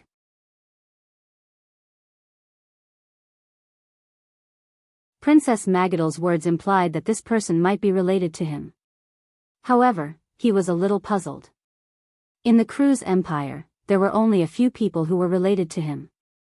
Whether it was Faina or Veronica, there was nothing that he could not say. Looking at the princess' expression, it seemed that his relationship with this person was not very good. But after thinking carefully, he felt that he did not have any personal rivals in Cruz. With such doubts, Brando simply brought Maynard and the princess all the way to where Marjorie and the others were. There were already many young White Lion Guards gathered there, and when he arrived, everyone immediately made a path for him. Brando first saw the little elf standing there. Of course, he still remembered this little troublemaker. She and the demon slayer spear in her hand could be said to have saved everyone's lives. Originally, he had no intention of leaving the little girl behind, but Cooper insisted on leaving her behind because of the demon slayer spear in her hand. Brando did not want to interfere with the private affairs of the nobles in Cruz, so he decided to let the knight handle it himself. But at this time, the little elf's lips were curled up high. She glared at Brando, obviously very dissatisfied. Brendel sighed when he saw this scene. He felt that he needed to talk to Cooper. Bullying a little girl didn't seem to be a good reputation if word got out. And it was at this time that he finally saw the person in the crowd. Author's note, == I had too much fun last night. I played Dota 2 the whole night. I woke up late today and was not in the mood. I'm really sorry that I only finished my coding now. I have to postpone my outburst. Whoa, I didn't do it on purpose, don't hit me.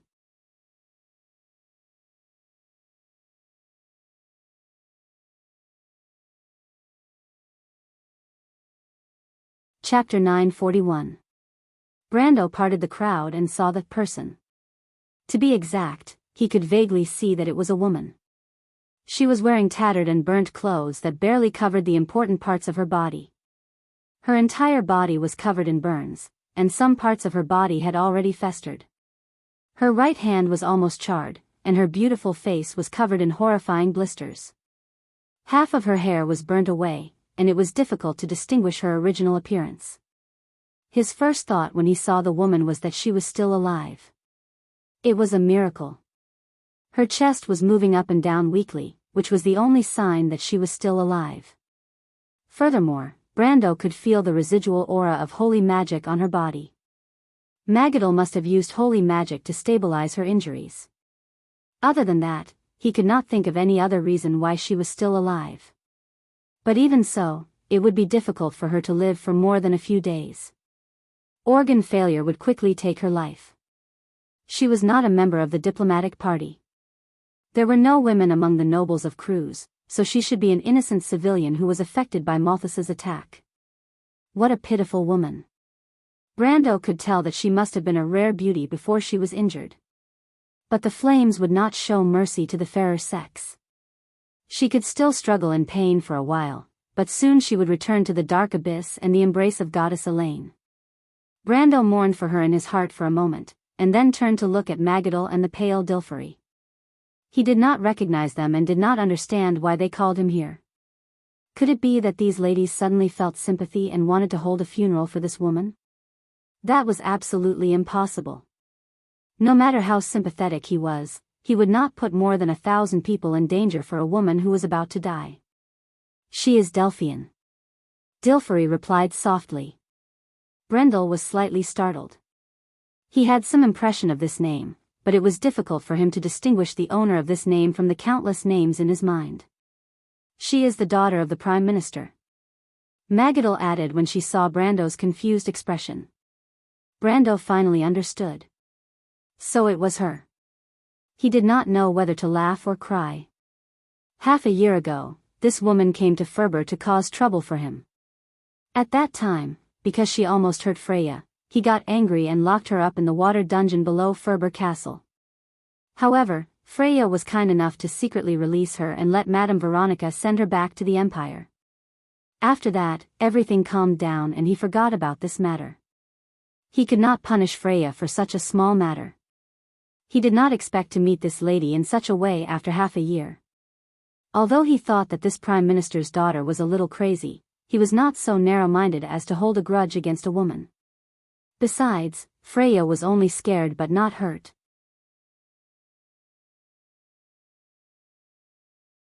Seeing Delphian in such a state, he could not bear to see her like this. He could not help but shake his head, thinking that if he still had holy water #1, he could save her life for the sake of the Prime Minister. But now, there was nothing he could do. Realizing that the identity of the woman in front of him was somewhat special, Brando quickly adjusted his mentality. He always had to be careful of the Prime Minister's anger. He was very familiar with the famous Prime Minister Old Nydivan, but he did not know what kind of temperament little Nydivan had. It was really worrying that he could give birth to such a narrow-minded and bigoted daughter. He looked at the others present and asked, "How did she come here, Sir Cooper? What does Earl Alcorn think should be done?" Delphian was the daughter of the Prime Minister of the Empire, so the one who had the most power to decide her fate was naturally the people of Cruz. At present, the person with the highest status was undoubtedly Earl Alcorn. Brando did not want to get into trouble with the Prime Minister, but the Earl was not afraid. Besides, the Earl had no reason to refuse. After all, the nobles of Cruz still cared about their reputation. But Brando did not expect Cooper to look at him with a very strange gaze and replied, "We haven't told Earl Alcorn yet." After all, in this situation, it is more appropriate for Earl Alcorn to make the decision. Brando was stunned. Cooper was Earl Alcorn's retainer. Since when did he dare to make decisions for his lord? But he looked around and found that the people present did not seem to be surprised by this, and did not object to this statement.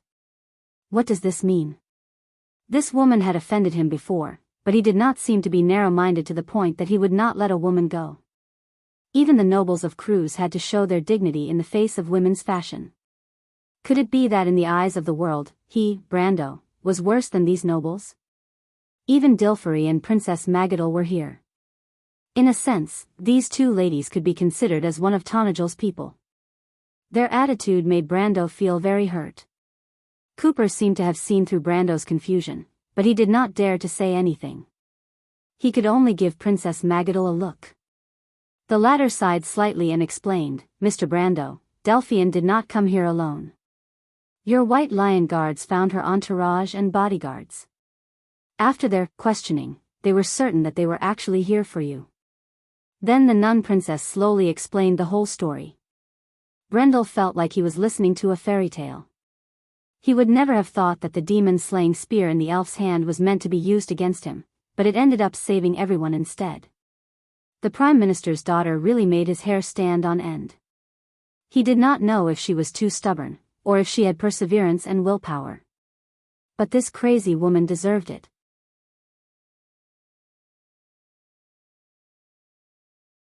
She came all the way here to deal with him, but she did not expect to attract the black dragon Malthus and end up like this in a sea of fire. Brendel looked at Delphine's almost deformed body, but he did not feel the slightest bit of schadenfreude. If there had been a mistake tonight, he would have been the one who ended up like this, and there would definitely be more people who would be implicated. After all, this was not just a game. He shook his head and sighed. Forget it. After all, these things did not happen. This young lady, take her with you. If she can't hold on, at least give her a dignified funeral. Everyone breathed a sigh of relief when they heard his words, especially Cooper. Brendel's actions could be considered as giving face to the Prime Minister. Anyone who heard such a thing could only praise the Count from Awin for his magnanimity. That Prime Minister Nydevan had no right to vent his anger on Brendel. Nobles always paid attention to their dignity. Cooper was even secretly grateful to Brando. He knew that the Count of Tanajal was not necessarily afraid of revenge from the Empire, but they could not afford to bear it. Brando was known for his toughness. He even dared to offend Her Majesty the Queen of the Empire. How could he be afraid of a mere Prime Minister? So in private, Cooper felt that the Count said this to take care of them. The Count's reputation in Erewhon was excellent. He neither flattered nor bullied the weak. This saying seemed to have been confirmed. Of course, Brando did not know that he was just saying it casually out of sympathy. The lower nobles in Cruz had so many opinions about him. It was as if he had become synonymous with noble character and had won an excellent reputation among the lower nobles. His thoughts were actually very simple. Since Miss Delphian was at death's door, there was no need for him to add insult to injury. He might as well be magnanimous and not let the Prime Minister, whose temper was unknown, find any excuse to cause trouble for him. In fact, he was completely afraid of the Prime Minister's daughter. Even when facing the Supreme of the Empire, at least the other party's actions were followed by logic. However, this young lady was purely a lunatic. The thoughts of a lunatic could not be guessed by normal logic. It was terrible to keep such a person as his enemy. Fortunately, the noble Mr. Malthus helped him solve this problem cleanly. Brendel was so grateful to a certain black dragon that he almost shed tears of gratitude. Because Greystone Town had been reduced to ruins due to the battle between the two dragons, the garrisons in the city, no matter which side they belonged to, in the eyes of the dragons, the subterranean dwellers of Georgandy Ridge were no different from humans.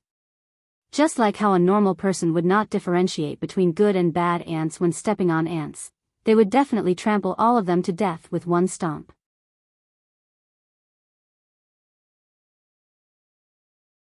They had already fled long ago, so Awin's envoy group did not encounter any trouble when they left.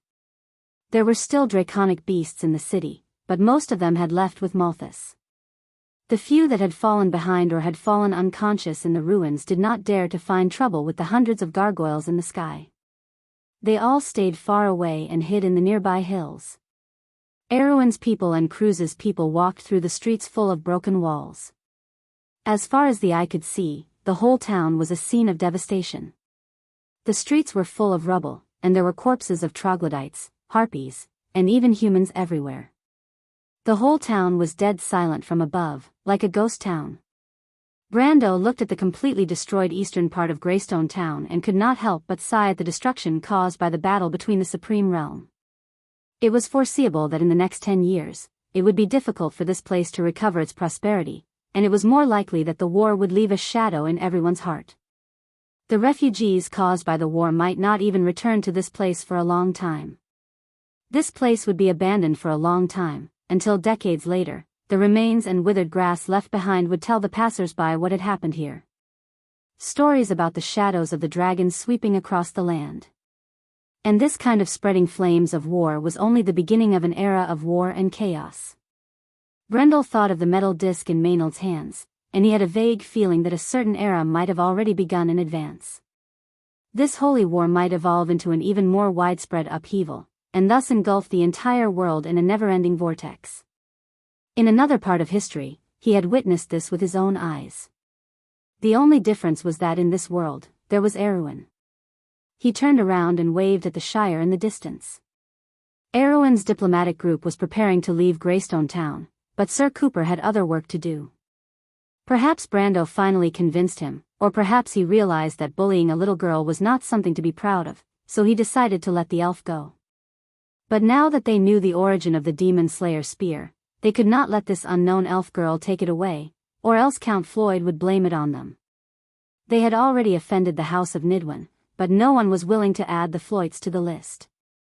Under Brando's suggestion, Cooper decided to personally persuade her to hand over the Demon Slayer spear, and then she could go wherever she wanted, and no one would be able to stop her. But the persuasion work was not easy. "Little girl, we're not going to lock you up, but this spear belongs to us, the people of Cruz. As long as you leave it behind, you're free to go wherever you want. It was the elf who saved you, but you want to bite the hand that feeds you. You're bad."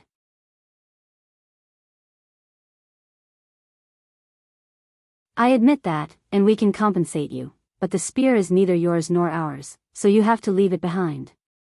Do you understand?" "Liar, you're bullying the elf." The elf's eyes glistened with tears. Cooper suddenly felt a headache coming on.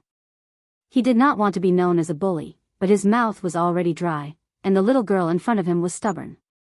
There were a few times when he almost fumed with anger, but he was too embarrassed to force himself on a little girl. Besides, even if he wanted to, Brando might not allow it. In front of him, the elf held the Demon Slayer spear tightly and stared at him vigilantly. She did not want to leave it behind, nor did she want to give her treasure to this person. Although the other party was exaggerating, who knew if it was true or not? In her logic, if the elf picked up something, it would naturally be the elf's spoils of war. In the end, Cooper could only say, "Forget it. Anyway, before you leave the spear behind, you can only stay here. When you've thought it through, you can come back and tell us." After saying that, he left this damn place with a terrible headache. After Cooper left for a while, the elf said to the pseudo-dragon beside her in fear, Shani, what should we do?" "They're going to rob me." Shani rolled her eyes, thinking that it was obviously the elf who stole other people's things. However, when she thought that the Demon Slayer spear belonged to the bad guys who wanted to catch her, she did not have the slightest hesitation in her heart. She replied matter-of-factly, "That's easy. They won't let us leave, so we'll just sneak away." "Sneak away? But the elf's cloak has already been lost." "It's okay." Shani flapped her wings and said confidently, "Watch me." The elf's expression changed. "Shani, are you going to use your scary magic again?" I think we shouldn't leave. Actually, it's good to stay here. That human sister is very nice to me. She even gave me candy to eat. I even exchanged names with her. She said her name is Yenid." "You told her your real name?" Shani was startled. "Of course not." "Then why did you exchange names?" "I said my name is Little Elf." "Go away, you damn naughty child." Shani replied in a bad mood, can't you show some respect? Exchanging names is a sacred thing between friends. Okay, I'll go tell Yenid what you're called now. We won't leave. The elf replied carefully. Don't try to change the topic. My magic is scary. Shani was so angry that she slapped the elf's forehead with her wings. If it wasn't for my magic last time, we would have fallen to our deaths when that bad woman and the black dragon were fighting. But if it wasn't for your magic, we wouldn't have been knocked down from the clouds. The elf retorted with disdain. That was just the wrong spell. Shani retorted. What about this time? Of course it won't happen this time. You don't believe me. I won't be friends with you anymore, damn elf.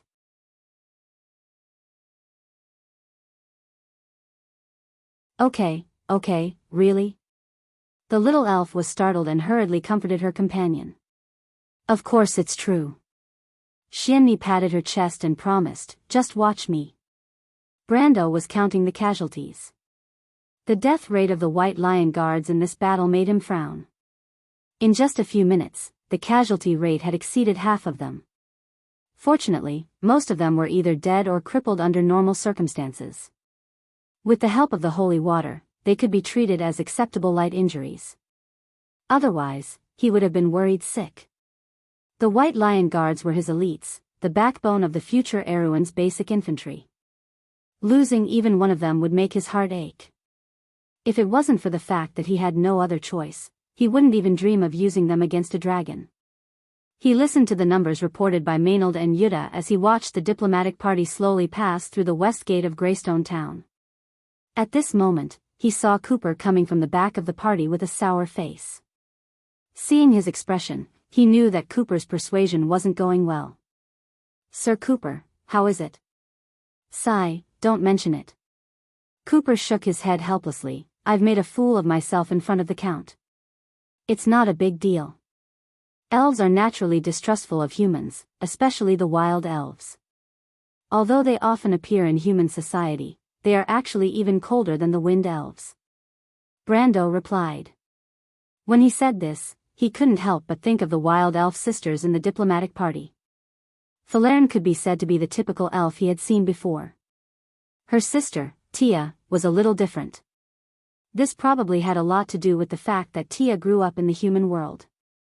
If you show enough sincerity, I think she won't be unreasonable. After all, she's just a child. The Count is really knowledgeable, Cooper complimented. But I don't have that much patience. She's just a child. She'll understand if I scare her a little. But does the Count have any objections to this? Brando looked at Cooper, a little surprised that this guy would actually take a child seriously. He shrugged, thinking that as long as Cooper didn't go too far, he would be fine. Don't cause too much trouble, sir. I have elves among my subordinates too. I'm sure you know how I feel about them. Don't worry, I'm just scaring her, Cooper replied. Besides, she's just a child. What can she do? Before he could finish his sentence, there was a loud boom. Everyone saw a pillar of fire rising into the sky from the back of the party.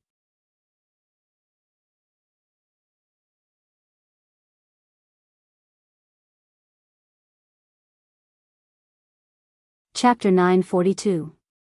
The underground water tinkled, and a long tunnel extended into the darkness. Some of the collapsed areas even had specks of light shining in, forming 2 or 3 dazzling beams of light in the darkness. Roman tried to push the stacked stones with her hands, but they did not budge.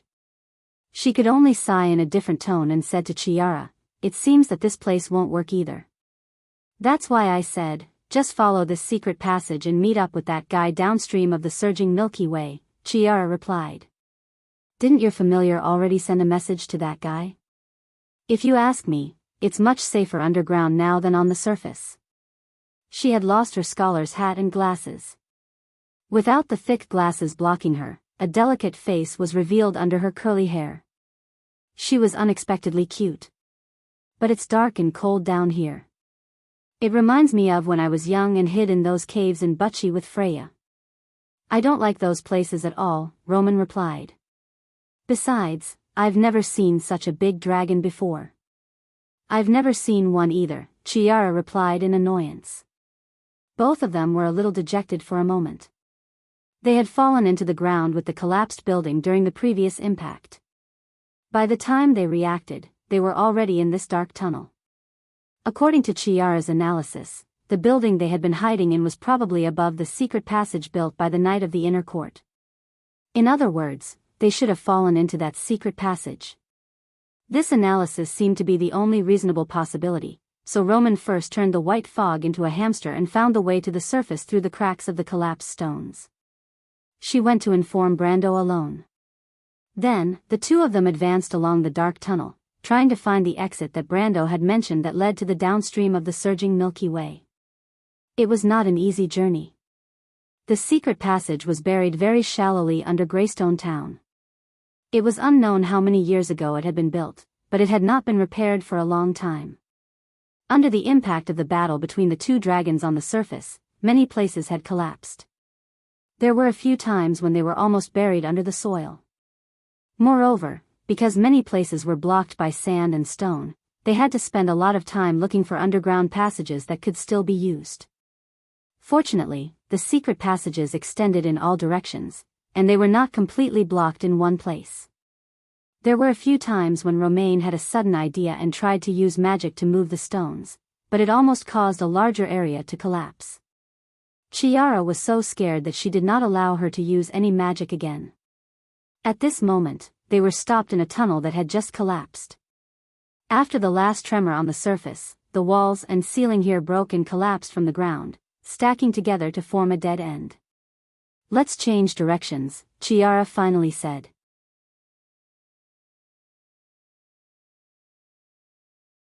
Chiara, did you hear anything? Roman asked. Chiara was startled. She tilted her head and listened carefully. It was so quiet in the darkness that one could hear a pin drop. Where did that sound come from? It's true. It's under the stone. Chiara looked at Roman and lay down on the stone doubtfully. If it was someone else, she would not have been so patient, but Roman had excellent hearing, so she had to believe it. After listening carefully for a moment, there was indeed a rustling conversation under the stone, as if two people were complaining about each other. Giovanni, you idiot. If you didn't pull my tail, I wouldn't have chanted the spell wrong.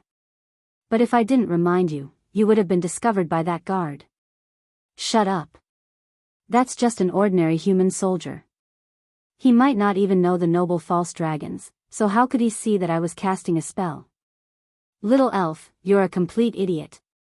Then what should we do now, Giovanni? It's so dark down there, and I'm hungry. You only know how to eat. There's no other way. Just wait for your death. Hoo, Giovanni, I don't want to die. Please save this little elf. The Roman widened her eyes and listened curiously to the intermittent conversation. She could not figure out why there were people inside the stone. She could not help but ask loudly, "Are you the elves inside the stone?" The voices inside the stone suddenly quieted down. After a moment, a tentative voice asked, I'm an elf. Who are the people outside the stone? I'm a Roman. Chiara frowned and did not answer. Who is a Roman? The elf asked again. It was a good question. Even the Roman raised her eyebrows and did not know how to answer. A Roman is a Roman, but why are you inside the stone? Are you the elves inside the stone? Aunt said that there are elves inside the stone. They like to hide gems and minerals under the stone as a gift to the diligent. Are you here to give the Roman treasures? No. The little elf replied resolutely. Chiara finally could not listen anymore and asked, Who are you? Are you the residents of Greystone Town? From what you said, you seem to be elves. Are you a wind elf or a wild elf? I'm a wild elf, the elf answered. Are they both? No, Giovanni is a dragon. Dragon. The Roman and Chiara shouted in unison. No, it's not the kind of dragon you think. Giovanni is a false dragon. The little fairy hurriedly explained. In her limited impression, dragons were bad, and Xianxia was a better kind of dragon. False dragon. God, it's a false dragon. Chiara raised her eyebrows excitedly and asked loudly, "How is it? Are you in trouble? Do you need us to save you? You're not bad people, are you?" The elf was shocked by her tone. Of course not. Half an hour later, Roman and Chiara spent a lot of effort to save the elf and Jianghu.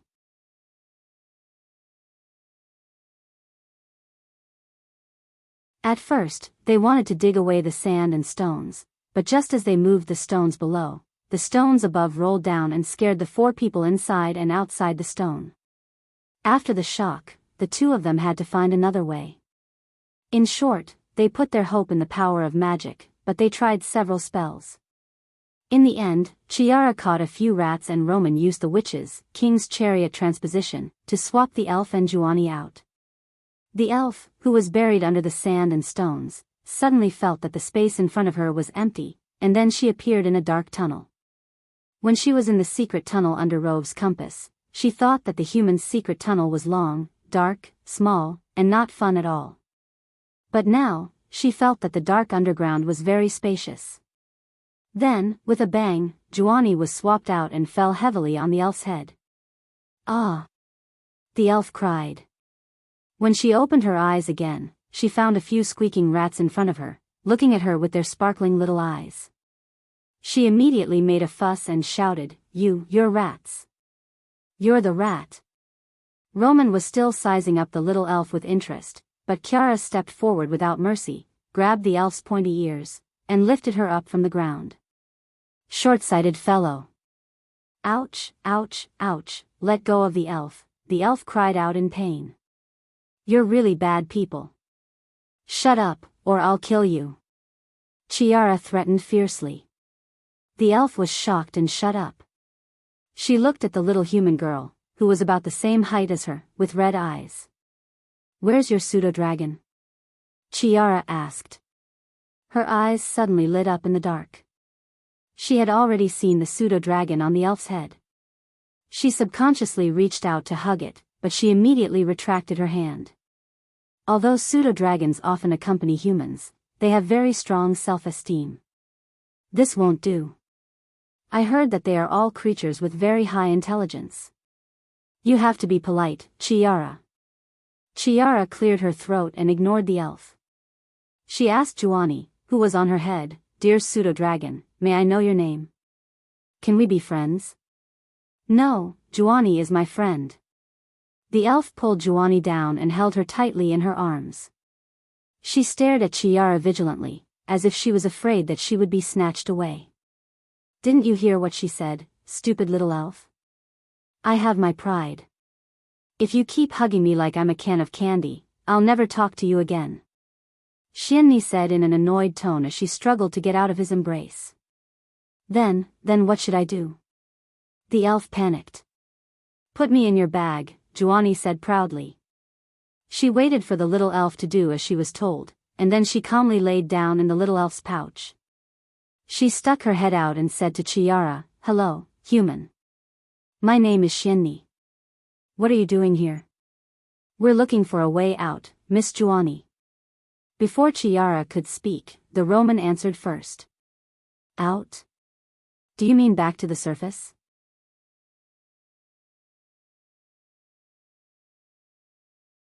Jianghu quickly shook her head like a rattledrum. "Don't go, the surface is full of bad people. No, we're looking for a way to the lower reaches of the surging Milky Way. This is a very long secret passage. Do you know about it?" Romain replied. "The exit to the lower reaches of the surging Milky Way," the elf suddenly said. "I know." Everyone's eyes fell on her. "How do you know?" Jianghu asked angrily. "How much do you know that I don't? This is the secret passage from before. Jianghu, I stole their entire map. It's in my bag." "In your bag?" Jianghu rummaged through her bag. There were a lot of candy wrappers and some glass beads, but there was no map. "Is there such a thing in here? Did you forget? I used that paper to make a paper dragon when we started a fire a few days ago," the elf replied. Damn it! Jianghu screamed. Is that how you use a map? The elf was proud of herself. It's okay. I can roughly remember what was on the map. Roughly? Xianxia frowned as she stared at the elf. When the sun shone down on the forest below the surging Milky Way, a wild pomegranate bush suddenly moved. In the forest, there were always many uninvited guests that liked to hide under the bushes. For example, badgers, bobcats, or even armadillos. But this time, a pair of round eyes popped out from under the bush. The Roman looked around and after confirming that there was no danger, she lowered her head and shouted. Seems like we've reached the place. Then quickly climb up, I can't stand anymore. Xianxia, who was being stepped on, said sadly. The Roman hurriedly pulled up her skirt and climbed up. She seemed to be good at this and her movements were as nimble as a monkey. After she climbed up effortlessly, she pulled Xianxia up, followed by Jianghu and the elf. Xianxia couldn't help but look at the merchant lady in surprise. This wasn't a skill that a noble lady should know. This is nothing, the merchant lady replied casually. I've even climbed onto Brando's roof before. The two young ladies were immediately filled with admiration. However, the elf rolled her eyes and after confirming that there was no danger nearby, she suddenly broke into a run. But before she could run 2 steps, a dark shadow pounced on her. She was so frightened that she screamed and lost her balance and fell to the ground. When she turned her head, she saw that it was Xianxia who was gritting her teeth. What are you doing? Let go of me. The elf shouted angrily and anxiously. I told you to run. Even though Xianxia was dressed like a scholar, her strength was extraordinary. She easily pressed the elf to the ground and proudly announced.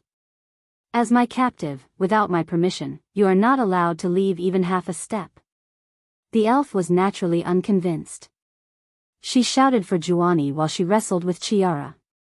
The two young ladies rolled around in the bushes and soon their hair and clothes were covered with leaves and mud.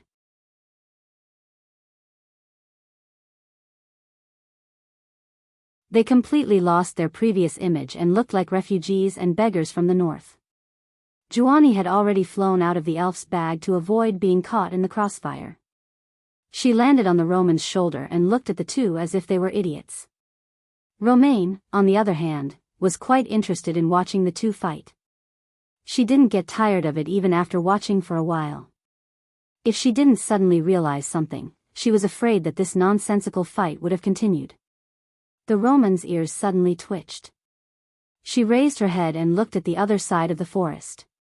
Then, she walked over and picked up the two young ladies.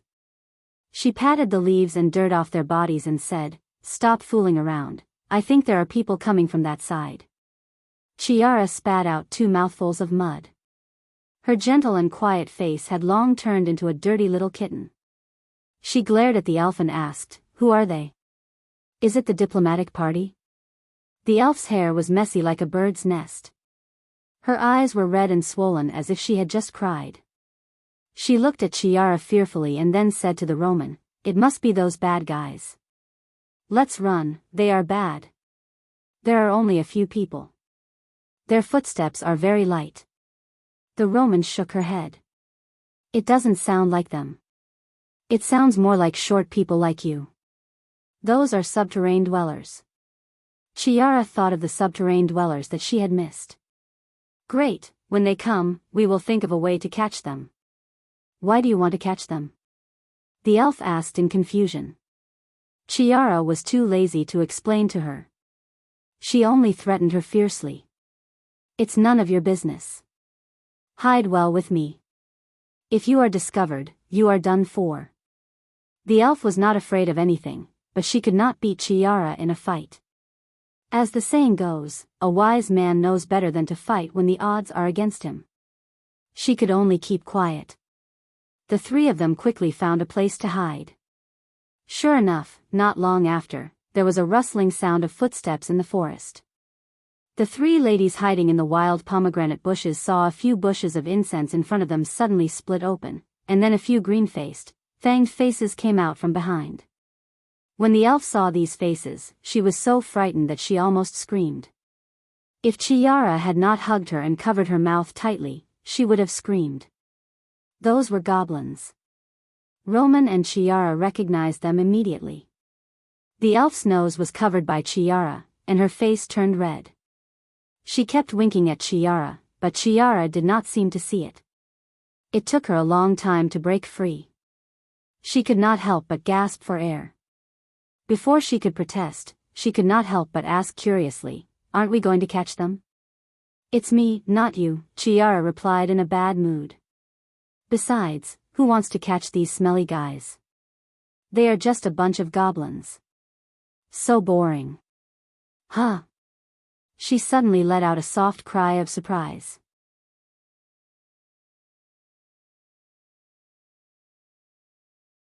Because the bushes behind the goblins shook again, and then a dwarf came out.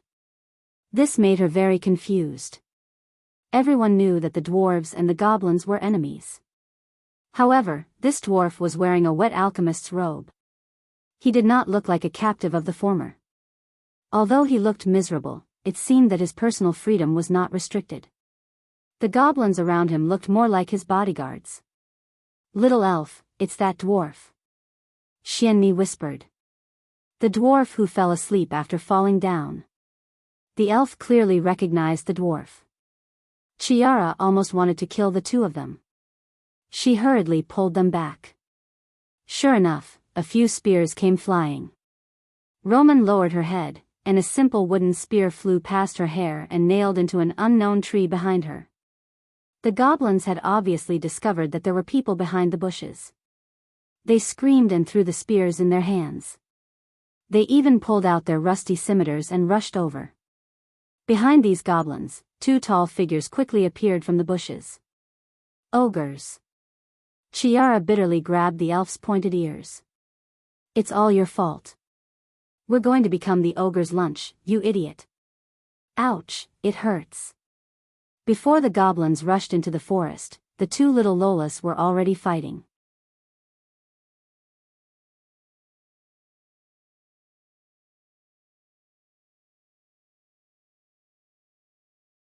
Chapter 943.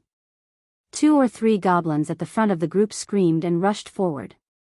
The Roman was shocked and hurriedly cast a slow curse. This second circle spell was very useful against weak monsters like the goblins. The goblins at the front of the group slowed down at a speed visible to the naked eye, as if there was glue on the soles of their feet. Even raising their hands became heavy. They ran with big strides, but it was funny that they were running in slow motion. The former was surprised to find that her spell actually worked. She quickly took out a mirror from her backpack and said, "You can see, but you can't touch." The small group of goblins behind her bumped into each other one after another, as if they had bumped into an invisible wall. The goblins at the front of the group had their faces pressed against a glass. Their pointy noses were tilted to one side and their whole body was deformed. The other goblins who were slowed down were lucky enough to escape because they were too slow. Unlike the wizard's mirror image spell, which came from the refraction of light, the witch's mirror image spell turned the world in the eyes of the target into a mirror. As the saying went, you can see, but you can't touch. At this moment, the goblins and the 3 ladies were separated by an invisible mirror. There was a boundary between the real and the fake world. If this law could not be broken, then this boundary could not be broken. Witches were a class that players could not choose. The strength of their magic was generally higher than other types of spells in the same circle. It could be said that their magic was second only to dragon magic. However, there was always a trade-off. Black magic was very harmful to the caster's body, so most witches were eccentric. Mirror image spell was a one-way spell, which meant that it only worked on the target. When the elf and Chiara saw that Roman's spell had taken effect, they stopped fighting. The former hurriedly took out a heavy crossbow from her back and shot down a goblin. After shooting an arrow, she immediately threw away the heavy crossbow and replaced it with the demon slayer spear. The latter, on the other hand, took out a magic wand from nowhere and cast a charm spell on the goblins, causing the goblins to fight with their own people. Illusionist. Xianxia cried out in surprise. Spellcasters were already rare in this era. Most of them were craftsmen and enchanters, while illusionists were as rare as phoenix feathers and Qilin horns. I only know a little, Chiara replied. Compared to this, I can't deal with those two big guys. The big guy she was talking about was at least 5 or 6 meters tall. When it stood up, it looked like a tower of meat. It had grayish-white skin, long mane, or hair, and carried a spiked club as a weapon. It was the most dangerous magical creature in the wilderness, the ogre.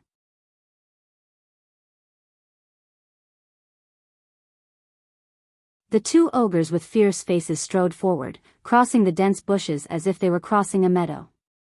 They punched Roman's mirror spell, and a circle of ripples appeared in the air. The spell made a teeth-numbing sound like glass and shattered in an instant. The three ladies were so scared that their hair almost stood on end. They screamed and ran away. But how could they possibly outrun the ogre? Chiara was the first to be caught. The ogre in front of her reached out to grab her, but the little elf hurriedly knocked Chiara away, causing the ogre to grab empty air. Then, the two of them rolled into the nearby bushes. The ogre roared and lifted its foot to stomp on the ground. Seeing that the little elf and Chiara were about to be stomped into meat paste, Roman quickly stopped under a beech tree. He raised his hand and cast grease on the ogre's foot that was propped up on the ground. The ogre slid backward and fell to the ground with a loud bang. Perhaps this ogre was just too unlucky. When it fell, its head hit a moss-covered rock in the forest, creating a large hole in it and killing it instantly. When the remaining ogre saw that its comrade had died, it went berserk. It roared and swung its wooden club at the Roman. Chiara had no choice but to cover her head and roll away. The wooden club broke the beech tree she was hiding in and broke it into two. The broken beech tree fell with a loud bang, and branches and leaves rustled onto the Roman. The latter calmly crawled through the gap between the beech tree and the ground. However, at the last moment, a branch caught her in her bag. Chiara pulled hard and tore a large hole in her bag. The caltrops and crystal beads in her bag fell to the ground. Although she was heartbroken, she did not pick them up and continued to crawl forward. On the other hand, the ogre behind her was unlucky. It stepped on the caltrops. These caltrops were originally prepared for war horses, so they were a little too small for an ogre. However, even a toothpick would hurt if it pierced the soles of the ogre's feet. The ogre could not help but scream and jump in pain. In the end, it stepped on the crystal beads, slipped, and fell on its back. Chiara, who had just crawled up from the bushes, saw this scene. She shouted, "Now!" Then, she pushed the elf who was holding onto the corner of her clothes. The elf was still in a daze when she stood up with Chiara's clothes. She felt herself being pushed and stumbled forward, just in time to reach the ogre's huge head. Before she could see what was going on, she lost her balance and fell towards the ogre. Her subconscious action was to thrust the silver demon slayer spear forward into the ogre's wide-open mouth, penetrating it beautifully from the front to the back. Ah! The ogre was only halfway through its scream before it was deader than dead. The forest seemed to have quieted down.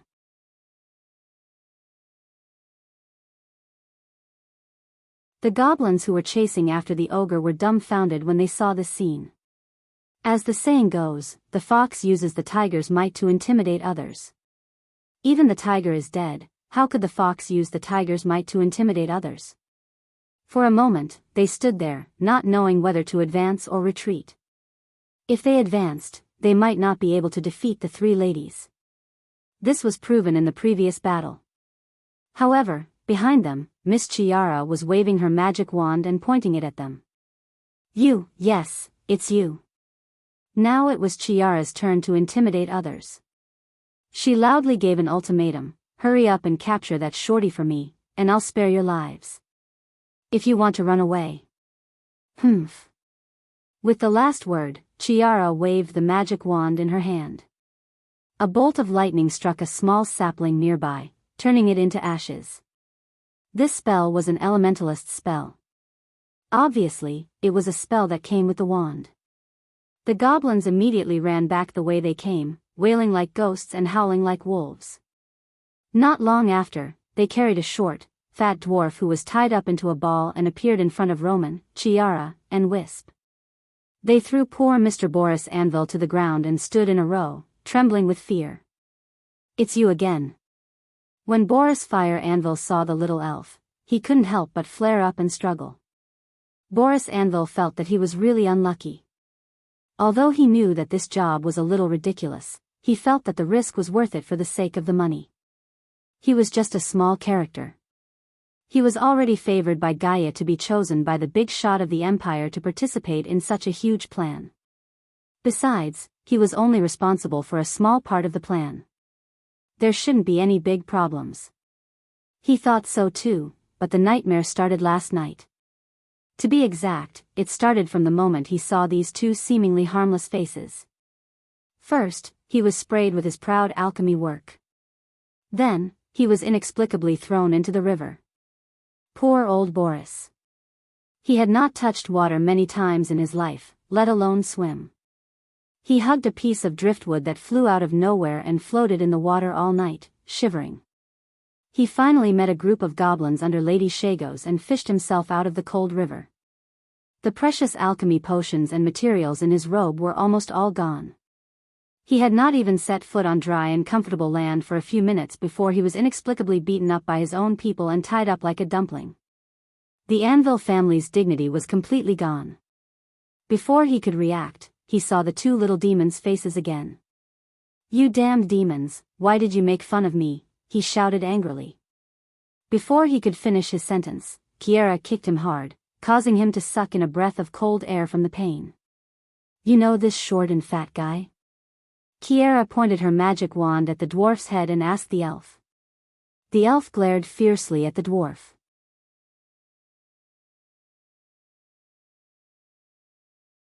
It's all his fault that the elf was discovered.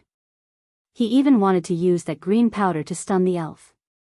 This is bad, he must be a slave trader. Damn it.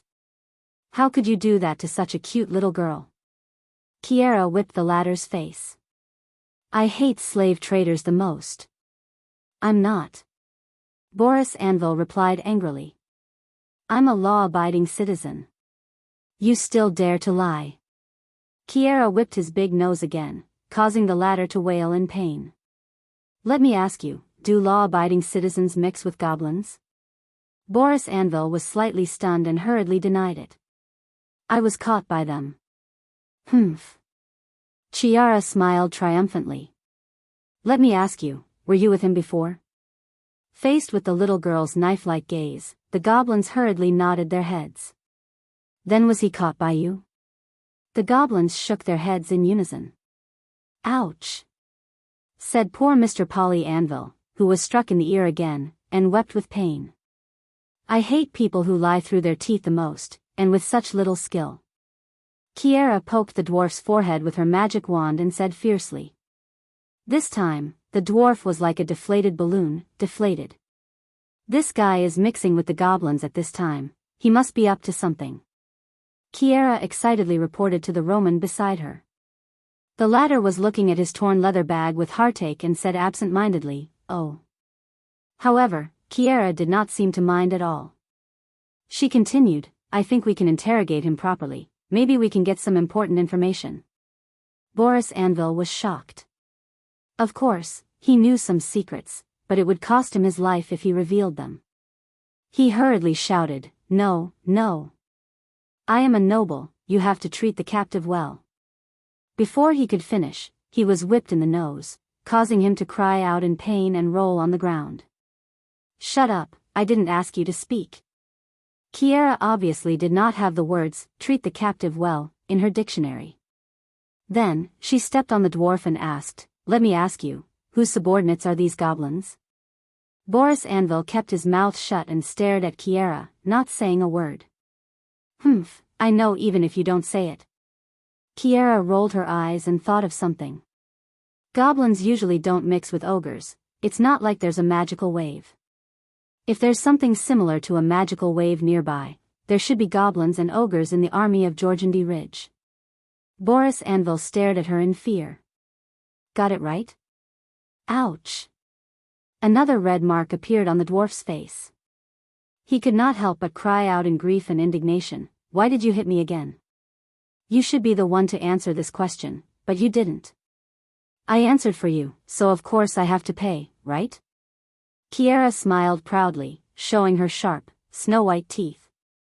"I'll give you a discount this time, but next time you'll have to pay in full." Boris Anvil's face turned pale. He struggled and shouted, "Do you still have the demeanor of a noble?"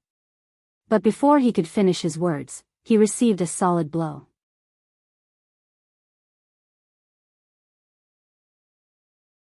"This is a lady's privilege," Kiera answered matter-of-factly. "Then the second question, what do you do?" "I've said it before, I'm a law-abiding citizen of Kurlutz, you'll have to pay the price for treating me like this." Boris Anvil's face was red and blue, his messy beard trembling, he was about to go mad. Kiera pretended not to hear him. "You're a citizen of Cruz, but you're still with the goblins. Looks like you're a traitor." "Damn it, I'm not." "Then tell me, who do you serve?" "I said, I'm not." Kiera snorted softly, turned around and asked the elf, "Little idiot, where did you meet this guy?" The elf looked at her with great dissatisfaction and replied, "I'm not a little idiot. If you want to prove that you're not an idiot, you have to tell me the whole story. Otherwise, how will I know whether you're an idiot or not?" Kiera answered. The elf puffed up her cheeks and replied angrily, "I met this bad guy in a candy shop." "Candy shop? That place is called Rove's Compass, it's a bread workshop," Jude added in annoyance. "So it was there." Kiera's eyes lit up. "So, that dragon was also lured here by you guys?" "Of course not. That dragon was lured here by the silver dragon." The silver dragon was a woman in white clothes at first. She picked up the little fairy's glowing ball, and then the dragon came. The little fairy retorted loudly. "What silver dragon, a woman in white?" Kiera asked with a frown. Xianxia shook her head helplessly and recounted the events that had transpired back then. "Damn it. That's my shining tree seed." After hearing her words, the dwarf couldn't help but shout angrily, "You thieves! Shut up!" Chiara stomped on his stomach, making him curl up like a shrimp. "So, you were really there at that time? Who were the people in the room? You're not going to tell me you don't know them, are you?" "Even if I know them, I won't tell you."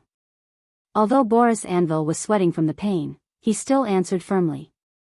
Chiara stretched out a finger and shook her head in front of him, "Even if you don't tell me, I know. That older guy calls that woman Miss Delphine, and that woman calls him Uncle Solons.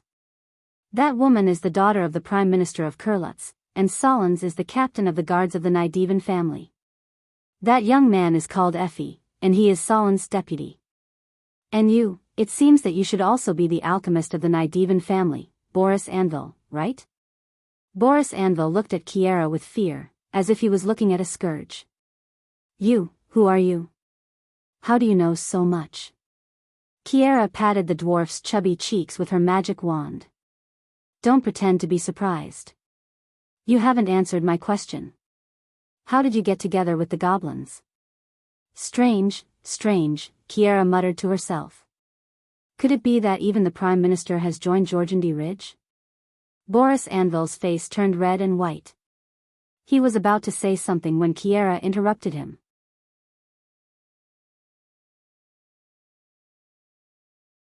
"Stupid dwarf, if I were you, I would think carefully before speaking. I'm not that little idiot over there." "I'm not an idiot." Kiera ignored his words and continued. "You can fool them, but you can't fool me. Let me guess. You obviously have another mission, but the others may not know. Let's assume that this mission was given by Prime Minister Nedwan or the old Prime Minister. If it was for Solons, or anyone else, then there's no need to hide it from Miss Delphian. That means your mission target can only be the Prime Minister's daughter." Boris Anvil opened his mouth and stared at her. His beard trembled as if he had seen something unbelievable. Kiera, of course, noticed the dwarf's expression. She smiled proudly. "Looks like I'm right again." As she spoke, she whipped the dwarf's nose twice. The latter's tears flowed down his nose as he groaned. After receiving her reward from the dwarf, Kiara put away her magic wand in satisfaction. She tapped her lips and asked curiously, "But this is strange. Would the Prime Minister of the Empire harm his own daughter? P.S. Begging for votes, begging for votes."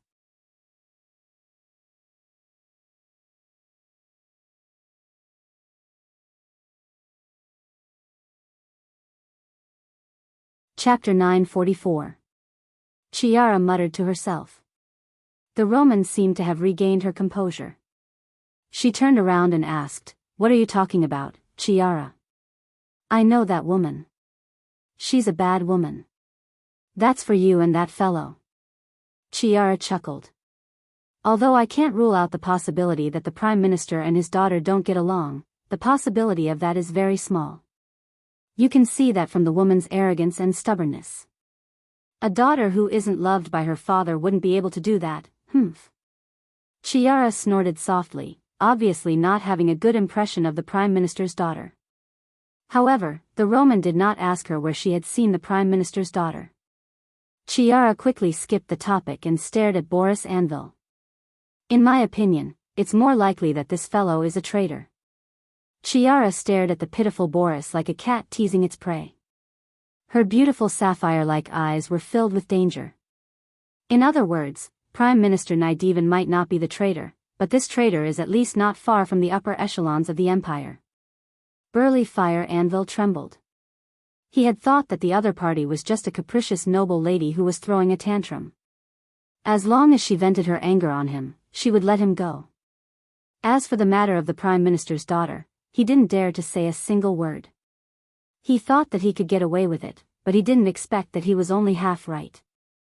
This noble lady didn't like to reason with her defeated opponent, but she had a shrewdness that exceeded her age. He didn't say a single word, but the other party had already guessed most of it. Boris Anvil began to feel that he had chosen to do the wrong thing at the wrong time. He looked at Chiara as if he was looking at the legendary demons in hell who could see through people's hearts. "Why do you say that, Chiara?" the Roman asked. "Isn't it simple? Why would the Georgiandy gang want the Prime Minister's daughter? If their target was the Prime Minister, they would not have done anything to Delphian. Prime Minister Naidevan might not be as good as his father, but he would not betray the empire for a daughter. On the contrary, doing so would only anger him." Chiara answered with disdain. It was as if these schemes were written in an open book to her. There were no secrets to be found. So even though they knew that this would anger the Prime Minister, they still did it. Who would have such an idea? This person must be Naidevan's enemy. Maybe it's just revenge, or maybe it's to make the Prime Minister do something wrong. But no matter which it is, most people would not make enemies with the Prime Minister. Even if they did, they would not have the ability to retaliate. Those who could do this would at least have the same status and identity as the Prime Minister. Because only a conflict of interest will lead to hatred.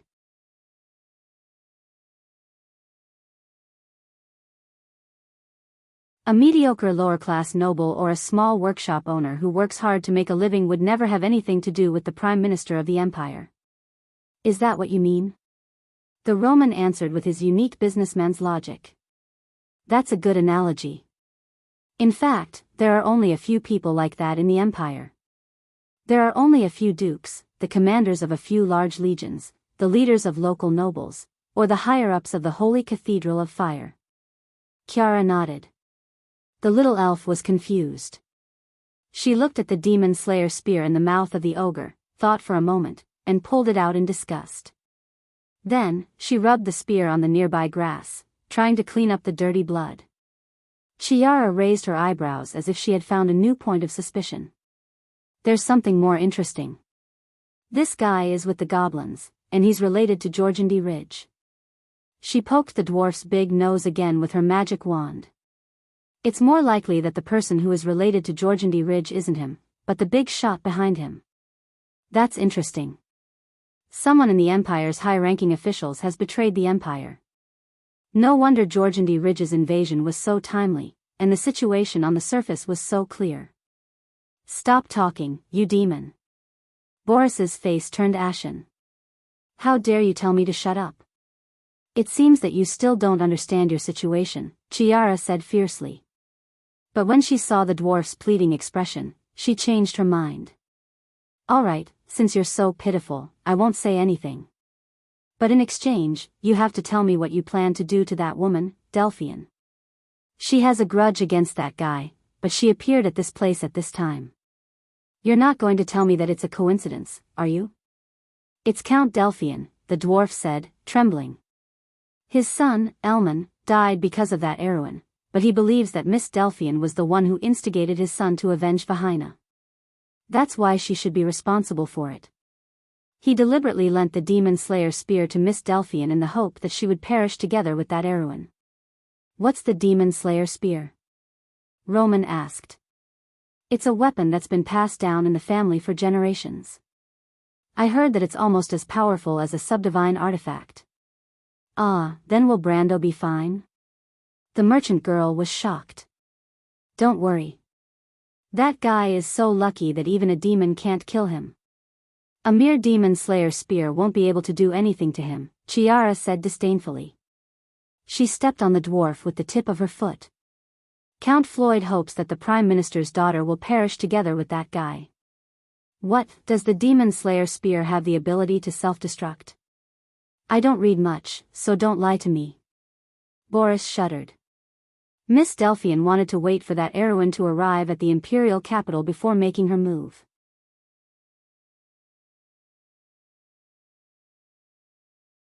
My mission was to persuade her to come here and find a chance to expose her to the people of Georgandy Ridge.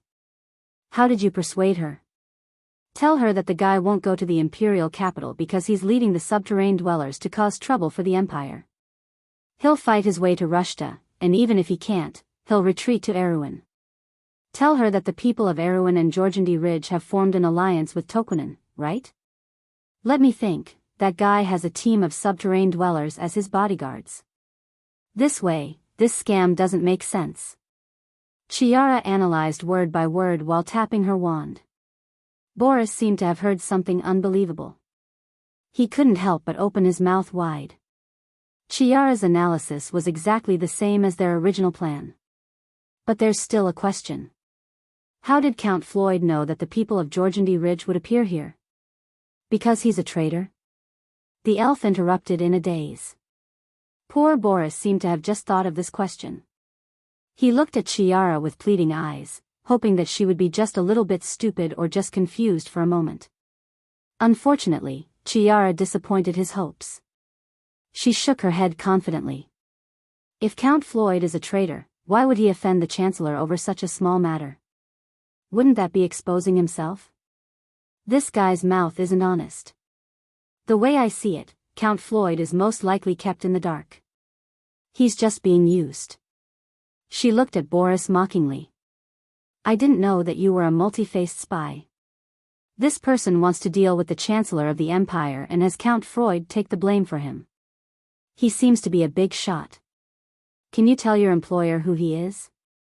The dwarf trembled in fear, but he didn't dare to say a word. You must think that if you don't say a word, a soft-hearted little girl like me won't dare to do anything to you, right? Chiara became angry. Fine, I won't kill you. But now that I know so much, I can announce to the public that you told me. You see, you can't tell your master that I guessed all of this out of thin air, right? You can't do that. I didn't tell you anything. You can't lie, you demon. Poor Boris yelled. What a soft-hearted little girl. Sunny whispered to the elf.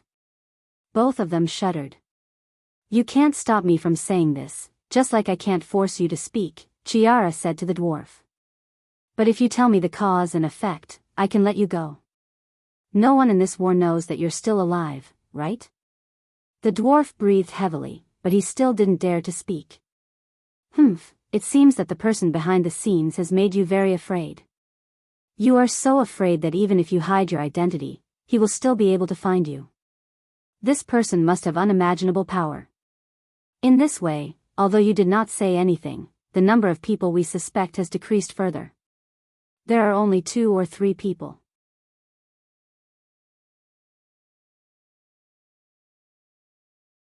Chiara saw the dwarf's expression for a moment, and it was as if she could read the message in his eyes. Just kill me, you devil, Boris Fire Anvil shouted weakly. You might as well kill me. I won't kill you. I'm a virtuous lady. But sometimes, I wish I wasn't an elegant noble lady. That way, I could cast some spells on you. There are very few secrets that people can keep. Roman suddenly thought of something and said, Chiara, I think I know that kind of spell too. Chiara was slightly stunned. She only said that to scare the poor old dwarf, but she didn't expect that someone around her would use such a spell. Seeing into the future was the domain of astrology, and prying into people's hearts was the domain of black magic. Chiara looked at Roman in surprise, but she more or less had some guesses about his identity. She asked the merchant lady curiously, Do you want to try? I've never seen such a spell before. I'm not sure either, Roman replied excitedly. Because this is a dangerous spell, and there are unknown dangers to both the caster and the target. That's why I haven't tried it either. Perhaps the effect is limited, or it could turn someone into a drooling idiot. Why don't we give it a try? I beg of you, respectable human ladies. Even if it's for the sake of your own health, since this is a dangerous spell, I think it's best if we avoid it from happening. At the thought of turning into a drooling idiot, Boris Anvil couldn't help but wail. That won't do, Chiara shook her head in dissatisfaction. The pursuit of truth is not to be afraid of hardships. How can we shrink back in the face of a little danger? Roman nodded vigorously. He felt that the little girl had spoken his mind. Compared to danger, curiosity and fun were more important. Prepare to cast the spell, Miss Roman. Chiara looked at the dwarf and said solemnly, Knowledge and truth will remember your contribution, Mr. Dwarf. Before that, may I have the honor of knowing your name? Poor Boris Anvil finally broke down. He couldn't help but cry like a child. Damn it, don't turn me into an idiot. I'll tell you whatever you want to know. That won't do. Roman said anxiously, as if she was afraid of losing the chance to cast the spell. But this time, Chiara stopped the merchant girl. The dwarf was almost scared to death. Chiara pointed her magic wand at the tip of his nose and said, You're so useless. You're already an adult and you're still crying. Tell me, who's the person behind you? The dwarf replied with tears and snot, Damn it, sob sob sob, I really don't know who that is. But I know the person who contacted me. He's called Freeman, a member of the Royal Archaeological Society. Who's that? Roman asked. Freeman Lillis. My brother told me about him before. He's the vice-chairman of the Royal Archaeological Society of Crews. He's from the Lillis family.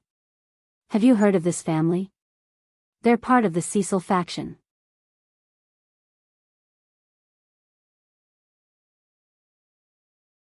Roman sat on a moss-covered rock with her knees together. Her round boots stepped on a piece of rotten wood. She rested her elbows on her thighs and supported her chin. She looked at Chiara with her bright eyes, implying that she didn't understand anything. But Chiara was still interested. The Cecil family is the noble family closest to the Holy Cathedral of Fire. Since he's from this faction, it means that he's related to the Holy Cathedral of Fire. But the Holy Cathedral of Fire would never collude with Georgandy Ridge. The other party's choice of contact is very interesting. This person is probably a pawn that they've deliberately chosen to stir up trouble. So you're saying that we can't know who's behind this? Sunil asked while lying on the head of the elf. The latter was already confused and squatted on the ground to count the ants. Fortunately, there were many colorful insects in the forest for her to identify. Has he schemed against you? Chiara looked at Miss Drake curiously. Not really. But according to you humans, when we're in the middle of such a huge conspiracy, don't you think it's more immersive for me to say this? Sunil spread out her claws and replied. That's true. This is indeed a fun game. Chiara's eyes lit up. But Miss Sunil, you're wrong about one thing. Although the clues are broken here, in other words, there's still other information. The person who designed all of this is even willing to implicate the Holy Cathedral of Fire. This means at least two things. Either he's not afraid of the holy cathedral of fire, or he's a fearless fool. But if a fool can do this, I can only admit that I'm a fool. So there's only one possibility. Maybe you're wrong. That person could be a high-level spy that the Holy Cathedral of Earth has placed in the Holy Cathedral of Fire. Sunil rested her chin on her claws and asked deliberately. She seemed to have fallen in love with this mystery game. First, I can't be wrong. Second, why do I say that I can't be wrong? Because if that person is a spy from the Holy Cathedral of Fire, any spy will always have something suspicious about him. The only difference is how much and how little. The only way for such a person to not be discovered is not to make himself unsuspicious, but to reduce the attention of others as much as possible. So what he should do is to not let anyone suspect him. But now, he's doing this. So when we think it's him, the answer may be the opposite of ours. After hearing this, Miss Drake was convinced by a human for the first time. What surprised her was that this human looked like a little girl of about 10 years old. Even her voice was still childish. Chiara poked the dejected dwarf with her magic wand. Since these goblins can recognize you, you must have a contact among the Jorgandi Ridge people. It's Miss Shagos. Boris Anvil replied weakly. Who's that? An underground lizard man. I only know her name, but she should know of my existence.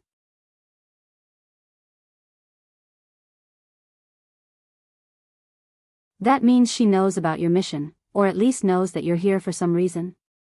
The dwarf's face changed. What do you want? Nothing.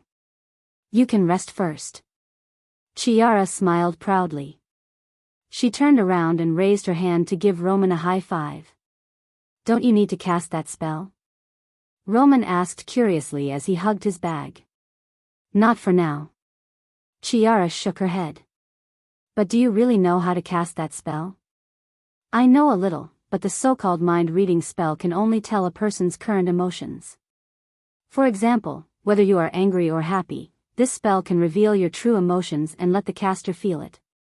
Roman thought for a moment and answered seriously in a low voice. This is in the category of black magic. Can this spell really turn people into idiots? Chiara asked. Roman glanced at the dwarf. No spell can turn an idiot back into an idiot, Chiara. Chiara agreed. I think so too. P.S. I want to warn those who spread rumors about me in the book review section that I don't even know how to count. Let me tell you, after 2, it's 4. There's no such thing as 3 in this world. 3 is just your imagination. It's a conspiracy. Humph.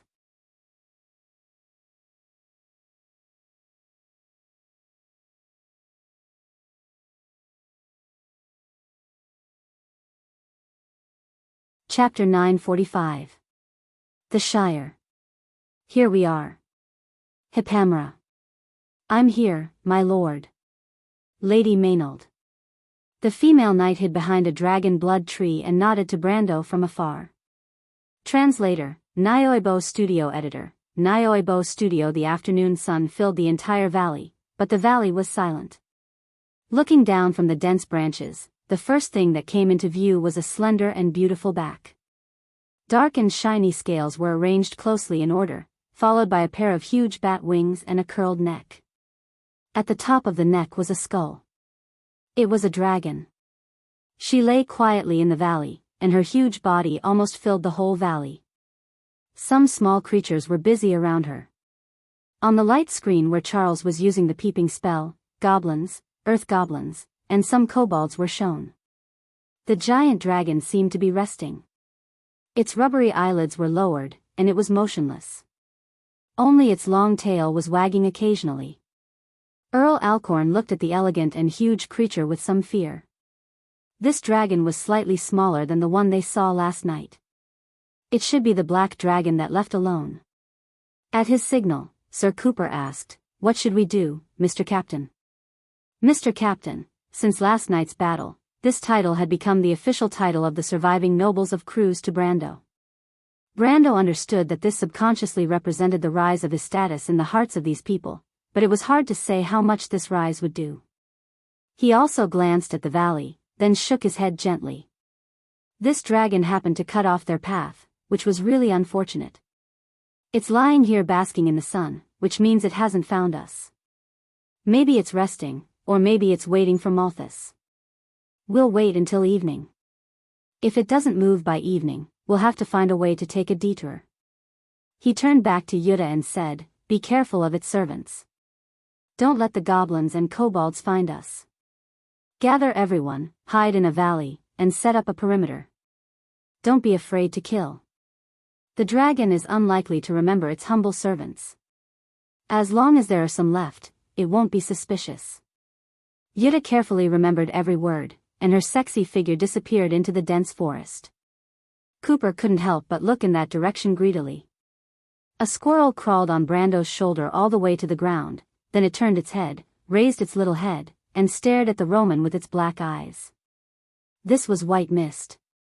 She was the Roman's familiar, and the two would naturally sense each other within a certain distance. As the guardian chosen by the Witch Queen herself, as long as she and the Roman were within the same boundary, she would be able to locate the Roman. In fact, she had sent messages between the Roman and Brando 2 or 3 times, but the latter was blocked on the other side of the valley by the dragon named Modesti.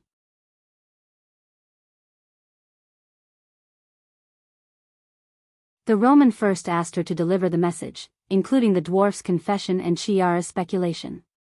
That was how Brando found out that the valley was actually the camp of the lizard lady, Shagos. White Mist, let the Roman and the rest stay there. We'll meet up in the evening.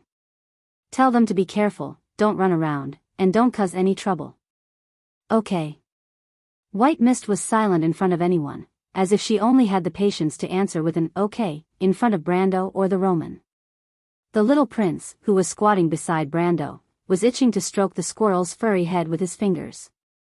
As a result, White Mist mercilessly bit his finger, scaring him so much that he quickly retracted his hand and covered his finger. "This is a familiar?" Haruz looked at the grass where White Mist disappeared and asked curiously. Familiars come in all kinds of forms, and they don't need to be alive, so it doesn't have to be a squirrel. The most famous witch in history, Beatrice, used a butterfly made of pure gold as her familiar.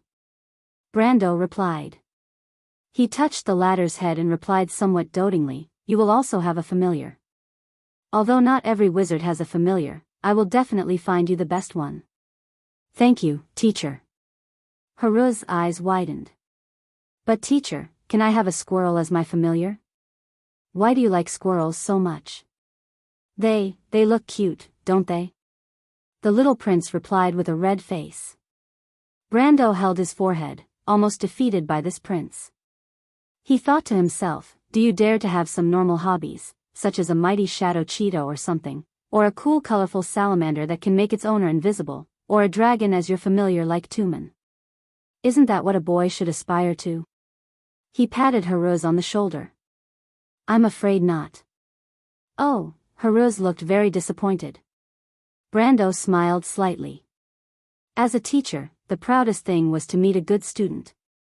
But a student like Haruz, who had an unimaginable talent in ancient magic, who was born noble but was not arrogant at all, and who obeyed his teacher's every word, was rare even among good students. Haruz's talent in black magic could indeed be described as terrifying. Ancient magic, the earliest magic of Wand, shared the same origin as witchcraft, runic spells, and spiritual spells, which the witches claimed to have magic in words and language. These magic actually came from the obscurity of the dark, the exploration of the unknown by the law. They were part of the dark magic itself, and even today, witches still use such power. Ancient magic was very different from today's magic system. Most of the ancient spells' incantations were lengthy and slow. The spellcasting movements were complicated and strict, and the casting environment was extremely demanding. Most of the ancient magic was derived from array spells and runic spells, as well as the unique string spells of the dragons, and witchcraft.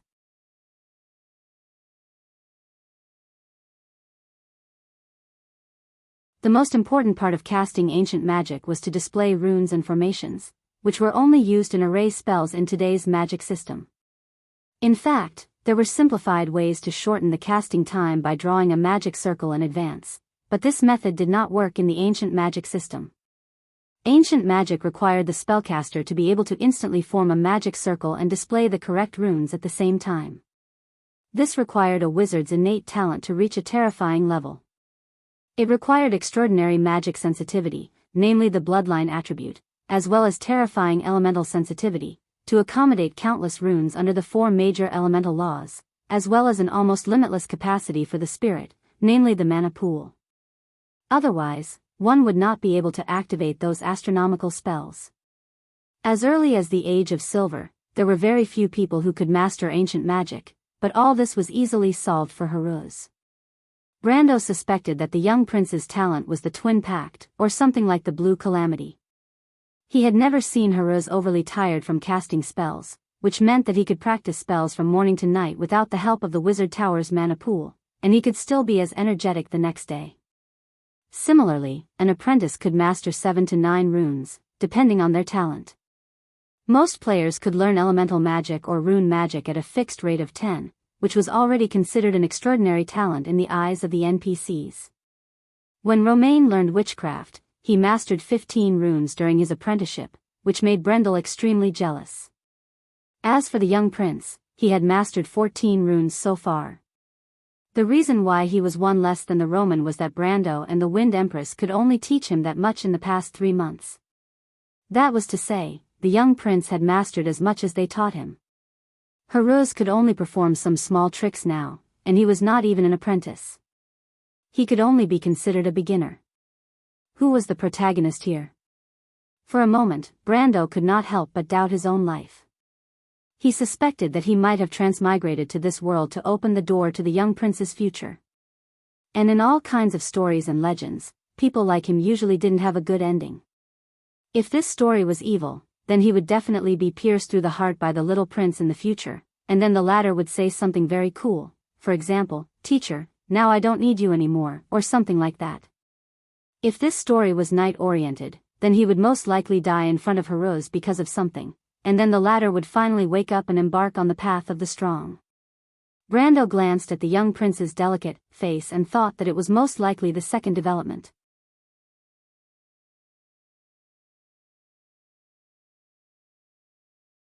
But it was impossible for him to give up teaching Haruz now, because the average player could never have Haruz's talent. Players were born with heroic attributes, slightly weaker than the prophets, and Haruz was almost certainly a chosen one. His personality was his biggest flaw, which could be said to be negligible among the chosen ones Brando had seen. What was more terrifying was that he might also have the talent of fate and an extremely outstanding bloodline talent. This delicate young prince was the legendary Face King, and Haruz listened to him. It felt like he was leveling up with a cheat. Brando knew the direction of the future and understood what kind of class combination was the strongest. Coupled with Haruz's talent, he could imagine what kind of monster he was creating. That feeling was absolutely irresistible to him. The future of a wizard often depended on the direction of his development. Some people were limited by their talent, some by their personality, but more people were limited by their knowledge. There were many outstanding geniuses in history who were buried because their mentor was nothing more than a charlatan. Even a court mage's knowledge was often limited by his lifetime of learning. Not everyone had the complete and complex inheritance system of the craftsmen of Buga. It was impossible for players to have the talent of the legendary natives, but natives rarely had the ability to plan their classes so strictly as players, even down to each level. But Brando had it. Although he might not be able to find some things in a short time, he knew what was best. He would never replace the young prince with something temporarily.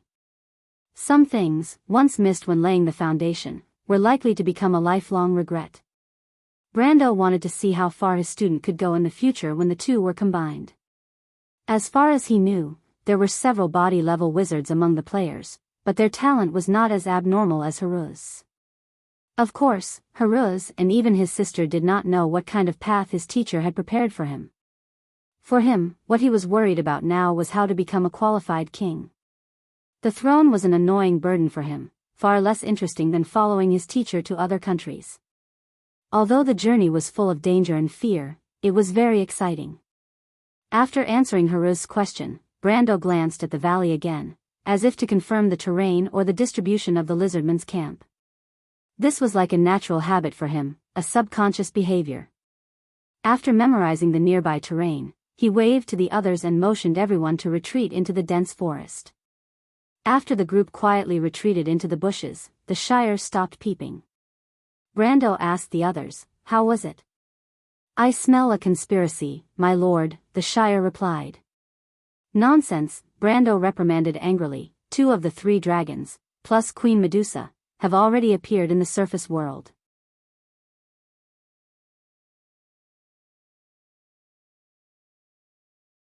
Georgiandy Ridge is making such a big fuss, it can't be that they are just here to be bystanders. "What is bystanders?" Sir Cooper was stunned. "Soy sauce is a kind of tea. You know afternoon tea, right? My lord means that these stinky guys are not here to invite you to tea." The Shire kindly explained, but Maynard couldn't help but look at Brando very strangely after hearing this explanation. The latter's expression didn't change as he continued, "Lady Shagos is the confidant of the Lizard King. Most of the underground lords don't get along well with each other. Since Modesty dared to stop here, it means that their relationship is not as simple as a joint invasion of the surface world, but a closer alliance. I suspect that the Minotaur King Geralt and the Dragon Queen have also arrived on the surface. Since Modesty and Malthus are here, the Dragon Queen Gwendolen naturally won't act alone. Since 4 of the 5 underground lords have already moved out, why would the remaining Minotaur King Geralt stay alone in Georgiandy Ridge?" "Georgiandy Ridge has already turned out in full force," Brando said quietly. His voice was like a ghost. A cold wind passed through the forest in the afternoon, making everyone shiver involuntarily. This sentence is now not just an adjective, but a statement, and it is very likely to be very close to the facts we know now. The 5 underground lords have joined forces, plus characters like the Lizard King and the Blind King. Their voices are likely to be transmitted to every corner of the dark underground. For a moment, the forest was so quiet that one could hear a pin drop. "What do you mean by that?" Earl Alcorn finally asked. "It means that you are lucky enough to have witnessed the birth of the only grand unification in the underground world of Georgiandy Ridge since thousands of years ago, or even in history. Now that they have collectively appeared on the surface world, they are about to become a new witness of this holy war. They are not just a sudden force, but a new player. Imagine, when the entire army of Georgiandy Ridge poured into the world on the surface, that's impossible." Cooper sucked in a breath of cold air. "It's unlikely from a common-sense point of view, but if the 5 underground lords have all appeared on the surface, then they will never leave any other lords in the underground world to threaten their rule.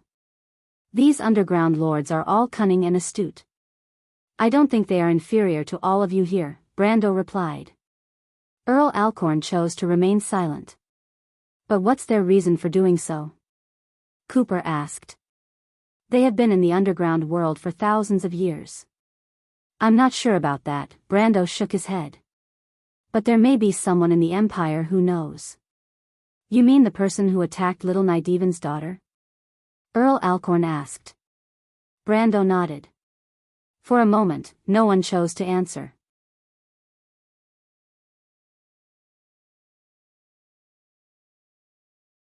According to the information from the Roman, there were only 3 people in the entire empire who could do this. The Supreme of the Holy Cathedral of Fire, the Patriarch of the Cecil family, the Patriarch of the Firut family, or half of Grand Duke Kirk. Among these few people, except for the Supreme of the Holy Cathedral of Fire, the rest were possible. But among these people, who would dare to say that they had betrayed the Empire? Who could make such a judgment so hastily? Perhaps even Her Majesty the Queen would have to think twice before acting. "Martha bless the Empire," Cooper couldn't help but murmur in a low voice. "How is Miss Delphian's condition?" Brando suddenly confirmed with Hippamra. The priestess shook her head slowly. "She's not in a good condition.